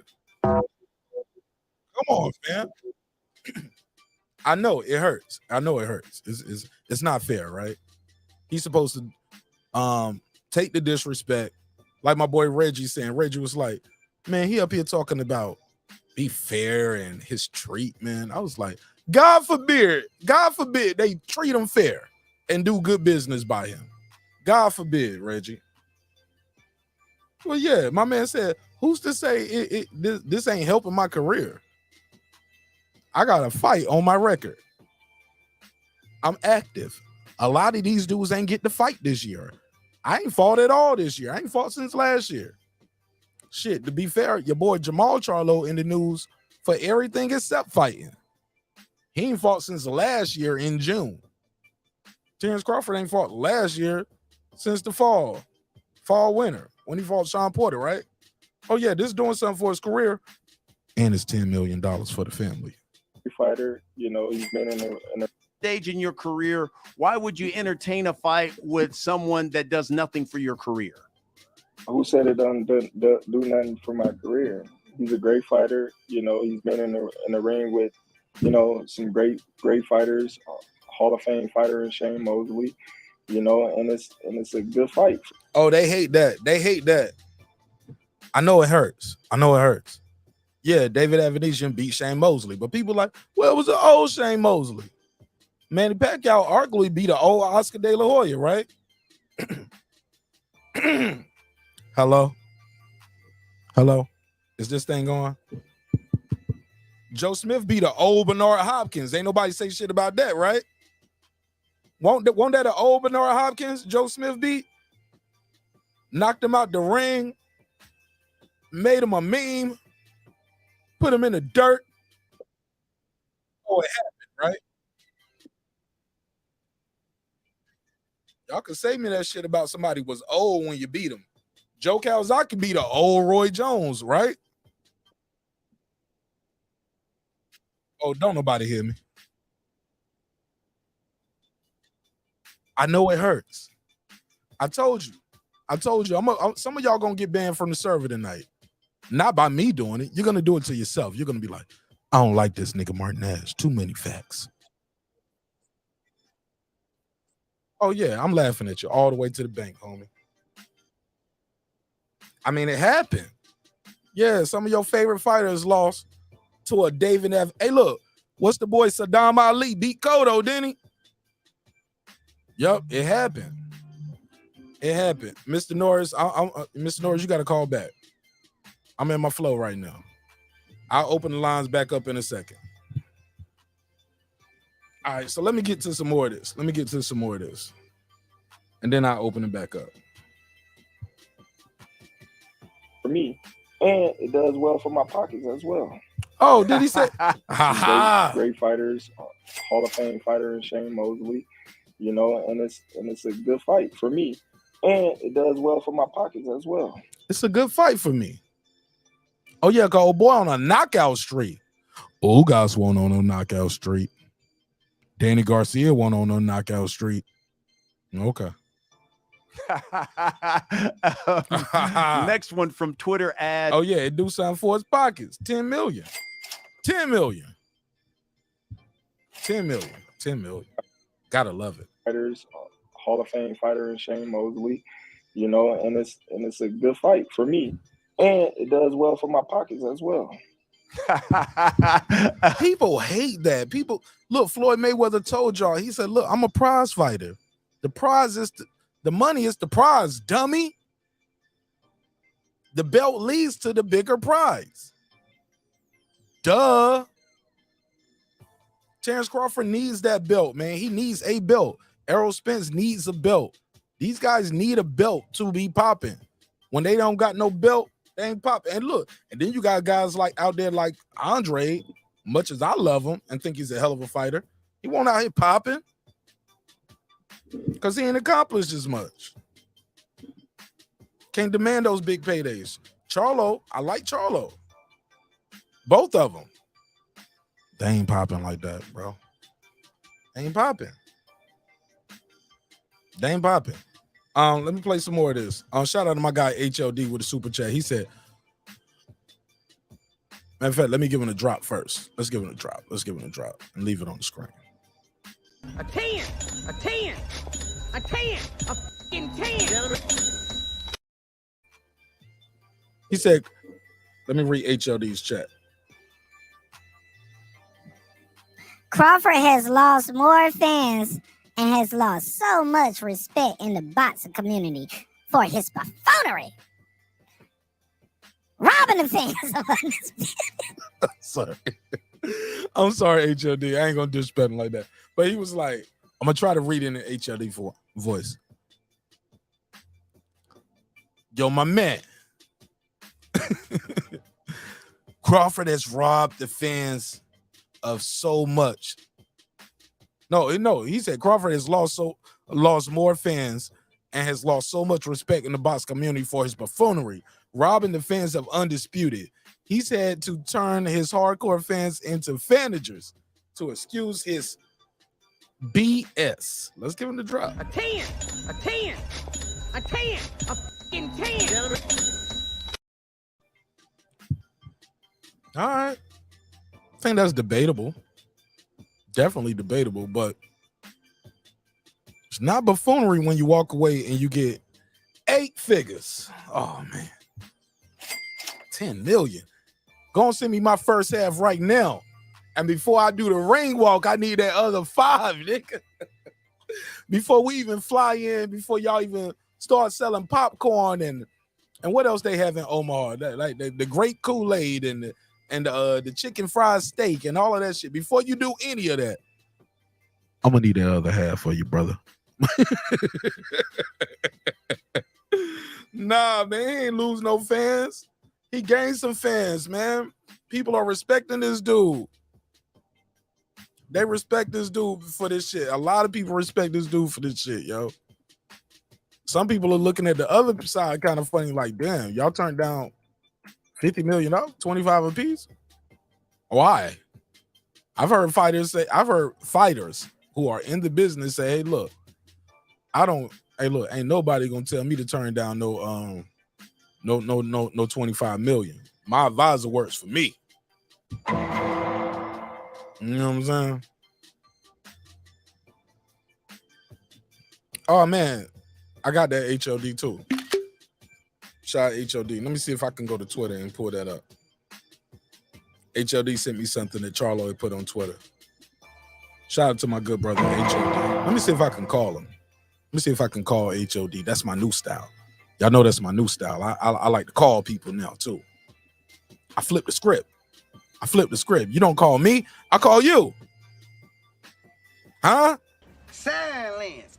I'm gonna call you. No!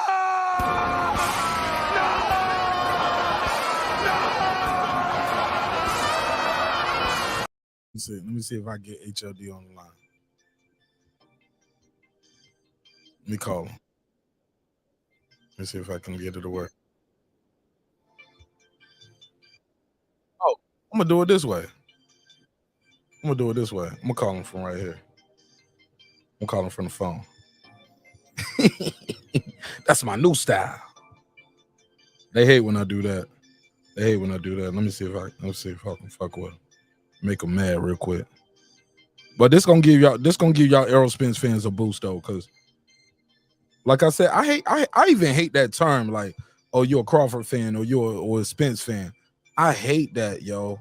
Like, yo, why you can't rock with both dudes? Like, oh shit. I don't accidentally call Bud Crawford. Let me hang up. Man, I'm about to call that nigga Bud. Oh shit, let me hang up for that nigga block me. They gonna block me. Damn, I almost called Bud. Bud was gonna be like, hey nigga, I ain't approved this shit for the night. Yellow. HLD, what's popping? What's happening? What's going on? Man, hey, look, before I called you, I accidentally called Bud. I was like, hold up, man. I was like, I ain't even approved this for the OG big homie. You know what I'm saying? I ain't even approved it. I ain't get this approved yet. Let me hang up. I don't even know what time it is in Colorado. I was like, damn, that nigga gonna block me. Called the nigga too early. Yeah, it's probably like, I don't know, like what, 10 o'clock over there or something like that.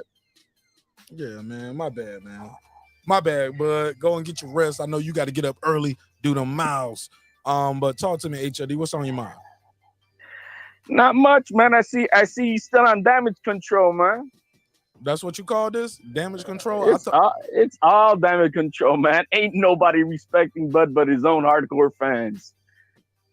Nobody. Brian and that's not hating. Brian Custer even said he did it. No, he did it, bro. He was like, when he was talking about that don't do nothing for your career, he's talking about legacy. He ain't talking about the payday. Hold up. Brian Custer didn't say that. Brian Custer read a question and Bud answered it. Brian Custer didn't say that. He asked him, it doesn't do nothing for your career. We know what he's implying about his legacy. But that's not Brian Custer saying that. Brian Custer didn't say that to him. Well, he did ask him, yeah. He put the question on the screen from the fan who asked it. If you watch Brian Custer, at the end of every interview, they ask questions from their audience because they tell their audience beforehand who's going to be on the show. And okay. Yeah. So that's not Brian Custer doing that. Yeah, you're not a fan of Brian Custer. That was Brian Custer having one of his interns send that question, and so he could ask the hard question. Objection. That's a smart man. I'm putting the case on you. Objection. Calls for speculation. HOD. Because that was a motherfucking question. You know, it's like, oh man, this guy's digging at me. So Brian don't look bad. He's like, all right, man, intern, send it in. But HLD, let's be clear. We talked about this several times. I said, when you're Terrence Crawford, pound for pound, one of the best in the world, right? At what you do. Like, it's not like saying, hey, he's one of the best point guards on the team. No, he's one of the best players in the world. Like, to put it in basketball terms, like he's not one of the best. If you want, gives him the accolades of the past. Hold on. That ain't me saying it. That's what the people who get paid millions of dollars and got paid millions of dollars. That's what you conflate. You conflate because he's a 3-time division champion. No, sir. This is just me listening to the people who do this for a living and been doing it for a living for years. Before, when I was a little boy, they was out there fighting, and that's what they say. He's one of the best in the world at what he do. But he is not the best at 147. But now you breaking it down to a a position on the team. Well, Did you hear what I said? It's what it is. No. It's what it is. Hey, look, I don't care about 140. Who on the chat or the panel cares about 140 or 135 right now with Crawford? We're talking about 147. I care about the best fighter in the world. You didn't even let me finish my sentence. I care about the guy who's the best in the like LeBron. Arguably, a lot of times people call him the best player in the world. Can we agree to that? Right. Okay. Now, in that same breath, it was a lot of times they won't say that he's the greatest center or he's the greatest point guard. Let me finish. That's my point. Some people will say, okay, but it was people that were saying Chris Paul was the best point guard in the league. He the best point guard in the league. Russell Westbrook, best point guard. Like people was the Kyrie Irving, best point guard. Dwayne Wade, best point guard in the league. But LeBron was the best player in the world. Kobe was the best player in the world. Top 5 best players in the world.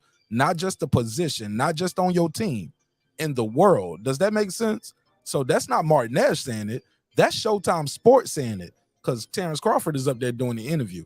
The Zone is saying listen, hold on. Let me preach. Let me preach a little bit. Hold on. Yeah, more damage control. Go ahead. No. This ain't no damage control. These are the facts. ESPN don't owe him no interview. The Zone don't owe him shit. Kate Abdo don't owe him shit. The MMA Hour with Ari Hawaii don't how you say yeah, he's promoting it on the MMA show. That tells you a lot. Okay, why is Showtime? See, now you're nitpicking and you're wrong because Showtime Sports is doing it. They did an interview. Listen. They did an interview with Bud before they did one with Spence about what happened.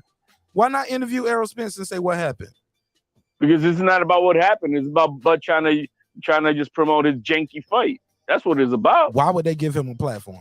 Why does the Zone give him a platform? Because Showtime is not people. No. But here you go. You uninterrupt. You don't want me to tell you because you don't want to cook. Hold up, my brother. I'm trying to ask you a question, and we'll space it out a little bit. ESPN, the Zone, Showtime, like these are big platforms. Bud is not fighting on their network. My argument is because he's so high in ranking of what he does in the sport, whether you like him or don't like him, you know about him, you know where he's at, and you know about what happened with him and Errol Spence didn't fall through. He cannot just do these interviews and expect nobody not to ask him, HOD. He gotta entertain some of these questions. Can we agree that's all he's got to talk about, because he can't talk about no David Kardashian. Ain't shit to talk about. I mean, if we didn't have this whole thing about Spence, he had shit to talk about. But why is he taking up this trash fight? If he had nothing to talk about Spence, and all he had to talk about with this fight, they'd be like, damn, why are you fighting this dude, bro? As a voluntary. Really? You got all these other killers in the division, and this is what you fighting? Who else could he have fought? You can't say Boots Ennis or Ortiz, because we already know that was no. Why is that a no? He's a free agent. He's a free agent. Those guys, look, if he can't do a co-promotion with those guys already, why nobody's look, you got to stop the cat with the co-promotion of BLK. He's a one-fight deal, so there's no co-promotion. He's a free agent. He could have fought with those guys at Golden Boy, he could have fought with. Was Golden Boy going to give him 8 figures? So now we're managers? I don't give a fuck about that. No. I don't give a fuck about it neither. But once I know that's what he's getting, I can't be mad at him. I can't call that a duck. If Golden Boy, hey, look, hold up. We can't call that a duck if Golden Boy is not about to offer him 8 figures. Only hardcore fans are not calling it a duck, because he was gonna make more going with the fight with Spence. Now we don't know that, and we don't. And the thing is, we don't know. We're still 2 weeks away before BLK pays off their layaway that they have with Crawford. So we'll see if he gets paid. So you still on the fight? That ain't gonna happen. You still on that? So you still got $10 for me, huh? COVID could happen, right? Oh, my back hurts. Double down. Oh, bitch. I twisted my ankle. I want you to double down right now, you motherfucker. See, man. Double down. He's got $5 million in escrow, and maybe the other $5 million. Double down. He didn't get paid. HOD. I don't know if you can hear me or you scared of the bet. Double down. What's the bet? Double down, nigga. I just did a $10 thing. You think I'm gonna have a stop? Triple down, double and triple down. HLD, you believe it? I'm trying to see if you're gonna buy my pay-per-view. I'll bet you $40. Oh, I'm not contributing to the pay. That'll be for afterwards. Hey, look at me. I'm like, shit, this shit happening, bro. Because in your heart of hearts, HLD, you know the shit is gonna happen. You know it's gonna happen. It's right now like maybe That's like why, a 75%. That's why you only bet $10, even at that time. You won't gonna bet me 25, 30, 40, 50, 60. Hold on, let me do the draw. No, man. I'm gonna fight whether I'm gonna bet is on the fight. Nah, nigga, you ain't gonna. You was betting that the fight ain't even gonna happen. You was out saying I would take. Why 10, not? You was like, I'll take $10 bet. Subscribe. I don't care how. Hold on, let me do the drop. What did Mike Epps drop at? How many bet? 15, 30, 37, 38, 45, 47. Nigga, you was trying to take all the bets. You said I got $10 bets. Hey, man, it would help out the channel. It would have helped out the channel to see everybody eating crow that night. Double down with me on one of them. You didn't get 10 bets. Double down with me. Nah. I'm gonna waste my time on no more on Crawford, man. You got it. You know.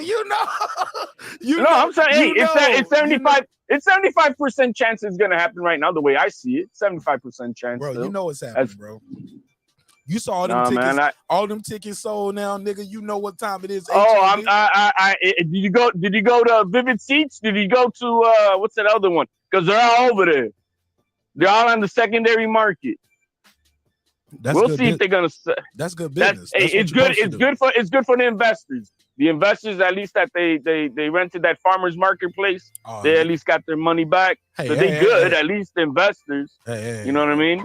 Objection. You know, they may have made you know, maybe they may have made another $1 million to pay off that next $5 million that they owe. We'll see if they can scrum up with it. You know what I mean? Oh shit! I'm glad I got you here. Look, Reggie just did this video earlier today with some Terrence Crawford slander that I do not support. But I was listening to my good brother Reggie, and I was like, Reggie, you know, he's of the belief that Terrence Crawford's next fight is going to be Adrian Broner. I'm not going to doubt it. No, I wouldn't doubt it, man. That's all Crawford been doing, man. That's all Crawford been doing. Slow down. Cherry picking. No, I don't think Adrian Broner would sign up for that murder. Come on, bro. Hell yeah. You think Dude, man, the guy got $13 in his pocket. Hell yeah, he will. It's a 3-fight deal. It's a 3-fight deal. He got 10 to 12 million for 3 fights.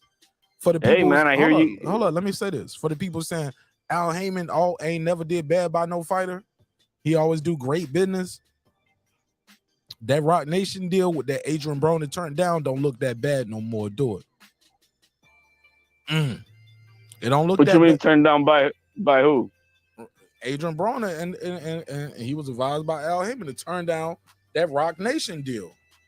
Rock Nation are offering Adrian Broner like $40 million. It's like 5 years, $40 million. Adrian Broner turned it down. How much did he make sense? We don't know that. We don't know what was behind the scenes. Man, you can look up you can look up what his guarantees were. He won't get no 6, bro. He won't get that money. Yeah, but you don't know what the back ends have been. And how long ago was that? I know the back end ain't what it's supposed to be because Adrian Broner tells us on Instagram all the time, baby. What we talking about? Hey, now whatever Adrian Broner says is gospel. Get out of here. No, it's his check. It's his business. Yeah, we talk about you gonna be talking about Spence being what about Adrian Broner, bro? You gonna believe the shit that comes out of that dude's mouth? He said it, bro. He said it. I know he said it, bro. It's his check. He says a lot of you know crack pipe shit that don't make sense. Oh man, then you gonna call Adrian Broner a J? Yeah, J. Okay, it was 5 fights, $40 million. How long ago was that? Somebody will tell me in the chat. I don't have it right in front of me. I can Google it real quick. That was at the height of his career when he was the Adrian Broner that everybody was like, yeah, this guy looked like he's gonna be the man. No, it wasn't. It was after that. He had already got beaten by Madonna. By Madonna? Yeah, he had already got beaten. He wasn't that guy no more. Let me pull up Adrian Broner. I got you right. One loss and he's trash. I got one you. loss No, and he's trash. I didn't say that. But why are we deflecting? Why are we deflecting, man? We're supposed to be cooking on the Fanager stuff of Crawford. I didn't deflect. It's all together. It's all together. Because look, because Reggie if you're called surprised, listen. Reggie said, right? Reggie pulled up and he said Crawford's next fight is going to be Adrian Broner. And I was like, far as I know, and what I'm hearing in the city, and what I'm seeing with Adrian Broner, what he putting on IG, his next fight's supposed to be in the A, bro. His next fight's supposed to be in Atlanta, and it's supposed to be in February. I don't think Crawford's fighting December the 10th, and then it's gonna fight Adrian Broner in February, and they're not even promoting, and they ain't even promoting that shit yet. Yo, I mean, hey, I see you got an undercard, man. Because why not? Hold on, HLD, don't distract. Hey, react to that part. Crawford. No, hold on, react to that part though. Like if they can tell us, hey, Tank is fighting Ryan Garcia next, but prior to that, he's fighting Hector Luis Garcia, and tell us Ryan is gonna fight Abner Mades, right? Well, matter of fact, that ain't even official. That's just what my source said. You okay? So, my brother, I said all of that to say this. Why if the whole plan was the BLK plan was Terrence Crawford versus AB, why not tell us, go ahead. Hey, look, he's gonna fight David Evanesian and Omaha. His next fight is gonna be in Atlanta versus 4 division champion Adrian Broner. And if y'all have said him fighting Adrian Broner, or don't you think Crawford is hate? You think Crawford is hated now? You imagine they announce him fighting Adrian Broner next? And you know what? Come on, man. They ain't not that stupid. Adrian look at the Paw Patrol. Look at the Paw Patrol shit they're doing right now. Hold up, but Adrian Broner, I thought y'all wanted a motherfucker to know how to talk, right? Know how to sell a fight. Somebody who do got skills. Somebody who's proven. Okay. Adrian Broner, a shot fighter. He's a shot fighter. Okay. That's a shot fighter, man. Okay. Let's hear it. That's a shot fighter. So when we talk about old, when we talk about old, like you're trying to say old earlier with the other names of fights that you were talking about, we're talking about a shot fighter. Just a shot fighter. You're a shot fighter. You're old. Slow down. Rewind. What was I saying earlier? You were talking about, I don't know. You mentioned some names about people. I think it was Shane Mosley. He was an old shot fighter already, man. Yeah, but I also mentioned other people that fought guys that was quote unquote shot fighters, and they in the Hall of Fame for it. Or people still not for beating a shot fighter. Hey, look, when I hear people pick on Bernard Hopkins for getting knocked out the ring, I don't hear nobody say Joe Smith beat a shot fighter. He beat an old Bernard Hopkins. All they do he did. Let me finish. All I hear is Bernard Hopkins got knocked out of the ring by a white boy after saying a white boy never beat him. Nobody ever says, well, he beat an old shot fighter. No, he still get credit for beating because it's all true. It's everything you said is all true. Still get credit for beating him though. Beating an old Bernard, bro. Come on, I never hear nobody say that. I never. Everybody, it's like the last guy who beat Mike Tyson, bro. I mean, he beat a shot Mike Tyson. He was not in the game mentally. What happened when an old fighter beat a young guy who's supposed to be some shit though? Look, for an example, Nonito Donaire is an older fighter. I got one for you. I got one bet. No, but Nonito Donaire, he's 38 years old, 39. But he's going to the Hall of Fame. He's probably going. But we're not talking about Hall of Fame. We're talking about he'll still kick your ass at 38, 39 years old. He's an ATG though, in my opinion, though.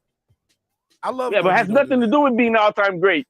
I mean, Oscar De La Hoya is an all-time. Oscar De La Hoya is an all-time great. Doesn't mean he's going to come in the ring at his age and kick some ass.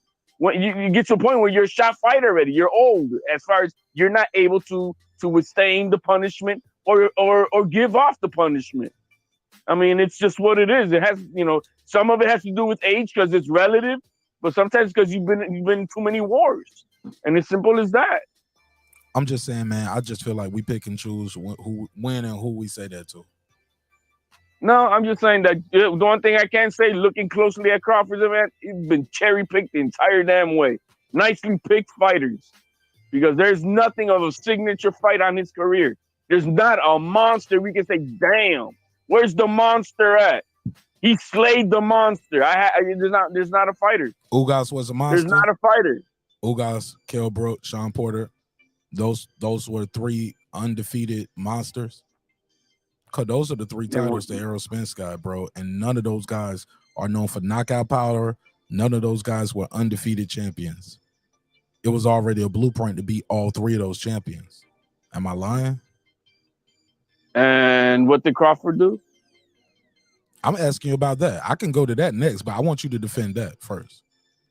I'll defend it simply that he's beating the best guys at 147. You can't say you beat the best guys at 147 and Bud was right there. He's beating the best guys at 147. No, Bud being at 147 though. Danny Garcia wasn't the best when he fought him. Bud was better than him. Ugas wasn't the best when he fought him. Bud was better. And he was. Hold up. Mikey Garcia wasn't the best. Bud was what was better. Crawford doing? Bud was at 147 then. Hey, the man collected 3 belts. What has Crawford done? 5 years to collect 3 What belts. did Crawford do? It didn't take Bud 5 years to collect 3 belts. I tell you that. It didn't take 5 years for him to collect his 4 belts.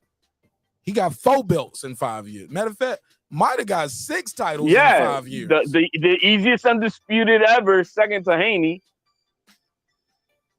So y'all is that what you want to consider? You want to consider that like a monsters thing? So by that Come on, logic, man. so by that logic, right now, there's 135ers who are gonna have better careers at 135 than Crawford. There's an active 140 fighter who's got a better undisputed career at 140, and there's an active 147 fighter who's a better welterweight than Crawford is. So yeah, he's picked up some trinket belts along the way, but they're against no killers. Huh? His killer today is Spence. Who picked up trinket belts? Trinket belts, man. They all did because they're not against who? Gamboa? What was the fight that who did he beat at 135 for his belt? He beat Ricky Burns in his hometown. And Gamboa was the defense. He had to fight Gamboa in his first defense. He didn't get no. Hey, look, his first defense won't no Carlos Campa.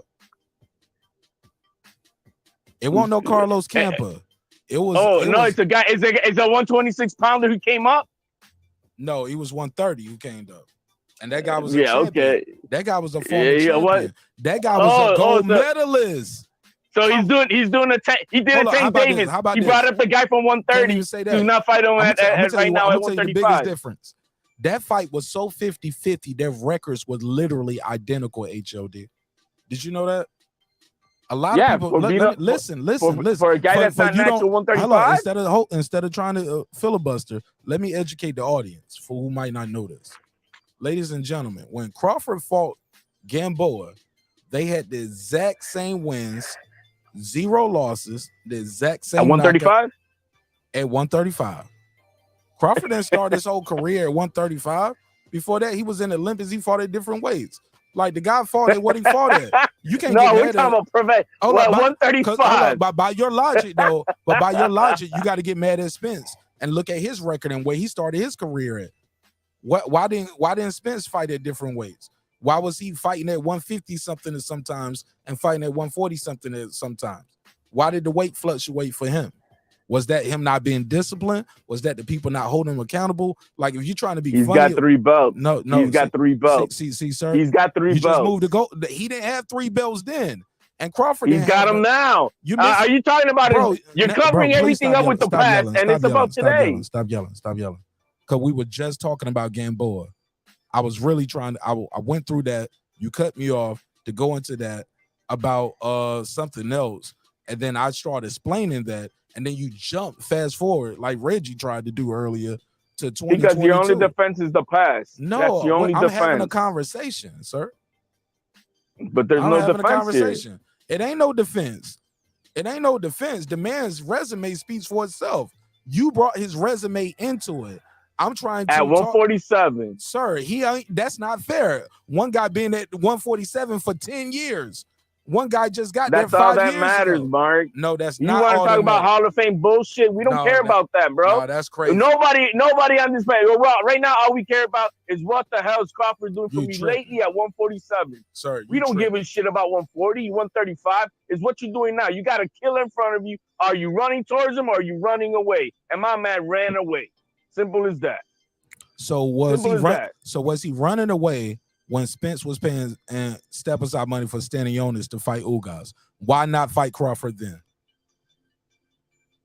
Where was Crawford to offer a Why fight? not fight Crawford then? Where was Crawford to offer a fight? Don't ask me no fucking question, bro. Answer it. There it is. No, bro. No. You keep moving the goalposts, What bro. was the Just landscape? Was Crawford already fighting somebody else? No. Was he with Top Rank? And Top Rank already had people for him? Nope, and no. Checkmate. Ain't no checkmate. Ain't no checkmate. He fought Sean Porter. Ain't no checkmate. See, he ain't even listening. He ain't even listening. He just played himself. Everybody who know. See, HOD is talking so much, and he's so focused I wish I had to drop myself. He's so focused on screaming that he don't realize what he just said. And you're focused on your drop. No, I just stated facts, baby. When did Terrence Crawford? You did it. All right, well, let's play the game. When did Terrence Crawford fight Sean Porter? Last year. What date?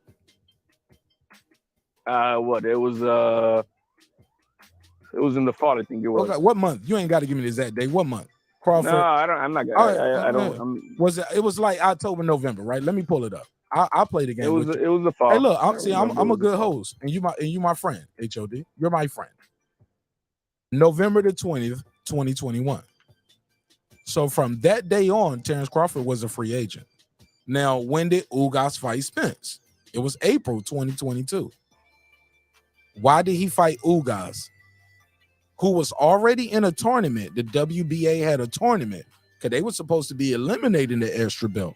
Why pay Stanionis step-aside money instead of, hey, let's go into negotiations and let's do this Crawford fight? Because how wouldn't it make sense when you have a belt still on your side? No. It ain't no size no more. It ain't no size. It ain't no size. It ain't no size. It ain't no size. It ain't no size. It ain't no size. It ain't no size. It ain't no size no more. No, it's no size. Free agent. Free agent. Free agent. Who's free agent? It's a free agent. It's a free agent. Bud is a free agent. He just finished Sean Porter. It's a free agent. I'm talking about Ugas. It's a free agent. You asked why did No. No, I ain't talking about Ugas. I'm talking about Spence. Why did Spence not say, hey, let's make the Crawford fight now instead of paying Stanionis? Why did Crawford say that? Hold on. I got a call. Michael. Fuck. To accept. I'll take it. HOD, hold on. Michael, talk to me. Michael, where you from, Mike? Hey, Mark, man, I'm from Chicago. All right, Mike from Chicago. Go ahead. You got 2 minutes on the clock. Yeah. How you doing, man? I don't know too much about boxing like you guys. You totally know your stuff. So why'd you call in, Mike? You know what? I know a little bit. Why'd you call in? I mean, you know where you at right now, or you just scrolling through YouTube and saw a phone number? Mark, I'm trying to learn, buddy. I'm just trying to learn. Okay, that's fair. If you ask me something, I might give you a good answer. I like it. I like that energy. Yes, sir. Mike, can I borrow can I borrow like $500, or can you invest $500 into the success of the show? Yeah. I'm just saying, man. Maybe who you think Canelo fighting next? Oh man, how about Canelo, man? Man, Mike, I can't change the pace of the show right now for that conversation, bro. We are knee deep into a deep conversation. I thought you were adding to this. Yeah. You're not trying to add to this conversation. I might try to, brother. I might try to answer. My job ain't for you to call me to ask you questions, Mike. You're supposed to be okay. Well, I answer your question. I know. Okay, who do I think? I hear you talking about Terrence Crawford. I got you, Mike. Mike, I got you. Hold on. Silence. All right, I'll answer your question, Mike. I'll answer your question. Yeah, but I don't know who Canelo is fighting next, but I would love to see him fight David Benavidez. I don't really care to see him fight Bivol again. I seen that. I don't want to see it twice. I think Bivol will beat him again. I don't want to see that twice. I even rescored that fight. We did a watch party and we rescored it. I don't want to see that again. So I'm good on that. I don't know who I see him fighting next. I would really love to see him fight David Benavidez, though. I would love to see how that plays out at 168. That's what I'm excited about. Yeah. But go ahead, That's cool, man. and I'll give you a little more time on the clock. Thanks, man. Go ahead. I was just looking, man. I'm just thinking, who the fuck is like around 200 pounds, you know? Like a boxer around 200 pounds, you know? What you mean? Who's 200? Anybody exist? Yeah, like a boxer around 200 pounds, you know? Anybody exist that we talk about all the time besides the other guys, you know? You say the names. Who do you like at heavyweight? Well, I know the heavyweights, but I don't know somebody in the middle, like 200. I know all the heavyweights. You talking about cruiserweight? Like cruisers? Well, yeah, you know. Man, there's some good. I know Wilder, Liz. No. Those are all heavyweights. Right. But I was wondering. Yeah. Go ahead. I don't hear much about the like middle of the road, like 200 pounds, somewhere around there. You know. You're talking about cruiserweights. Yeah, for sure. Yeah. There's some cruiserweights out there, man. Yeah. There's some beasts out there. What's his name?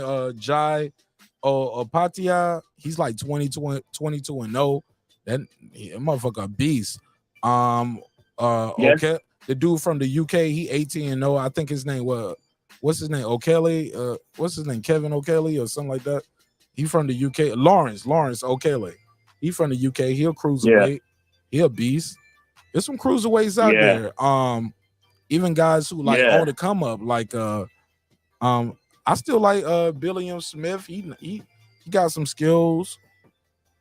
Makabu just lost, of course, but Breedis is out there popping. It's like cruiserweight is like a hidden gem in boxing, like, but they don't fight that much. Yeah. That's the thing. They don't fight a lot. Yeah. The cruiserweights don't fight. All I hear is about like 135 pound guys, you know, that's all I hear about. Yep, 135. You know? My bad, y'all, if y'all listening. But that's your time, man. But yeah, man, you're more than welcome to call back in. Tell people again what your name and where I you wish I knew more, man, but I like the MMA, buddy, you know? Yeah, we cover that too. Yeah. So that'd be cool. I'll call in for that stuff. Yeah. I do post fight. I do a post fight for the boxing and MMA after every major fight. Check out the post fight. Soon as the fight is over, my show starts. Yeah, I mean, for MMA, man, I'll talk to you on for 20 minutes, you know? All right, well, we'll pull up for that. I love to hear it. All right, Mark, buddy. Hey, look, real quick before you go, tell people again your name and where you calling from. Michael, Chicago. Mike from Chicago, my brother. My man. Shout out to Mike from Chicago. All right. Good call. Let me get through the rest of this. And damn, man, I ain't realized. Been a long show. Been a good show though. Enjoyed it. Definitely thoroughly enjoyed this. Let's get to the rest of this. I got great fighters. Got about 5 minutes left for this. Mosley, you know, and it's a good fight for me, and it does well for my pockets as well. Do well for my pockets as well. 10 million. Bro, y'all better stop playing with it. Look, I'm so disappointed, Lisa Bells, that so many minorities, I'm gonna say it, are sitting here mad at I'm gonna say it, Lisa Bell,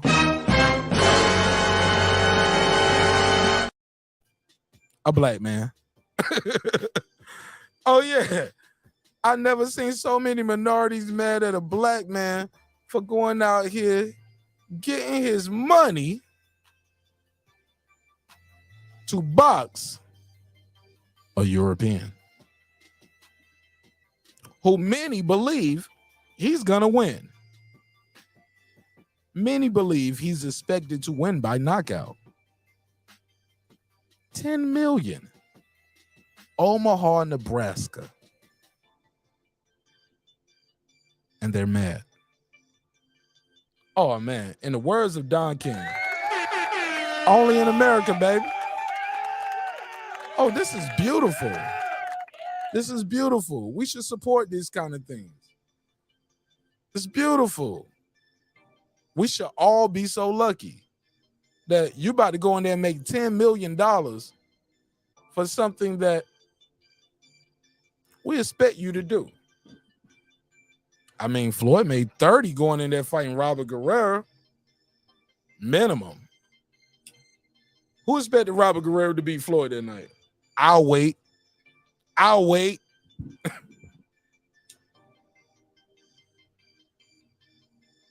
Hello?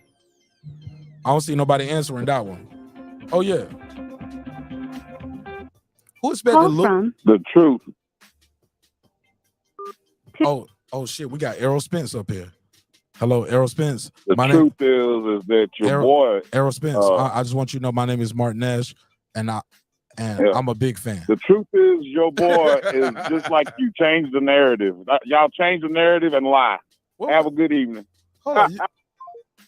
Now this man, hold on. Wow. This man said he's 58 years old, y'all. Now I know he ain't up here 58 years old making prank phone calls now. Now hold up now. No, what time is? Let me timestamp this shit. 4:27. I might have to chop all his clips up now and make him one. I might have to pull one of my Coach Malachi's on him. I might have to pull a Coach Malachi on him now. Now don't do that now. What where we at? 4:27. Don't make me Coach Malachi this thing now. Cause you done been all over the place, OG. Now OG don't pull it up here making prank phone calls now. Now that is not the Terry Norris way. Now we can't be doing that, OG. Now come on now. He calling in and hanging up. Now I don't want to block him. Now if you want to call in and we can have a conversation, we can do that. But if you want to play the phone call thing now, I'll put your number in a speed dialer and I'll just let the computer call you all night to the point where you'll just change your phone number.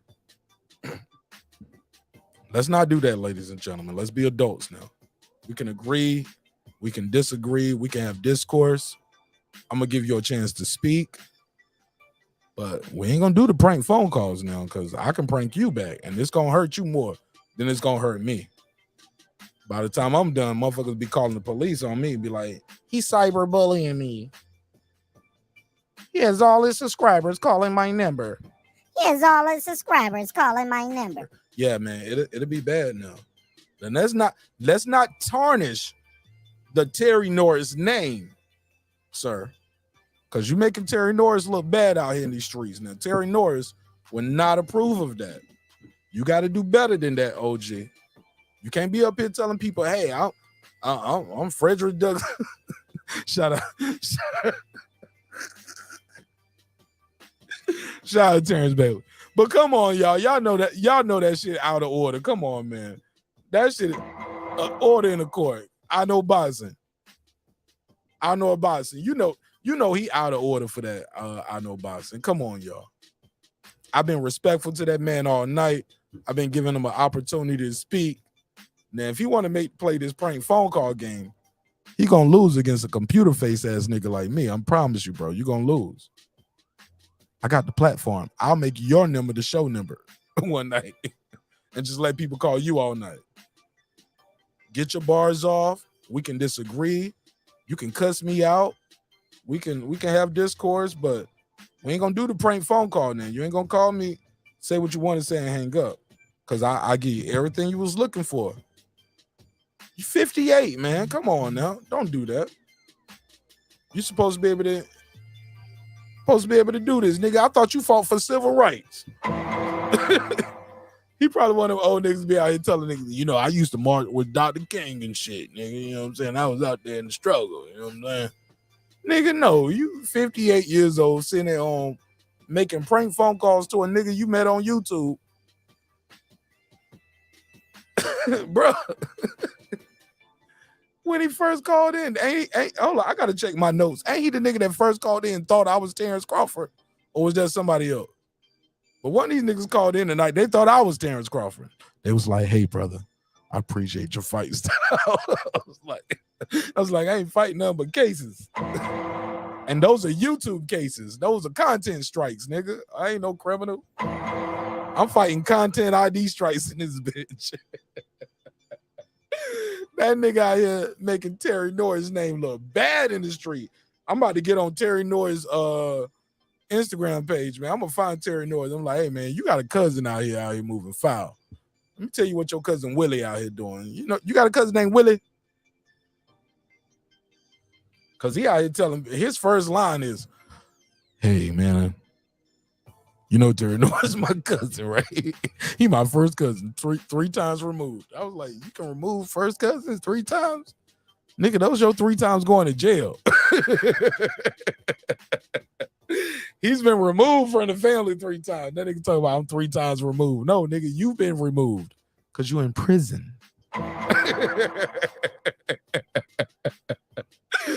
Man, this old nigga better stay off my phone with that goofy shit up here playing around with me, man. I'm gonna put this nigga on Instagram for real.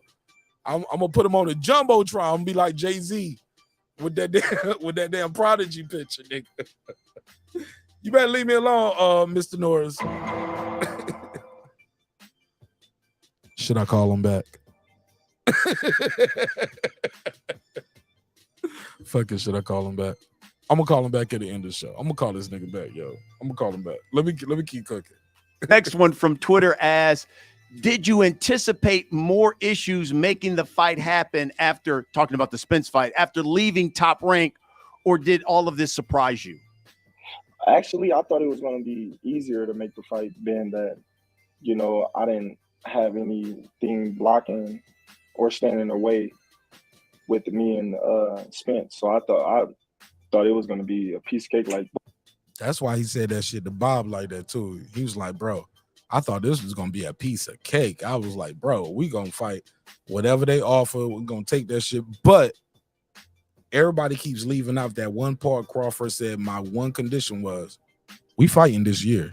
It ain't going to be no February, no March, April, May. No, we fighting this year. Let's do it. Why they couldn't fight this year? The budget wasn't there for PBC. And that's okay. But once the man say I'm gonna fight somewhere else and we can double back, that should be okay with fans too. It's not because it was hyped up. But I'm gonna let you know who it is okay with. It's okay with Steven Espinoza. That's why he allowed this interview. He allowed it. Steven Espinoza allowed this to be on Showtime Sports YouTube channel. He allowed it. Be easier to make the fight, being that, you know, I didn't have anything blocking or standing in the way with me and Spence. So I thought it was going to be a piece of cake. Like, boom, we go in there and we agree to everything lined up and everything is fair, and there you go. Crystal asks, but how many more fights till you retire? And when you hang them up, will you be a promoter or will you go the trainer route? Good question. Good question. Would you take the promoter or a trainer route? I don't know. I don't know how many fights, you know, but when I'm gonna always be somewhat tied into boxing, you know, being that I have my nonprofit organization back at home. I got my own boxing gym and stuff like that. So, but mainly I'm gonna just continue to build my portfolio and my real estate. Woo! Hedge fund. My man said, I'm gonna keep building my portfolio. I'm gonna keep grinding, doing what I do. I'm gonna keep making my coin, keep working on myself, building my brand. I'm gonna be involved in boxing because I own a gym. I own my home gym. Crazy thing is, he go to the home gym to stay sharp. When it's time to train for a fight, he go to Colorado. Ain't that deep? Think of that. Think of that. That's still kind of dope. You gotta respect that. My man be like, nah, I gotta get away from all of this shit. I gotta get mad enough to whoop somebody's ass right now. Hassan asks, who's the fighter most similar to you skill-wise? A fighter that's most. I love this question right here. Let me write this one down. 435-34. Bud Crawford is asked by Brian Custer during this interview. He said, what fighter is the closest to you skill-wise? And you know, we always ask this question right here. Shakur, Haney. You know, this King's list has dropped down a lot now because some people have got dropped off. Lopez got dropped off. Loma got dropped off. You know, Garcia due to inactivity, and other things, he got dropped off. We're left with these guys right here. He's asked, who's the closest to you skill wise? Continue to Let's build pick it up from there. my portfolio and my real estate. Hassan asks, who's the fighter most similar to you skill wise? A fighter that's most similar to me skill wise, I don't know. There's a lot of skillful people out there, you know. And in what way would you think? Because I switch, or my boxing ability, or my way to calculate people's movement, or how. Like, there's a lot of people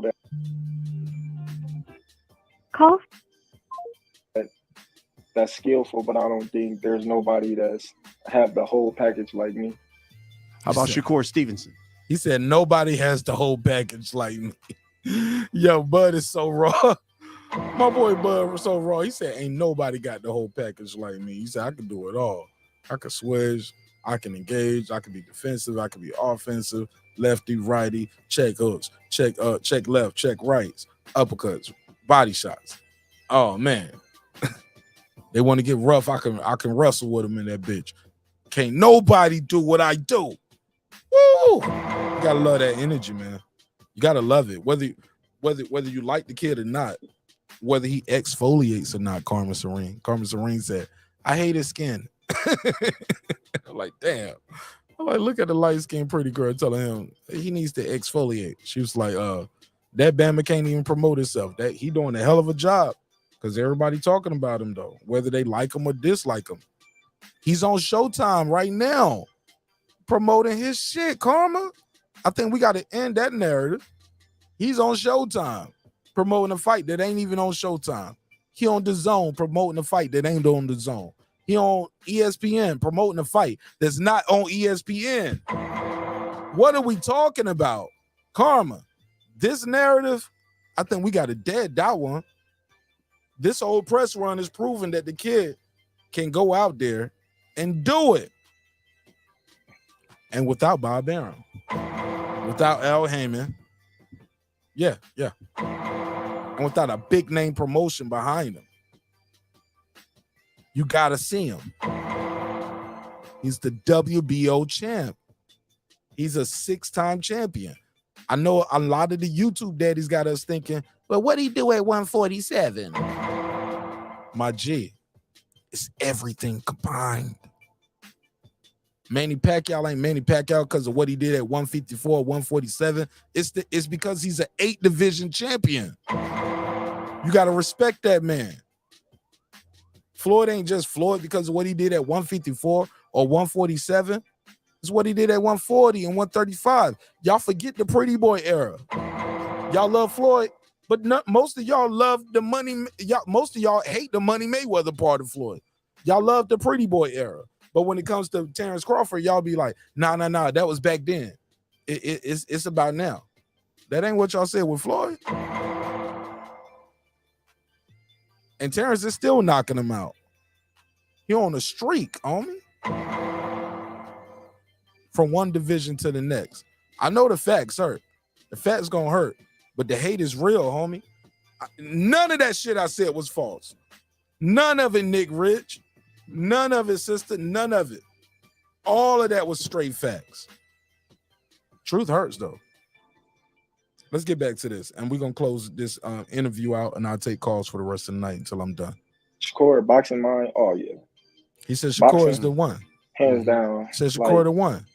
In some ways, Shakur's better than me. What? Oh, wow. And in certain Shakur, boxing mind? Oh, yeah. Boxing, hands down. Like, in some ways, Shakur's better than me. Oh, wow. And Brian Custer said, oh, wow. He said, in some ways, Shakur is better than me. Certain attributes. So, yeah, Shakur on a whole nother level. Well, by the way, what did you think about the WBC ordering Shakur Stevenson versus Isaac Cruz? It's a good fight. That's a great fight, huh? All action. Yeah, but Shakur, ain't nobody beating that dude. Not right now, at least. He said ain't nobody beating that dude right there. I missed a couple calls. Ben Israel, you can call right back. I think I missed Ben Israel. Yeah, you could call back. I think I missed the boxing scientist too. I had a couple missed calls. I was trying to get through this video and just take calls the rest of the night, but you get the nick. But go ahead, Ben. You can call back. And boxing scientist. How'd you get the nickname Bud? My mom gave it to me. He made a face like, damn, Brian Custer, you don't know that? Okay, I always wondered that. I'm like, I need to ask him, how did he get the nickname Bud? Yeah, my mom gave me the name. You know, I guess when I was a little kid, about like 1 or 2, she said some people was calling me Spud. She was like, don't call my son Spud, call him Bud. So, you know, that's how I got the name Bud. Okay, that's how you get Bud out of Terrence. Right. All I know is Bud ever since I can process words. So, yeah. Okay, Terrence Bud Crawford, come to the last segment of this show. We call it The Last Stand. I'm going to just ask you this series of questions. You give me the first thing that comes to your mind. You ready? I'm always ready. All right. Was leaving Top Rank the best business decision you ever made? Yes. Yes. Should you have done it sooner? No. No. Who do you want more? Get Errol Spence, put him aside. Keith Thurman or Jamel Charlo? Charlo. Yeah. He want that nigga Charlo head on a platter. Like, man, I'm gonna beat the shit out of Charlo. Oh my God. It's like he's talking like a guy who's already seen, like, I know how I'm gonna beat you. I know where you mess up at. The scouting report is out on you. Because at this point in their career, the scouting report be out on these guys. The scouting report is out. People know. Oh yeah, he's soft to the body, or he lunges.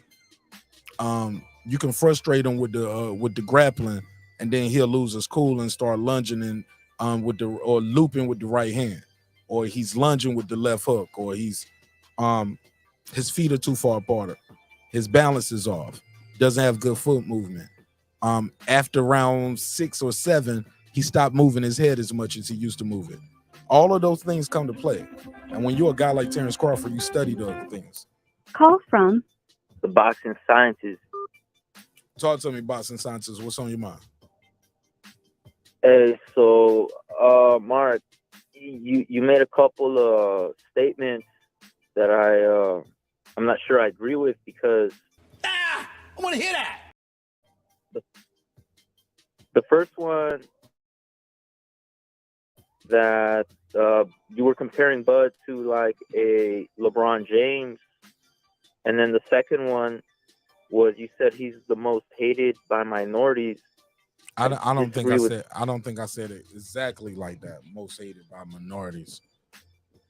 But what I did say to the LeBron James point was, I was like, some guys are number 1 in their position. Some guys are considered best in the world at what they do. Like LeBron James, he's never considered the best. People don't just look at him and saying, hey, he's one of the best forwards in the game. They look at LeBron and be like, yo, he's one of the best players in the world. So I compare LeBron to a Chris Paul or somebody like that. They might be one of the best in the league in their position, but they're not far as the best player in the world. You look at guys like LeBron, Steph, KD, you know what I'm saying? Just is what it is. But go ahead. Okay, I see what you're saying. So just to clarify, what you're saying is he may not be considered the best in his division, but he's still overall considered the best. Is that what you're saying? In the world, pound for pound, and what he do through multiple divisions. Skill for skill, check. Skill for skill, check for check. You can't take away from. You can take away all you want to. You can't take away his respect, homie. Skill for skill, check for check. No. That's what I'm saying. I'm not trying to take away anything from the man. He has earned everything. And you're right, 3-division champion. That's very impressive. Undisputed at 140, very impressive. However, amongst active boxers, you got guys like Canelo, who's 4-division champion, currently undisputed, not formally, currently undisputed, already defended his undisputed, something Crawford did not do, by the way. And so you cannot say he's number one pound for pound. You know what I mean? Because there's guys like Usyk. Canelo's not even number one pound for pound in my opinion. I think Usyk's number one pound for pound. Fair enough. Right now. Yeah. Where you rank Crawford at? Crawford is up there though, right? He's not number 12, number 20, number 25. Oh no, not number 10. He's not number 9, 8, 7. Crawford is, no matter what weight you want to do these guys, he's top 5 in the world at what he does, bro. Yeah, you can make the argument he's up there in, the top 5. I don't like to really talk about number one. I don't like to talk about pound for pound too much because it's very very subjective. Very subjective. Yeah. So, but he's definitely up there amongst the best in the world. You can say that. How about this? Did Showtime bring Usyk on to promote his next fight? See what I'm saying? This guy right here, they brought him. He's been on DAZN, ESPN, and Showtime promoting this fight. How do you do that? If you're if you're not that guy, who else does that? Name one person. I think that has more to do with marketability, though, Mark. That's not hold really. on. And then they say Terrence Crawford can't sell out tickets to a barbecue. They say he can't sell, although he's selling out his own town right now. Yeah, but everybody on YouTube talk about him, but they say he can't sell. So why is he on DAZN? Why is he on Showtime? Why is he on ESPN? Because Mark, come on, okay, Canelo can barely speak English, and Usyk can't speak English at all. So, that's why he's doing more interviews than these guys. AJ speaks the Queen's English. Who? Anthony Joshua speaks the Queen's English. Yeah, Anthony Joshua. Was he on Showtime talking about his last fight? Dillian White, was he on ESPN and Showtime talking about his last fight? Crawford is everywhere. Crawford. Nah, man, we moving the goalposts. These guys speak English. No, you're moving the goalposts. I'm just naming guys that speak English. You said guys can't speak English. But when we're talking about the elites, right? We're talking about the elites. Anthony Joshua, elite. Okay. Boom. Anthony Joshua. He speaks better English than Usyk. He's an elite. He's not everywhere like that. Why not? I mean, you got me there. Fair enough. Okay. At least you're being honest. At least you're being honest, bro. Yeah, no. Most people would have just said, "Man, fuck that. He a buck. He a bum. He a dog. Why we going back in the past? Hold on, homie. We having a conversation." Those are questions people can't answer. People can't even answer those questions. I cannot even hate on Anthony Joshua because he kept challenging himself. That's why he got a couple L's. And the last fight with Usyk, in my opinion, that should have been a draw or even a victory for Joshua. Whole nother conversation, bro. That's another topic. But he's a great boxer, and he's another guy who has earned everything that he has, right? But as far as why he's not getting interviews, I couldn't really tell you, because he's a huge star. He should be, in my opinion. Megastar. Yeah, and then the other point, I think you said, correct me if I'm wrong, but I heard you say that Crawford's hated the most by minorities. I don't recall saying that exactly that way, sir. But I'll let you speak to that point, though. If you want to speak to that point, go ahead. Okay, because I thought I heard you say that, but you can speak to that point regardless. Go ahead, whatever you want to say, get it off. All right. Hurry up. All right. Hurry up. I think. Hurry up, nigga. I think Canelo. I'm joking. All right. So no, I mean I have to hurry up because I'm on my break and shit. Thank God. Thank God. Go ahead. All right, Mark. So Canelo, I think, is the most hated by minorities. He's hated by a lot of Mexicans. Probably the most by Mexicans. Even some of his peers.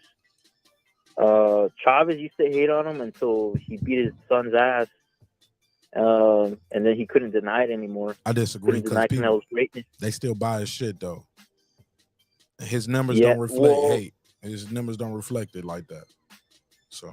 Yeah, but that's like Mexicans over here. Like Mexicans in Mexico, they're brainwashed by the media in Mexico. Which Juan Manuel Marquez, he's considered, one of the Mexican all-time greats in Mexico, and he's on ESPN Deportes, which is like ESPN in Spanish, basically. Yeah, I'm familiar. And he is the number one Canelo hater, man. And this guy's been brainwashing Mexicans for years. Even a young ass Canelo called his ass out. And a lot of people on this side, they don't know about this, but Canelo called a young ass Canelo before he even fought Mayweather. He called out Marcus and he said, "You don't believe in my skills? Step in the ring with me." This interview was in Spanish in front of Suleiman. And Marcus said no. He straight up ducked him. He said, "No, I don't have anything to prove. Besides, you're way bigger than me." And Canelo even told him, "What? You moved up to 147 for Mayweather. Why not move up for me?" And you embarrassed Mexicans, and this and that. You took the money, you sold out. You knew you were gonna lose. You knew Mayweather was bigger than you. You were gonna lose, and you accepted the money. You embarrassed Mexicans. Like he was talking mad shit to Marquez. Man, fuck that. Marquez a warrior, man. Yeah, but he ducked Canelo, and that's when I lost respect. I ain't trying to hear that he ducked Canelo, bro. Canelo's way too big, bro. Canelo's way too big. 47 was too big for Marquez. Come on, bro. We're talking about. We got to revisit that on another time, though, bro. Respectfully. Okay, but I'll let you get the final word, though. Go ahead. Okay, so final word. This was when Canelo was still at 147. We're talking about a young ass kid Canelo before he even fought Mayweather. Green ass Canelo. Marquez was in his prime, and he ducked. And his prime was not at a 47, sir. His prime was not 47. His prime was 135, 140. He did it for Pacquiao. He did it for Floyd. He did it for Pacquiao, but he ducked Canelo. Can't call it a duck. Canelo want nobody to fight at it. Nobody was out there screaming, fight Canelo at that time, bro. Nobody even knew Canelo what the fuck was at that time. And even then, he was at 147. That's not Marquez's weight.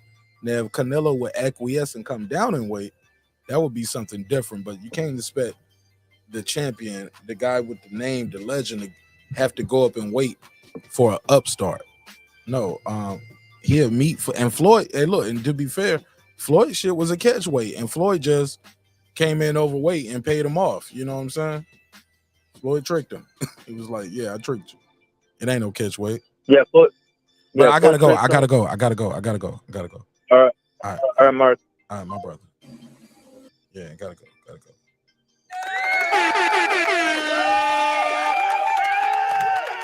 Shout out to the Boston Saints. I gotta keep it moving, man. Gotta keep it moving. I gave him a good time though. I gave him a long time on that call. Plus, I gotta call HLD back before it's all over. Let me finish this up. Who do you see as the next pound for pound best fighter? Wow. Woo. He ain't even have to think about it.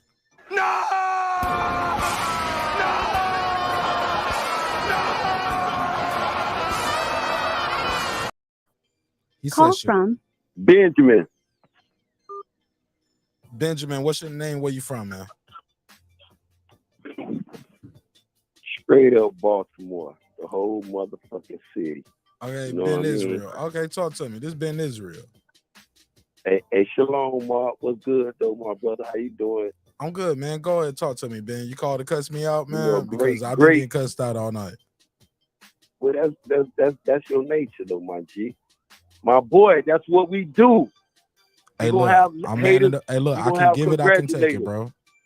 You know what I'm saying? That's what Pause. I'm talking about. But a great interview, though, Mark. Great interview with your boy, the new Keith Thurman and Brian Cusby. Great interview. Great interview, man. I mean, that was a great interview. I mean, you just said it. I mean, you just said it. He just exposed the new Keith Thurman. He exposed him, gave him all the news, made him hang himself. I know you ain't say that per se, word for word, verbatim. I know you did not say it like that. Yeah, don't try to ruin my political connects. But then he tried. Then Brian told him. He said, "You can speak up. Hold up. Speak up. You sound like you're on speaker or you far away or something. Get close to the phone. Check 1 2. How it sound now? Perfect. Go ahead. You know, he told him. He said, "Man, bruh, if you could change anything, what would you change?" New Keith Thurman. You know what the new Keith Thurman told him all? He said, "I wouldn't change anything." He said, "What?" He said, "Man, you just walked away from the biggest." I mean, then the new Keith Thurman tried to talk about when he was with Top Rank. Oh, you know, when Bob was trying to negotiate the deal, he didn't want to do it. Then Brian Cuss had to stop it. Playboy, you're not here no more. You here now. Why you ain't do it? Why you ain't just tell? Then he told him, then he exposed him again. Brian Cuss, beautiful interview. Brian Custer said, "Why you didn't still tell these people?" Then the new Keith Thurman said, he said, "No, I ain't want to do that." I'm looking at the interview. I'm like, what? Why the fuck you wouldn't want to do that? Because you were playing one side of the motherfucking field. He wasn't being genuine about it. He gonna sit up there and have a genuine interview. But I know he the new Keith Thurman. I told you 4 years ago, Mark, he was out here trying to sell that WBO belt. Shout out to him. Shout out to his new team. Shout out to Fat Romac for doing this thing. But then Brian Custer told him, he said, "Bruh, you could have made triple than what you making now with them." And I told you said it tonight, Mark. Yes, you did. Oh, a lot of people said it's gonna be sold out. It's a sold flop. Guaranteed, if the thing in your son's high school gymnasium, that shit would not sell out of your son's high school gymnasium right now. Guaranteed. Probably 800 people got to see, and 750 of them from Omaha, Nebraska. And all these fans on the YouTube street ain't doing shit but running their mouth, Mark. There ain't no super fan like Benjamin Israel. They not. They ain't gonna say nothing. Ain't going. The no fight ain't pulling up. They gonna scream the fight. But is that supporting your favorite fighter, though, Mark? Yes or no? No, sir. That's not supporting your favorite fighter. You know that. Not at all. You know that more than anybody. You told you against screaming a fight like that, Mark. How that's supporting the fighter financially? How that's putting kids on his food on his kids' table? But then Brian Custer told him, he said, "Bro, why you just didn't tell him?" The man said no. He wasn't using the leverage that's saying, "Well, look at BLK." Did you hear my take on that though, Ben? I like talking to you on this level too, Ben, where we ain't got to make insults at each other. Because like I always tell people, hey, look, I don't know Terrence Crawford. I don't know Errol Spence. And you don't know these niggas neither. You can't even call them. You can call me every night. I go live, homie. We cool. I'm not your enemy, homie. My brother. This my point, Ben. Like, why do you, what? It just bothers me that motherfuckers just couldn't come together and make this shit a possibility. And it's to the point now where people, it's like a whole civil war with people in the community. It's like I want you. That shit be getting super toxic. I kind of went away when I kind of got sidetracked a little bit, but you get my point though, Ben. Like, even when you think about the negotiations here, I've been hearing people saying Terrence Crawford asked for 25 million. I didn't hear that nowhere from Crawford. I didn't hear even Spence say that. Nobody said that. That would have been the easiest thing to say, like, hey, the kid Crawford was asking for 25 million, homie. We like, no, we're not fucking with that. We ain't got 25 million for you. Nobody saying that. It's some YouTube daddy shit, Ben. Nobody's verified that. What I hold up real quick. What I think happened is, I don't know if you caught this part of the show, where somebody whispering in somebody's ear and say, hey, I got a deal for 25 million. And then by the time it go all the way around the class and it pass around, is, hey, no, I need 25 million. You get what I'm saying? My take on the thing, I see through what Brian was trying to lead into, and Terry was very Speak up. You sound muffled. I said I was very understanding to what Brian was trying to lead him to, but Terrence was wise and not go down those streets. What part? Fix your audio. Fix your audio, Ben. Your audio change. Move your dreads. Your dreads in the way. Put the dreads. What I sound like now? There you go. Put them shits in a ponytail, nigga. Put them shit. Keep back and just yeah, you gotta toss your hair over your shoulder, nigga. Like, move them locks, nigga. Hey, but but he was trying to lead him down that road though, Mark. He was telling him, he said, man, but you know you really messed it up. You could have just told these people. And PBC is not bankrupt. They had the money for the fight. You talk just about not this year. Just not this year, right? It was gonna be for next year. Bro, this what it didn't address that part, Mark. I'm glad you brought that up. Because as far as Terrence was saying, the problem was what by the time we agreed. EJ confirmed. Yes, EJ had a November 19th date set and official. He exposed himself again. I'm glad you brought it up because I was going to use that for the end. It wasn't booked in Vegas. It wasn't booked. They didn't have no venue he booked. was telling regardless, it could have been booked in his backyard. He already ain't wanted to fight EJ in Dallas. We know that's official. He's scared of that. But then what he was telling him, he said, oh, I wanted to fight. And he was saying, Brian Custer looked at him. He ain't wanted to say, well, damn, you fucked this man date up. This the part, one side of the coin. We understand, okay, you wanted this fight. Brian Custer never challenged him on the date. He never challenged him on He ain't challenged him on nothing. Brian Custer he did challenged him on the live. Brian Custer challenged him on the live. People been giving him kudos all night for asking tough questions. Read the comments on the main video. Challenged them all the whole shit. But you know, he went saying the things, but not like Brian would do it because he kept a lot of people. He been jumping, but you said it. He going all this, and this is Stephen Espinosa, all this stuff. People want to keep it professional. They ain't gonna just sit there and drag him like Benjamin to do his ass by his bald ass hair through one of them cornfields in Nebraska. Yes, I will, but that's just me though. I'm a super boxing fan. This is a brutal sport. He need to go play golf. That's what he need to do. He the new Keith Thurman. I'm telling you again. He's accomplished more than Keith Thurman. He's accomplished more than Keith Thurman. Yes, he is. I can explain He can be. I stand on. He can be, bro. He is today. It's mathematically impossible. Even when you around career earnings. No, he can be. Keith Thurman is not a 3-division champ. Keith Thurman has never been lineal, 2-time lineal. Keith Thurman has never been undisputed. Speaking on accolades. It's part of the whole career. It's the whole career, my brother. When y'all talk about Bud and y'all be having this financial shit, it's accolades over there. His sales and resources and what he can bring to the table. You sound muffled. When you talk you too close. You too close. Ben. You too close to the mic. Move your mouth. Move your mouth a little bit. Yeah. Nah, I just want you. Yeah. You good now? Like, it's like the peas are popping too much. It's like, the peas are popping too much. Go ahead. You pee popping. You pee popping on a handstand over there.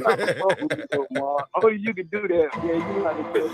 That nigga over there pee popping on a handstand. Yeah, but the peas are popping. When we talk accolades, though, my G, it don't match up. None of those guys can. Nobody in this league right now is doing what this kid is doing. We'll still be talking boxing, but then we'll be talking about, you moving the goalpost bench. No, these are facts, bro. These are facts. You can't take it away from them. And if you want to talk about gold medal, Terence Crawford, last I checked, Terence Crawford not won gold medal. He did and not. Then you want to talk about undisputed. But you know what? Though, hold on, slow down. Hold on. Let me counteract that. He's beat more gold medalists than Errol Spence has. He's beat more medalists. He's beat more champions. He's beat more undefeated champions. He's beat more undefeated fighters that won champions, that won medals. Like, even like if you want to compare the resumes, bro, the resumes through the hey, look, sir. See, because the problem is a lot of you guys get caught up with one division. It's not Terrence Crawford's fault that he was disciplined and he paced himself through his career and won titles in multiple divisions. That's smart. That's what Floyd did. That's what a lot of the greats are doing. That's the way they move in Shakur. Look, that's the way they move in Shakur. Listen, that's the way they move in Shakur. That's the way you try to move a guy. If you can make the weight, kid. And let's try to get a title with this division. Like Boots could have and should have moved up a long time ago. But people know Boots got the skills, the ability to win a title at 147 and be dominant. He can go to 154 and he'll probably end his career at 160. You know what I'm saying? Maybe come fight at 168. The kid is huge. But he got the skill set, bro, and you can move him the right way so he can be a multiple division champion. A lot of these guys don't have the discipline, though. They like to get drunk, kick it with the homies. I hear your little rocks you throwing, but when you I ain't throwing no rocks. This shit is facts. I hear them because I said. Am I throwing rocks or I'm just or am I repeating shit that's out there? That thing has no penetration over here. None whatsoever. Go ahead, get your shit. I don't live in the gas house, so it's easy for me to just look at it and laugh. Look at them throwing them little rocks. Then when I find one of them bricks over there, it just blow up the crib. It makes no sense. Why we doing that? Why we even talking about Clarissa Shields, all these accolades, and when y'all want to bring up Wood accolades, like it means something to anything. And this the man say he's seeking to destroy. When I see him, it's on sight. He ride with you, Mark. He's telling you in the car trying to tell this man, nah, man, change your life, bro. Let's go to church. Let me take you to the mosque. But no, when I see that EJ, well, I'm telling you, I'm going to do this. And then when he see EJ, he was studying his body work. He seen EJ punch placement. We talking boxing, Mark. He seen EJ whole ring IQ. And he got scared. And he told you, Mark, you know what? You right. Take me to church. This is why boxing fans like Benjamin is so fucking pissed off. And straight disappointed. This is why Brian was trying to tell, bro, I'm totally disappointed.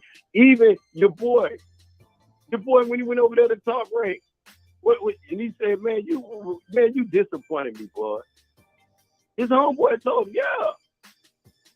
Everybody, but that, I respect him. If this is what you gonna get, like he told Brian, oh, I got half of my money. That's all you gonna motherfucker get. Because if they gonna give you that other half, if he get the other half, his name should be Jesse James. I'm gonna quote fat ass Robert Aaron with the quote. He pulled this shit off. His name should be fuck the new Keith Thurman. I'm gonna call him Jesse James. You a hater, bro. Pulling it off. Bro, they're gonna pay the man, bro. They already paid him half, bro. It's not. They got to look, bro. Listen, they got to give him. Listen, listen. Hold up, Ben Israel. What was being financially smart in that negotiation with them? Financially smart. That's the technical term that we're using. I'm gonna use financially smart because financially smart. Okay, that's what we're using. Financially smart. That's what I'm using with MLK Global, aka BLK, Black Firm, whatever the shit they want to use that umbrella. Whatever it is, they paid that man $5 million. Hey man, and one of my best friends getting up to work tomorrow, and he going to work at Clorox. You know what I'm saying? When he said Frank Warren, they gave David Avenese half less his than money. $5 million. I knew they had to give. I knew there was he wasn't lying. I said, damn, that part might be true. Shit lining up. But he said this shit ain't gonna go through because he told Frank, he said, man, I don't see that fight going to generate that money. People gonna have to get a return on this shit. Bud, people promote Bud on YouTube. So are you mad about why are you mad about that? I'm not mad. I'm the one promoting this. That's not our business. That's not our business. Whether black. Hey, look, do we hold up. Listen, Benjamin. Sir. How about this? Sir. I done paid for more Bud fights than Bud fans did. Sir. I ain't screened none of that dude. You don't know all the Bud Crawford fans. You don't know that. Man, I know half of them little Catfish Crawford fans. You don't half know of them little listen. Them little bait fish, them little worms can't do shit to Benjamin, bro. They can't even do nothing for their favorite fighter, bro. They screaming the man shit. I'm out here on YouTube telling the man. You streaming this shit too, Ben. Stop capping. It ain't no screamers, bro. You streaming, One nigga. thing I don't do, I would scream. Let me tell you who I would scream. I know and you would streaming, support. nigga. Stop lying to me. I would scream Canelo Alvarez, a beautiful, blah blah blah, taking ass. I know you are. You streaming all of it because if once you learn how to steal the shit, Ben, once you learn how to steal it, you keep stealing, and you keep stealing, and you keep stealing, and you keep stealing. It ain't no. I learned how to steal it, but now I'm gonna just pay for it out the goodness of my heart. Get the fuck out of here. Regardless of where I ran to, I was raised with principle. Let's get this first and foremost. I know the difference between right and wrong and good and bad, my boy. Don't sit there and play that cross-eyed. I'm just keeping it a buck, homie. You know the real Ben. You ain't no keep no nigga, buck. Bro, Ben, you think He motherfuckers are paying $100 a month for every pay-per-view out the goodness of their heart, and they still know how to stream it? If people can afford it, I don't know. No, even if you can't afford it, if you can't afford it, you'll spend that in super chats. You'll buy you some new Timbs before you buy a UFC fight. Fuck out of here, nigga. You can't lie to me, bro. Can't lie to me on this shit, nigga. I don't have to lie to nobody. I'm talking to you per se. I'm talking to all of y'all. Me, if you talking to I'm me, talking to all of y'all. Where if the shoe fit, wear it. And if I'm stepping on your toes, curl them up next time, nigga. Curl them up next time. If the shoe fit, wear it. Curl them up. I done been around plenty motherfuckers screaming, but I ain't never been in no house that I paid my motherfucking money for motherfucking screaming to fight for no fighters, bro. You got me crazy as fuck. That's my best. That's my love for what I got. I put my love in this shit. I don't put just my verbal words in this shit. I fuck with y'all verbally. I be around plenty of dudes get buku bread, way more than running numbers around my little shit and screaming motherfucker. I'm trying to make it make sense. I be on YouTube with motherfuckers screaming shit. Their favorite fighters. I done put up to fight, paying my motherfucking money. Real the shit. What is we talking about? I would tell a motherfucker, if this your favorite fighter, like I'm gonna tell all you Bud Crawford, his accolades will make sense if y'all stand behind him financially. That's all boxing fans though, right? If you love boxing, that shit. Why his accolades? Hold on, let me ask you something. Why his accolades? His last game.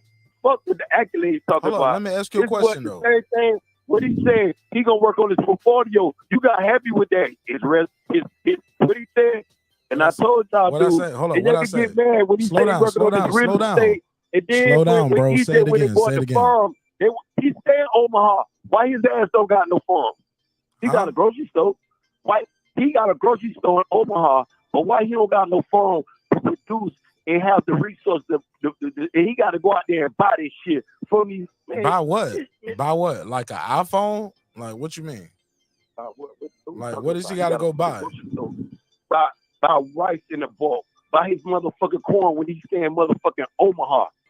Buy milk. He don't got how many cows this motherfucker own? So you was laughing at? Okay, let's make it make sense since you want to be professional, try to be intellectual with me. Hold up, we mad about the nigga. Hold up, Ben Israel. We mad because the nigga don't own 6 cows? He don't got not one. How many cows he say he owns? Not one. I'm finna work on it. That's what he said. Ain't no man.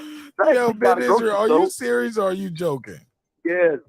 I got my Hold up. Yeah, let me but you ask want to sit there, amen, a dude who done sit there and turn his back on the biggest fight in boxing. Want to sit there and say, yeah, okay, I'm about to fight a who, if you can sit there and make $100 million fighting your Uber driver.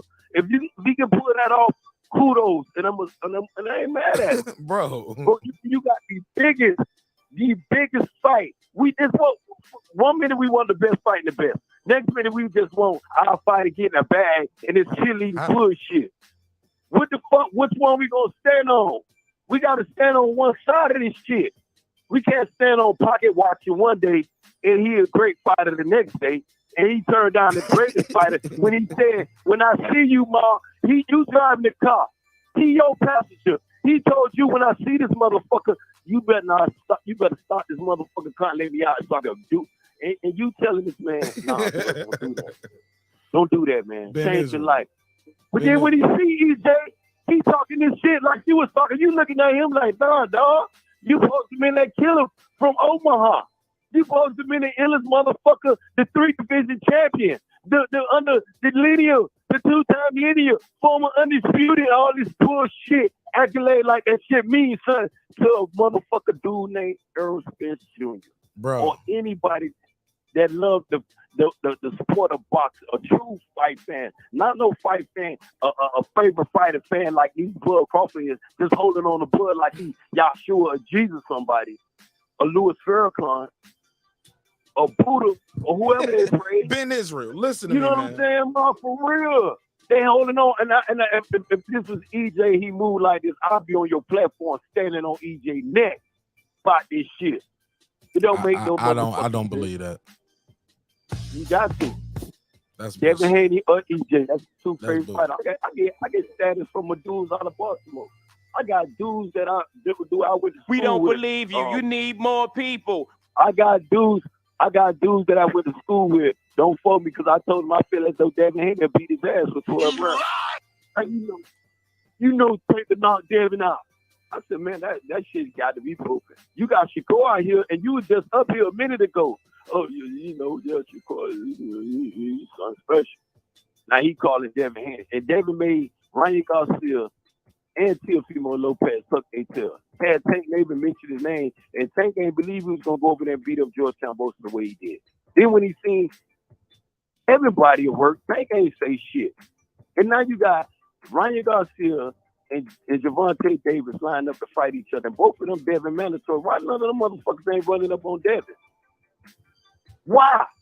And now you got a dude, Shakur Stevenson, all of a sudden he's the new boogeyman at 135. Fat boy just missed weight, lost both of his belts on the scale mark. Need I remind any of them dudes, as a professional, that's what we don't do.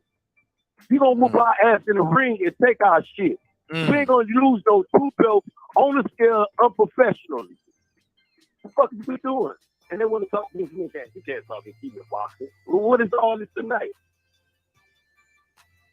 Straight boxing with a passion behind it, though, my G. That's all, my boy. That's all. And I thank you again. While y'all hit that like button in the chat. Absolutely. Tell y'all friends. Hey, look. Tell your friends. Oh, go ahead. Tell your friends, your homegirl, your homeboy. Some of them got boyfriends, Mark, too. Tell your boyfriend. Small hat. Tell them to hit the like button. It Subscribe never to the heard channel. of it. I ain't got nothing to do with that. Yeah. They moving sideways. Keep that little sidewinding shit over there to yourself. Hey, look, but And you was keep talking the about shit Terrence Crawford, like you mad because he ain't John Dutton from Yellowstone, like he supposed to own man, all the look, land he supposed to call own him all the Jimmy land in Fuck Omaha, Jesse nigga. Hey man, He was like, why he don't own all the land like Kevin Costner? Man ain't owning nothing. He said he gonna work on this portfolio, his real estate. I hope he do it. He supposed to be it. And it's just funny how you laugh at one dude for moving in the same direction you trying to move in today. You told Mark you gonna see him. It was kill on sight. You seen the man study his body work and got scared with the church. The man is in church. Who said that? You and the rest of his fans. I'm telling y'all to y'all face. Benjamin Israel said it to y'all dudes. Okay. And I'm gonna remind y'all of it. The man is in church. He's the new Keith Thurman. I ain't gonna call him Catfish. I'm calling him the new Keith Thurman. Okay. Crawfish, he got a new name. The new Keith Thurman. He moving like him. He acting like him. And he talking like him. Because Keith Thurman told you, boy, he said, yeah, go over there and beat Kell Brook ass. I mean, we gonna handle this shit. Oh, when I get it, wait, yo. As soon as I agree to everything, 1 minute you agree to everything, then the next minute, it just wasn't right. Then you just sit up here and tell all these people, then the man, Brian said, why you ain't just told PBC? They said they was going to, but why tell Bud to do it? I mean, tell Earl to show the contract. Come on, man. Now you back into the crowd. The man left it alone. He said, I see where this shit's going to go. He left it alone with very professional. Brian Custer is man, the man is wonderful, man. Brian on his shit. I commend Terrence Crawford. Every time he open up his mouth, The new Keith Thurman. Every time the new Keith Thurman Man, open up I his mouth, totally disagree with y'all on that. I think y'all are just already locked in on whatever y'all think and y'all believe, and you guys are just hold on. Let me hold on. I'll let you speak. I'll let you speak, brother. You and the rest Hold of up, the brother. fans I'll let got you 2 speak weeks with the to bad prove you audio. wrong. Hold up. You had the bad audio, and I'll let you cook for a long time. All right. Let me say something, and I got to read a couple comments that's to you. I think a lot of people are locked in on how they believe. Now, I know from the outside looking in, somebody say, Mark Nash, you seem locked in. Bro, I sat up here and I clown some of this shit sometimes that came out. Y'all might have missed that part of the episode. The real people who rock with me, they be like, Mark is very fair.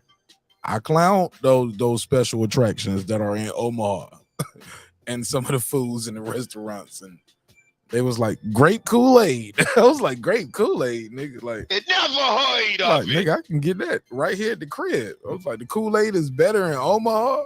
It never heard of it. All right, I gotta check it out. Who knows? Shit, surprise me. I know in Baltimore, the sweet tea and the lemonade tastes better when it's mixed together. You know what I'm saying? Call that a half and half. See what I'm saying, Ben Israel? So I said all that to say, like, at the end of the day, my brother, like, Lisa Bell said it best. Neither one of these guys got some action figures like Tyson and Ali. Spence didn't come home with the gold medal neither, bro. He didn't get no gold medal. He came home with the sweatsuit. He got the outfit. That's it. He got a plane ticket out. He got the sweatsuit and the tank top and the mouth guard and the gloves and some trunks. That's what he got from the Olympics. He didn't get no medal. And even still in his professional career, the guy ain't like on no Wheatie boxes. Like, niggas don't know him. More people probably know Canelo, AJ, Ryan Garcia, Tank Davis. More of those people know those guys more than they know Errol Spence. Bud Crawford, hold up, and Bud Crawford and Jamel Charlo. I'm being fair. They don't know them dudes like that. Nah, they don't know them like that, bro. Very, very right. They don't know him like that, bro. I'm sorry. They don't know him like that. You know, when you take 400,000. You far away from the phone. You far away from the phone. $80. You far away. You far away. When you talk 400,000 people smashing they buttons to buy a pay-per-view, 400,000 people, and then you got 50. You got 20,000 showing up during the COVID. 50 when it's not COVID, and you talk about he's not a household name. I mean, when you look at the Hulu Theater in Madison Square Garden, 8,000. These dudes ain't no big stars, dog. I'm just telling you, bro. I'm out here, bro. When you look at don't nobody Omaha, know these Nebraska, dudes, bro. When you look at Omaha, Nebraska, they don't know these dudes like that, bro. Globally, when you make these statements, it sounds like you being, kind of like. Bro, I'm being fair, bro. You leaning over there because if you went to school, bro, I just said don't nobody, bro. I literally hold up, bro. I literally just said both of these guys. Stop. I keep saying now one of these dudes is no Floyd Mayweather, dog. Stop it, bro. They're not Canelo. They're not AJ. They're not Manny Pacquiao. They're not Deontay Wilder. EJ. I'm gonna just use EJ. I'm being fair, dog. Like neither one of them, dog. EJ, a star that's going up and shoots fast. That's that star.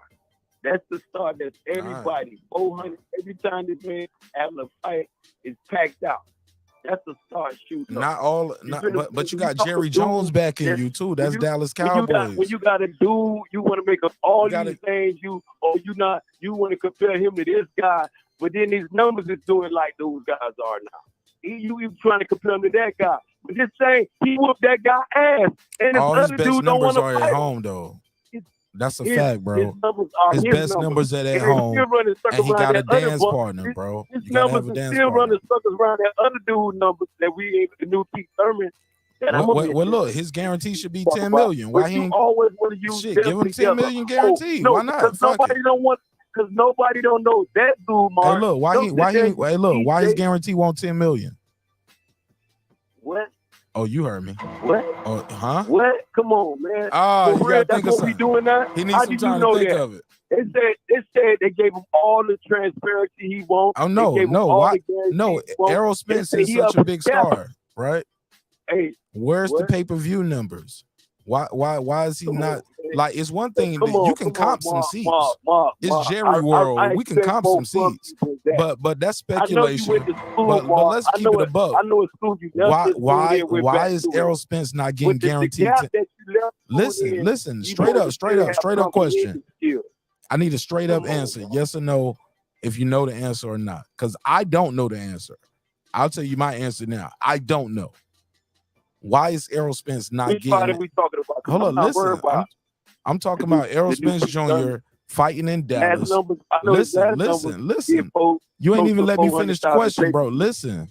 You gotta listen. 400K. You gotta listen. You gotta listen, brother.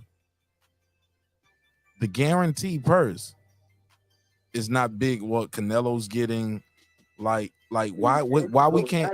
Okay, you ain't even let me finish. Soon as I say Canelo, you just got triggered. Don't be so emotional, bro.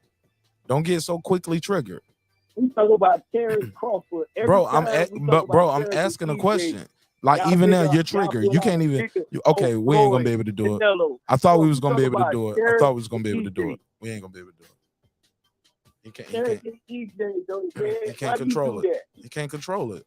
I can't control it, but you can't even let me finish. Bro, you have lost all self-control right now. You won't even let me finish the question. You filibuster to the point where I guess you think I forgot the question, but come on, fam. You know what you're doing. You know what you're doing. I know what you're doing. This ain't my first time. You moving the goalpost. I'm good, bro. I'm good. However you wanted to go. You moving the goal. When y'all make a comparison with EJ and Crawford, how y'all don't bring up Canelo? Sir, because you brought up him being a big star. So, sir, once you say somebody is a big star, we got to compare him to what we consider a big star in boxing. So it's all free game. You open the door. You open the door, counselor. Counselor. You open the door. You open the door. Once you start saying he's a big star, Canelo is now he's the mega star. However you wanted to go. Canelo don't just fight in his hometown. His hometown is in Guadalajara or somewhere. Canelo is in America getting the money. And yeah, you right. And selling. And he's doing bigger pay-per-views. And my question is this. Why does Bud Crawford keep getting guaranteed more money than EJ is getting guaranteed? He's such a big star. How you know that? He's never had an 8-figure guarantee, bro. You can look this shit up. It's on. You can look it up. Hold on. I want to make sure. I know you trying to go at. I know you trying, but some people don't know. You think it's not no end game, bro? I'm just having a conversation. I'm gonna ask you a question. So you saying after each fight that Bud makes? No, we ain't talking about after each fight. I'm talking about before they do the ring walk, baby. We talking about before the pay-per-view. We ain't talking about no rent-a-center. We ain't talking about no rent-a-center. We ain't talking about no rent-a-center installment plans. We talking about right here, right now, up front. Like, that's what we talking about, bro. I know that you very understanding of the business side. And shout out to Pound for Pound Boxing. Does it really matter if you get $1 before we walk in the ring, or you get all the money after we leave the ring? Which one? You could get 20 those are no. Hold up. I'm gonna get money after we leave the ring anyway. I'm already gonna get that money. It's money already supposed. You ain't getting nothing. Not now. 1 nickel more. Nothing. Flat. 0. You might not get all. You just created a whole new contract in your mind right now for the sake of this argument. That's not. No, that's not how they. No, that's totally not what I did. So you saying that? Sir, a guarantee. Listen. Stop talking, bro, and just pay attention to what just happened. And let's clear this up. Let's listen. Ben Israel, I can't do this with you. Ben Israel. You literally just started adding things. We already established that fighters in this situation had a guarantee. We're talking about a guarantee. I asked you the question. why hasn't Errol Spence had an 8-figure guarantee? And now you started bringing a scenario like, well, would you rather have this and not have Ever Penny? Bro, you are literally, like I said, you just added that scenario. You didn't answer the question. 8-figure check. You didn't answer the question, sir. Guarantee that. And that's a fact. And he don't have to be sitting there tap dancing, praying, hoping, blackballed and doing sideways business deals, the negotiated deal. Because Bill K feel fucked right now. You can trust and behold. He ain't gonna get another 10 guaranteed. That motherfucker, kudos to him. I'm ready to call him Jesse James right now. Pull that shit off. I'm on your platform. December 11th, calling him the new Jesse James in boxing. I don't even know what that means. I never heard of that. What does that even mean? What, he robbed the bank or something? If he could do that, if he could rob them after robbing Bob. Floyd Mayweather been saying he robbing the bank for years. It's on Fight Hype. The interview is on Fight. The receipt on Fight Hype. Floyd been robbing the bank for years. What's wrong with that? Frank Warren told him, yeah, we got a few odd dollars. He was like, yeah, but what about, he said, I ain't learned about Bud. That ain't even my fighter no more. Bud said if you on Brian Custer, he didn't want to do it. Brian had to stop. Bro, you're not there no more. Did you think you was gonna be able to? Then he said, yeah, but then I would have been trying to negotiate a better deal with Fox than with a motherfucker named BLK. Who the fuck is that? What network we fight in the gym? They fight in your son's gym. That shit ain't selling that shit, man. Who put on the reach? Hello, hey, look. Who put on the reach? Hold up. Stop with the insult. Listen. Stop with the insults and just listen. Listen. I heard you. Now hold up. I got a question for you. Who put on Regis versus Zepeda this weekend? That was a Mike somebody shit. No, who put that on? Did you buy the fight or did you not buy the fight? I ain't even saw the fight, bro. All right, so now see, I respect your honesty, Ben Israel. I will tell you. Okay.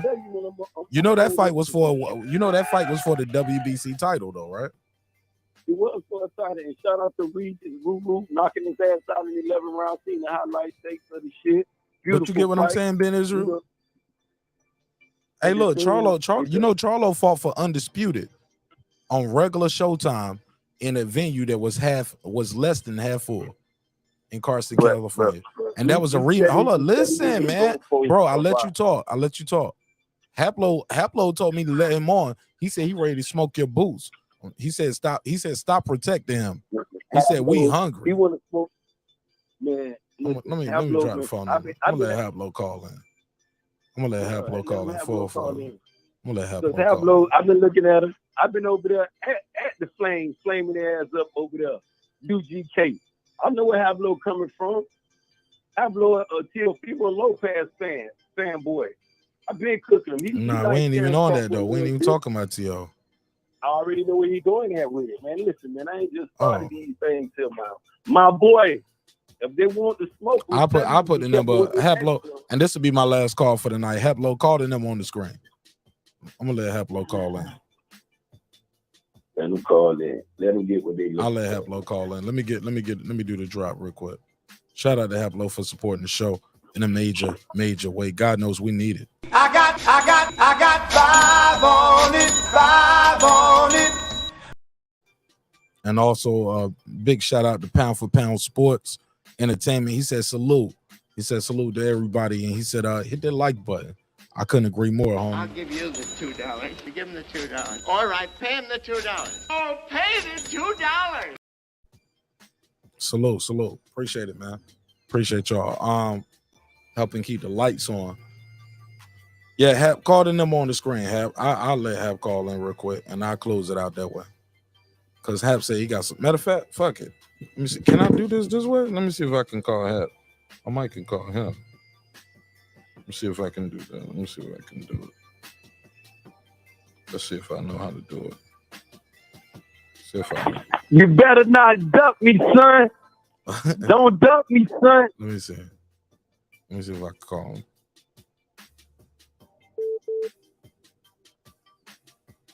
Hap, you got to call the number on the screen. You can't call the number that you called before. He's trying to call the number that he called before. Hap, I got Ben Israel on that line, so you got to call the number on the screen. You got to call the number on the screen, not the number that you called before. He's trying to call the other line. We got 2 lines. I got Ben Israel on one line, so you got to call the other line. Matter of fact, let me see if I'm gonna try to call him. Boom. Let me see if I can call him. Ben Israel, can you hear ringing? Ben, you hear ringing? Clear on this thing. All right. Yeah. Yo. Hello, what up, baby? What's up, brother? Oh, this is my new style. Hello, I like the way this show flowed tonight. A little different, right? Yeah. Oh, you still got this fucking pool on here? Yeah. You said you wanted them up here. I know the last guy you wanted. Don't start it off no crazy. Yeah, I've never heard such a fucking step and fetch it Benjamin, come for the motherfucker in my life. come for the smoke. Talk that shit, Hablo. Go ahead. Let me hear. Let me hear him a little bit, Ben. Bro, you sound remedial as fuck, bro. What the fuck are you talking about? You don't know shit about boxing. Talking about Spence and crying for fucking, oh, poor Spence. What the fuck is up with you, bro? Why do you love Spence so much? Why don't you get off his nuts, bro? Go ahead, Ben. Oh, that's the thing we coming up here for. I thought y'all want Benjamin on a professional note.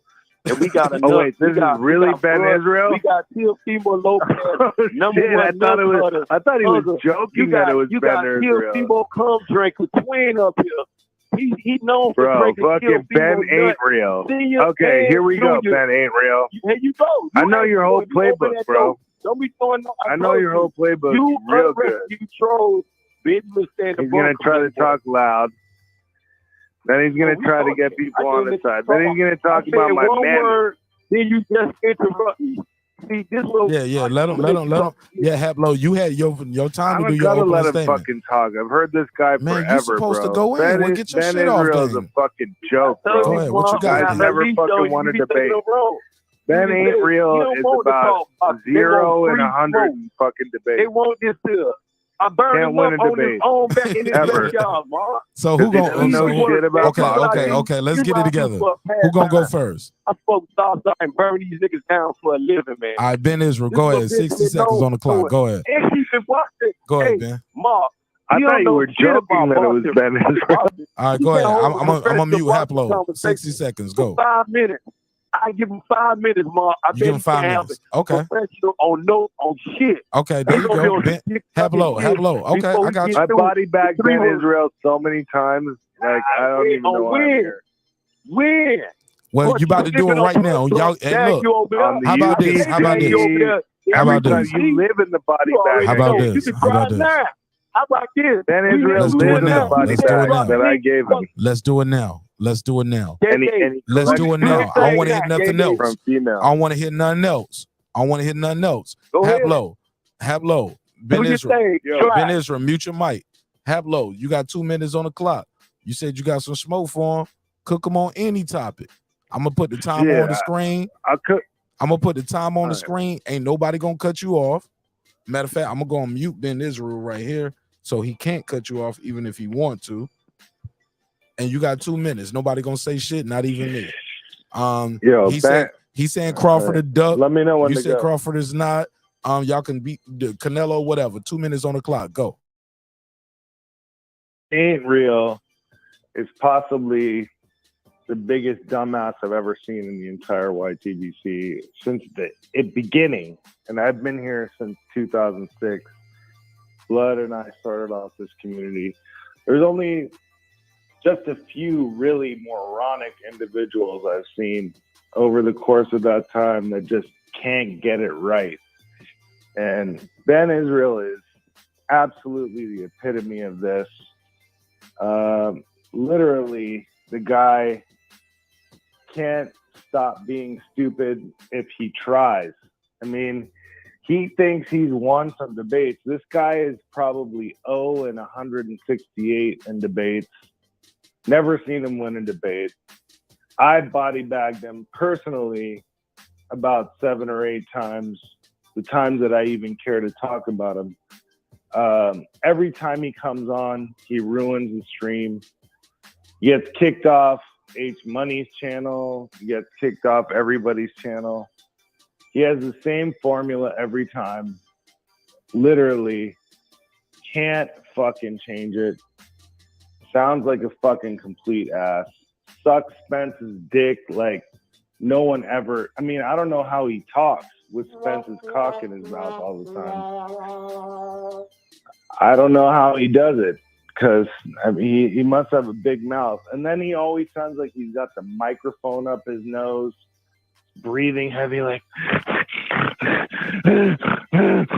Yo, chill, B. Chill, like a fucking moron. Right, you're listening. a fucking moron, Ben Israel. Okay, and hold you on, never hold win on. a debate against Appletite. I will fucking serve Ben, you Ben. every day of the week and 10 times on Sunday. What happened to my 5 minutes? All right. Well, no. I gave you 2. Cause I don't know if I got patience for 5 minutes of both of this shit. So I just said 2 minutes. All right. So Ben Israel, hold up. Ben Israel, listen. I couldn't hear shit. Ben Israel, let me set. Oh, you didn't even hear him? I ain't hearing nothing. Okay. Well, replay it for him. Well, you got 2 Replay minutes it on the for him. clock. You got 2 minutes on the clock to really say whatever you want. Pablo Vinegar, you know, I keep it professional. I'm a man of the sport, not of a favorite fighter. I got 2 active fighters in the game. You got nut holders like Pablo, these other little trolls who still professional dudes like Benjamin, and they haters. The day Pablo was born, all the haters was born on that day. You know what I'm saying? So I don't expect nothing to come out of his mouth, especially when it's towards Benjamin. He been a bitch. His nickname is Bitch Pablo. You feel what I'm saying? For 2 minutes, he been talking nothing but nonsense. He ain't been talking boxing. He can't keep it. His last favorite fighter was a dude named Teofimo Lopez, who told Devin Haney he needs 5 years to fight. I told Pablo when I first started smoking his ass, I said, Devin Haney will beat his ass, bro. Who the fuck is Devin Haney? Start calling Devin Haney a email champion, all this shit. Then when he kicked Camboso ass, his whole energy changed. Now he's sucking not only Teofimo Lopez sperm and his daddy sperm, he on Devin Haney nuts too. He on Devin Haney nuts. When he can get this shit however he want it. We can talk boxing, free smoke. I've been cooking his ass. He can't fuck with me. You know what I'm saying? Like I told you, people fuck what the topic is. Him and his trolls, none of them motherfuckers can. Him or his little bitch ass Legion of Doom, they can't fuck with Benjamin. And I don't even need him in 2 minutes. He can have the rest of it. He might need a rebuttal for the rest of my 2 minutes. Oh man, hey, look, that was a hell of a round.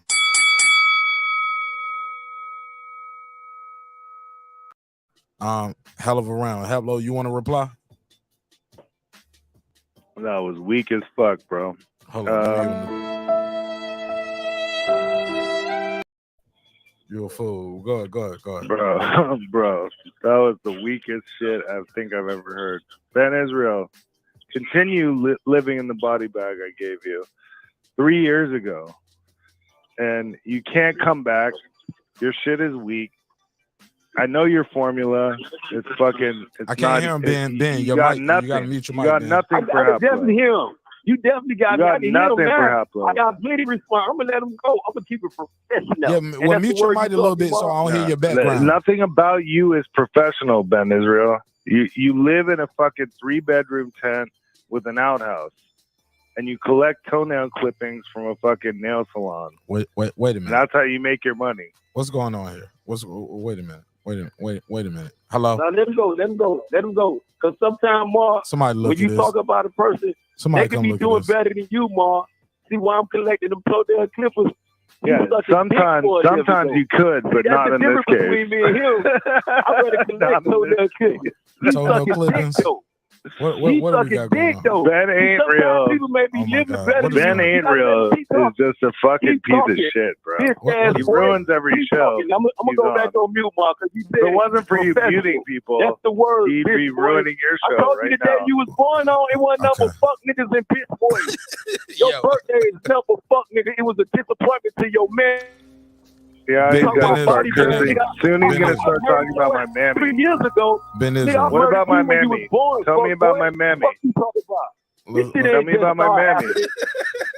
Man, fuck you. I know where you're going. I know where you're going. And then you're gonna say that you listen to fucking scrapbook boxing. And that's where you get all your knowledge. You don't listen to shit We gotta scrapbook chill. says. We gotta.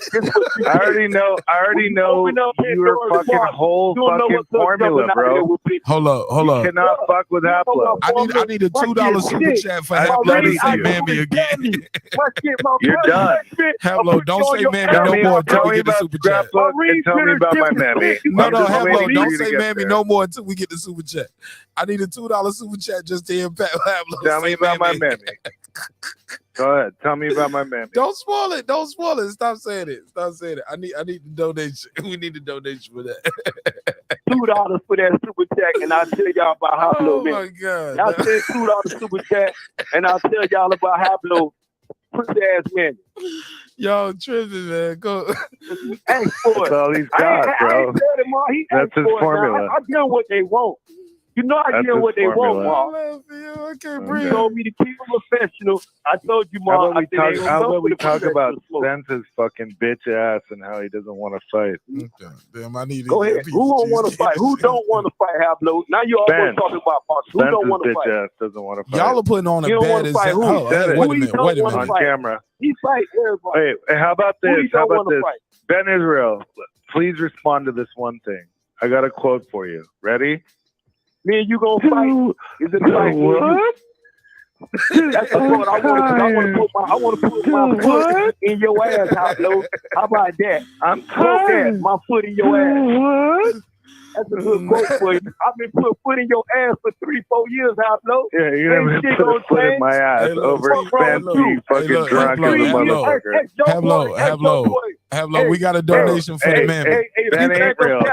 Your midget ass will never fucking come close XYZ, how I've been putting ever talking to me. pussy in them niggas' ass over there. You losing tonight. I've been Both of putting y'all. hands Both of and y'all. teeth on Both their of ass y'all. like a belt. Both of y'all. You Y'all think losing. I'm a tiger the way I've been putting paws on their ass, bro? All right, let's get it together. Yeah, Hold on. I got to do some. Ben April's getting upset. Hold on. Look, I got to give some salute He to wants to put Australia. paws on my Listen. Yo, because he's a fucking grubby Whoa. little pig. Hey, look. Shout out to Australia, yo. This is shout out to the Aussies, yo. I'll give you the $2. You give him the $2. All right, pay him the $2. Oh, pay the $2. Shout out to my brother Stephen Bateman. Hold on, listen, man. Let me get this off. He paid for this. Now, this is the super chat from Australia. This is the Aussie. Haplo, this is what he paid for. He wants you to ask about. He needs you to say, as Ben Israel, tell me about my mammy again. Yeah, I know his whole playbook, bro. That's like where he goes when he to gets hear really your mad. accent, but to starts hear talking your about accent mammy. say mammy is hilarious. It's like Seinfeld. Nah, he saying. does. He does that, bro. That's for real. What does he say? Say it, Haplo. Haplo, you gotta say it. Haplo, You and your mammy. Never your mammy. Nah, Sucking fuck my that. dick. Nah, it's not the same. That's It's what he not the says. same. Haplo, to hear a guy with your vocal pitch and tone and accent saying, "Tell me about my mammy." Yeah, Tell me go about my ahead. mammy. Tell me about my mammy. I know he go. likes to talk about that shit. That's his Get him, favorite. That's his go-to. Like when he gets really mad, he'll say mammy. You know what though, Mark? Though, it's people like Haplo keep venting. Oh my on God, this that shit, was though. so hilarious, man. Let me give him the drop again. Thank you, Stephen Bateman. I'll give you the $2. You give him the $2. All right, pay him the $2. Oh, pay the $2. You're fucking retarded, bro. You never won a debate in your whole life. Stop thinking you have because you're fucking retarded. Yeah, right. All right, Ben Israel. Take the mic out of your nose and take fucking Spence's cock out of your mouth and fucking stop it. Just stop it, bro. You live in a Bud Crawford life, huh? Just stop it. Just stop it. That motherfucking Benjamin. Bye now. Bye now. Have a nice time in your body bag. Oh shit, he hanging up in your face, Ben Israel. Oh, he bodied you and hung up. I know you ain't gonna take that, Ben Israel.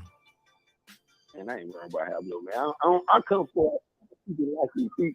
When I keep it professional, you tell me to go free smoke. Then when I go ham, that was Ben Israel. That was the time, man. You did good. You did your thing. You went very smokish, free-ish, I guess you would say. Like, yeah, you did a lot of smoking. Man, Pudo, hold on. This is my boy Pudo. Pudo, you gotta call the number on the screen. You gotta call the number on the screen because Ben on the other line. You gotta call the number on the screen, Pudo. That's Puro? Yeah, Pudo. It's my boy right here. Yeah, hold on, wrong one. That's the Skype number. Hold on, I ain't got the Skype number no more. Call this one. Yeah, I used to have a Skype number, but the people from the UK didn't call in, so I canceled that shit. I was like, the people from the UK always click the link and join the panel. And then I realized, okay, the people that I got here to follow my show, they ain't about to click the link and they ain't gonna call in anyway. But they'll support their own way. But I was like, shit. This one work. Bro, I got like 5 different numbers for the show. Crazy part is people will call me during the live, like, hey, I'm watching your show right now. And what you was talking about with Jay-Z and that Nas battle, man. I'm like, hey, bro, that shit was like 6 months ago. Like, oh, the number on the screen. I was like, yeah, but we ain't talking about that.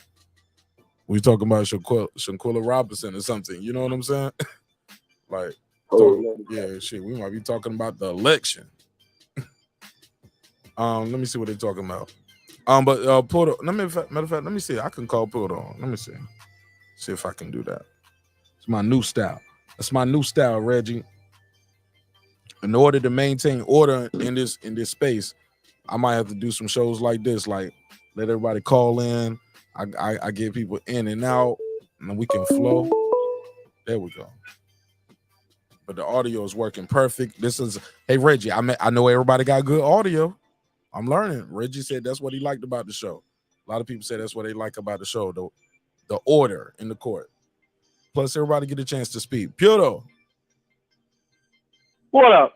Right, because this is one of my guys right here, and he paid for this shit, as HLD would say, and Deuce and Brandon Washington. They be like, nigga, I paid for this shit. Right. Well, you guys got to get a chance to speak, man. Go ahead, Puto. Talk to me, man. What you think of the Terrence Crawford interview that he did with Brian Custer? I mean, I didn't think too much of it. You know, it was like, you know, same old shit. That's all you got. I mean, shit. I mean, what else is there to say, bro? I mean, like, we've been talking about this fucking fight forever. I mean, like, he's fighting a Venetian, bro. Let's talk about the Venetian fight. Oh yeah, but you know he got to answer those questions. Like they bring him on, they got to ask. And Brian Custer did ask some questions that we didn't know before. We did get some new information. I didn't hear anything new. What was new? Because I was kind of like off and on. I was doing some stuff. I didn't write the notes. I mean, you have to tell me. No. I'm trying to remember off the top of the head. Well, it was a couple little key things. Oh, he was talking about like, look, he did confirm, no, I didn't tell PBC about Black Prime. He did confirm that. He said because they would have just called my bluff, and like I didn't know if that money was there like that, you know. Oh, okay. So he was entertaining the conversation, but he didn't just. He was like, yo, they would have just told me, go ahead, do what you're gonna do, and that might not always be all the way be there, and now they'll just say, oh, he ducked. But I was like, shit, Brian Custer should have said, hey, well, you ducked anyway, right? That's what they're gonna say. He also said, hey, man, it was a lot. I'm like 5 hours in, bro. It's a lot. But the interview, I saw you. Hey, look, but the interview, how long was his interview? The interview was only 30 minutes. But you fucking made 5 hours out of it. It's all good. Yeah, man, I'm an entertainer, man. Yeah, the interview was 30 minutes. Like, it was some good. Oh, he brought up. He was like, "Yo, they made the fight for Gary Russell and Loma. They made the fight for Wilder and Fury. Why they couldn't make the fight with me and Spence when I was on Top Rank? Why not? Good question. Nobody gave me an answer to that all night. They'd just be like, why we going back in the past? That's what Brian Custer had to remind us. No, Bud brought that, and Bud said he brought that up just to say, hey, look, when people talk about who ducking who, like, but he never said Spence was ducking him though, and Spence don't never say Bud is ducking. Hold up, Ben Israel. I'm talking to Puto right now because he just got here and he's a member. So I do want to hear him. I want to hear his But what you response. said about Benjamin I in just need you to November, mute your mic. I don't want to hang up on you. I don't want to hang up on you, and I don't want to mute you, cool, but I need you to mute your mic, my brother. I'm a And member. you're not a member. Why I'm not a member? You didn't sign up for the membership. I mean, it's a link right there. That you didn't sign up for membership, Ben. But it's all love, though. You still a friend to the show. But I do want to hear Pedro's reply though. Go ahead, Pedro. Yeah, man. I mean, that's a good question, bro. I mean, at this point, like, I mean, nobody knows. I mean, like, it's not like we can talk to Al, that fucker. You know, he doesn't fucking talk to anybody. You know. I mean, at this point, it's just a bunch of politics. I mean, Bud and Spence said numerous times they're trying to make this fight. You know, like, you know, fucking Bud. Errol said, you know, like, yeah, he might have, you know, fucking, you know, listen to these dudes, but I mean, they were actively trying to make it. You know, it's just. To be honest, I don't know why it didn't happen, but it's not happening. He's fighting amnesia, whatever the fuck it's called. But yeah, that's what he's fighting. So, you know, is what it is. I'm disappointed at you, and especially you being from Latino heritage. You are up here making fun of people's names, sir. Whose name was I making fun of? You definitely just made fun of David's name. Oh, yeah. That was because it's funny. Yeah. Okay. We on the internet, bro. They can't do nothing to me. Okay, just want you to know, like, but as somebody from Latino culture, I'm sure you and your family have experienced people picking on your names and how you guys say words. And come on, man. Nah, I got lucky, man. I got like the most white sounding fucking last name on the planet. My last name Jones, nigga. My last name is Allen and shit. So like literally, man, like you white as hell. You get all the good jobs first. My first name Alejandro. I mean, they never like really kind of like me. You don't put that shit up there. You put Alex or some shit. Yeah, Alex. I think most people call me Alan or Mike by my middle name. There you go. You know how to get them jobs on that resume. Then I put Alejandro. Yeah, man. I gotta put my legal name, man. They gotta send the check to the right place, to the right person. This ain't Haplo. You know? This ain't Haplo no more. She said Haplo sound like a terrorist. Maybe she's behind in the audio. But Haplo ain't up here no more. It's this Pedro. Okay. Somebody said I can't stream it. You can't stream what, the fight? Said no, Mark. Everyone is not a snowflake. He said, I hope on Wednesday show we can talk fixed elections, Snoop biopic, rap beef, and the up-and-coming Mount Westmore album, Anything But Bud and Spence. Deuce, if I do that episode, will you be there? Will you be a part of it? Or do I got to do all of that by myself? I can do that fixed elections, though. I can freak that, though, Deuce. Deuce, let me screenshot that. I might can make this work just for you, Deuce. There you go. Deuce always be like, I pay for this. Deuce, this is what you pay for right here. Members only chat. Members only live stream. There you go. But I can fuck with you on this, Deuce. I can fuck with you on this. Can we? Did you guys talk about the Strata fight yet, or are you doing that? That's gonna be on Friday. I'm gonna definitely do that Friday before the fight. But I'm gonna do some members only episodes about it. 'Cause I'm gonna do a rewatch. I'm gonna do a rewatch of part 1 and part 2. But it's gonna be spontaneous. I ain't gonna schedule it. I'm gonna just do it. If you got the notifications on, you can see it and you can score it with me. If not, you're gonna miss it. But before Friday, we're gonna watch both of those fights, and then on Friday's show, we're gonna do a pick. We're gonna do a whole episode about them. Oh, for sure. I'll be down to score those fights. All right. Well, I appreciate you, man. Thanks for calling in, fam. I'm gonna close this shit out. All right, Mark. Peace. Yeah, your whole voice don't change.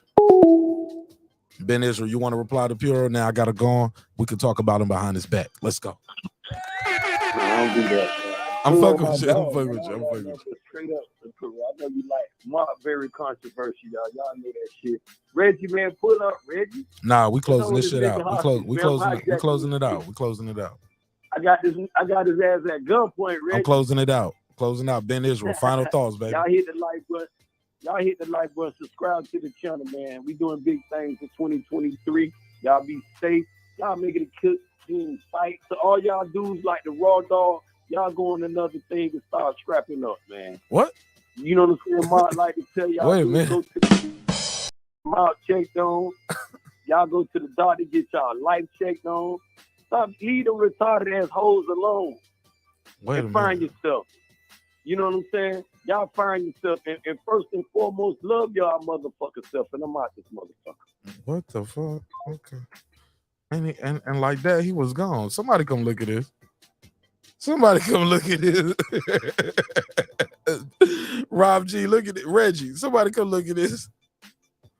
He said, keep smoking them rocks, Ben Israel. Reggie, don't say that to him. Don't say that. He said, keep smoking them rocks, Ben Israel. That's crazy. All right. Deuce Tom said, Reggie, go live. Reggie, go live. Go live. Go live, Reggie. I'll pull up in the chat. In the chat only. All right, man. This was fun, man. This was fun. This was definitely fun. If you missed it, Terrence Crawford definitely said Shakur is the one. Wow. And last but not least, I got to ask you this question. Did Bud Crawford duck Errol Spence Jr.? Never in a million years have I ever ducked any fighter on this earth. There it is. Never in a Folks, million. I want to hear that. That's thing. I know you don't want to the hear it. biggest names in the sport, and I'm telling you, you talk about the welterweight division, you talk about the sport, pound for pound, one of the best right here in front of me. The Terrence, best. Bud The Crawford. The best. You heard him. Hey, Facts. my man, listen, I appreciate you doing this. The best. I know you didn't have to, but I always enjoy talking to you. The best. And best of luck December 10th. And I look forward to you on Showtime Championship or Showtime pay-per-view, by the way, against Errol Spence Jr. For sure. My man. That's what we do here on The Last Stand. Oh, man, I know it hurt. Y'all seen the boy over there? We got the new info. That was the new information we got tonight too, Pierdo. When he said, shit. I don't know about Adrian Broner deal, but I got my first half up front. And I'm gonna get the other half before I do a week before the fight, before the ring walk. So before Crawford walk into that ring, got that 10 million. Oh, I know it hurts. I know it hurts. One more time. If I could, I would hit it 10 million times for the boy. I know it hurts. Reggie Owens, you said won't nobody covering the fight. Ain't nobody covering this shit but you and Blue Blood, Martin Nash. It's on ESPN, The Zone, even Showtime Sports. I know it hurts, Reggie, but you was wrong. You've been wrong about this fight, my brother. It's selling. It's selling out. He's putting asses in seats. Well, he doing it in promo. Ain't nobody promoting this fight. Showtime is promoting it. Just did this on Showtime Sports. Was Steven Espinoza blindsided by this? The Zone. Why is The Zone promoting it? Why is ESPN? Because when he did the ESPN, it was so easy for everybody. Like, well, ESPN is promoting it. Wait, he still got plugs over there. He's still connected. Why is he connected? He's showing the promoter. Like, everything don't make sense all the time, the way you guys put it together. But, I love you guys regardless. You guys are not my enemies. Y'all are my friend. Now, Reggie, are you putting out false news? He said, breaking news. BLK Prime files for bankruptcy. See, that's what you hope that's going to happen. That ain't got nothing to do with you as a boxing fan, though, right? And that ain't got nothing to do with Terrence Crawford if he got paid. I get it, though. He said, Reggie, do a show on Trump taking home nuclear secrets. Oops, never mind. That was just propaganda. Okay. Oh, we putting. He said, breaking news. Yeah, Reggie, you can wish for that, but just like you wish somebody will get injured before the fight, Reggie, shame on you. Shame on you. You better than that. You better than that. He said, oh, by the way, fuck Lionel Messi, his defenders and everything he represents. Oh, he kicked the flag, right? Didn't he kick the flag or something? Said, Reggie, do a show on January 6th committees. Oops, never mind. That was just propaganda. Reggie. Let me read Reggie's quote. Read it in the Reggie voice for my boy. No, I'm right. That fight ain't doing nothing. They didn't talk about the fight in that interview. Bud security agent Reggie Owens performing for duty. Reporting and performing for duty. That they can perform and report it. Now, Reggie, they talked about it, but we already know. Good press, bad press, regardless, they didn't have to talk to him at all. Why is he on Showtime? Where is Errol Spence? Where is Errol Spence? Why is he not speaking on Showtime? On Showtime. All right. It happened. He said Deuce is a MAGA member. He said Deuce time speaking for himself. Deuce is a Truth and Liberty member. Do y'all pay dues? What is that like Proud Boys or something? Truth and Liberty? Never heard of it, Deuce. I don't even know if that's a joke, but never heard of Truth and Liberty. Never heard of it. But shout out to y'all. All right, well, let's close this one out. Shout out to Stephen Bateman in Australia. And shout out to everybody who made this show happen. He said, I stand with Creed. Is that you? Can you spell the brother name right that you stand with? Is that supposed to be Kyrie? Because I don't think he spell it that way. Or is that the new thing where you blend Kanye and Kyrie and it's Cree? Okay, I don't know. All right. Porto in here repping his game. He said, "Que viva Mexico, cabrones." Absolutely. He said, "Nah, I pay my dues to the streets like a real nigga." Okay. Said, "Truth and Liberty is QAnon." Karma said, Pure said, K, I needed to vent. Peace. I love you, bro. Thank you so much. She said, "Cloud chasing Spence name versus promoting your actual fight in 2 weeks. Shame on you, Bud Crawford." He don't pick these questions, Karma Saran. He does not pick those questions. He does not pick them. Those people choose what they're going to ask him. But I did say a long time ago, sis, I was like, he could be one of those guys that say, "Hey, man, I don't want to answer no more questions about Errol Spence. I'm here to talk about this fight." And once he did that in that Ari interview, he got backlash for that. People was like, "Oh, he don't want to talk about it." So it's like, damned if you do, damned if you don't, you know? Reggie's laughing. Dude said, Kyrie the professor. He said, "I also stand with Kawhi Leonard." Absolutely. And I stand with all of y'all. I hope y'all stand with me and ride with me as much as y'all ride for these niggas that don't even know y'all. Because I got love for y'all, man. All right, with that said, man, let's wrap this one up, man. We couldn't do it without the neighbors, man. He said, "Crawford is the biggest disgrace of the century." Bro, you are tripping. You got people out here that are drug cheats, Reggie. You got drug cheats out here. Big Baby Miller Terrence Crawford is worse than that? Come on, bro. You got people out here with, what's his name, Luis Resto, took the padding out the gloves, Margarito, people that missed weight and lost their weight on scales, cocaine use, motherfuckers who sucker punch people after they lost. What's the nigga that killed Matt Kellerman's brother? He sucker punched the guy after he lost, then he killed Matt Kellerman's brother who was helping him get back on his feet. That's worse. Crawford is worse than all of that. Bro, you tripping. You are tripping, homie. There's a whole lot of people that did worse shit in the sport of boxing than fight the guy that you want to fight. Look, the dude who signed the contract walked into the ring. As soon as the bell rung, walked out. That's worse than Crawford? Come on, bro. Come on, B. You better than that, Reggie. This is not as bad as a drug cheat. And Reggie said it's bad as a drug cheat. Nah, this ain't the disgrace, bro. I can name a whole bunch of shit, most disgraceful moments in boxing. And Terrence Crawford taking a $10 million guarantee minimum is not the worst thing. When you consider people who are drug cheats, people who are people who had people ass in the seat and said, "Nah, we ain't even at the arena. Nah, man, we ain't fighting. Yeah, we on FaceTime cracking it up." What was it? Mickey Bay and Tevin Farmer? That shit was worse. Yeah, we seen some worse things. We seen Andrew Galata.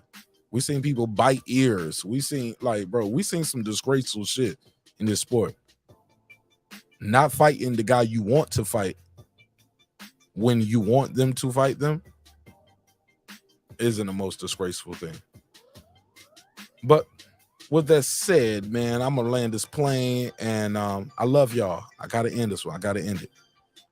It's your man Martin Nash. Been another great episode of Breaking Beats, where we break down business, entertainment, art, technology, sports, and anything else. Oh, I gotta go back there. I want the survey. I need to end the survey.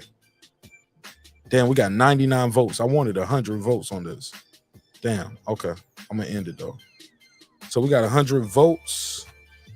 And the survey is boom. Out of 100 votes, who Crawford versus Charlo or Spence? 47% says Crawford will beat them both. 35% says Crawford will lose to them both. 11% says Crawford beats Spence but not Charlo, and 6% says Crawford beats Charlo, but not Spence. Interesting. Let me see if I can put that on the screen so y'all can actually see it and see the visual. Where we at?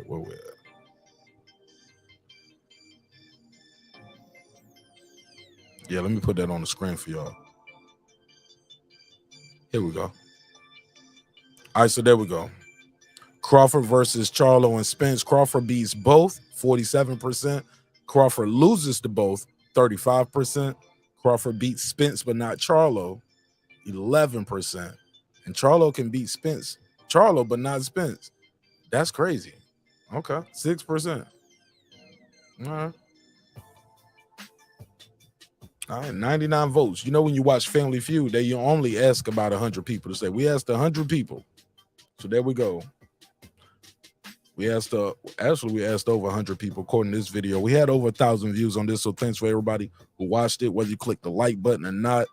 We had 2 surveys up, and both of those surveys was pretty high on the number count. So whether you click the like button or not, I know y'all rocking with the show, and YouTube knows it too. That's how we can reach new people.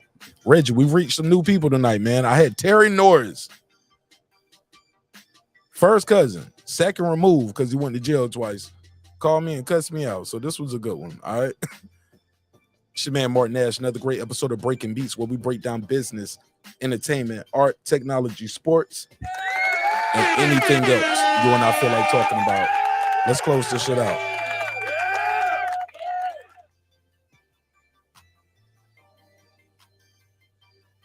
Shout out to Beyond and Above Media. What up? Pittsburgh T. What up? Ben Adams. What up? Juan Epoxy Magic. What up? Kevin Brower. What up? SF City Slicker. What up? I Know Boxing. What up? Stephen Bateman. Australia. Mama, we made it. What up? Karma Serene. What up? Juan DeVilla. What up? Ace Retro. What up? Deuce Times. What up? I got you on Wednesday, Deuce. I promise. What up? Boxing Lounge. What up? It's Mex. What up? Mike from Boston. What up? Ride of the Storm. What up? Hit It There. What up? Queen, Miss Sunkiss. She changed her name again. What up? God Body News. What up? Taylor Bell. What up? Maddie Yoel. What up? C. Jones 0224. What up? Cliff Bailey. What up? Con Shonery. What up? Lisa Bells. What up? That guy Eclipse 330. What up? Cooking with the Champ. What up? On the mic with Terrence Bailey Sr. What up? New Media Today, USA Boxing. What up? HL Deezy. What up? Cooking with Sir Sr. What up? Brandon Washington. What up? Born Supreme. What up? Lady Shandun Dem Season. What up? Dub Right Side. What up? Puto. What up? D Bevel the Champ. What up? Rob G Films. What up? And of course the Big Fish himself, my good brother, Derek Lincoln. What up, gangsta? Appreciate y'all.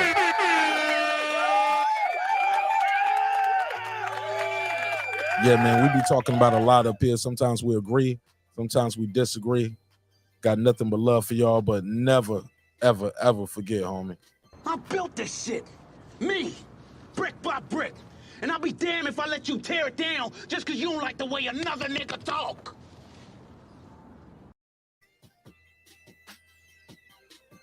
Drive, motherfucker. This that squad sound. This is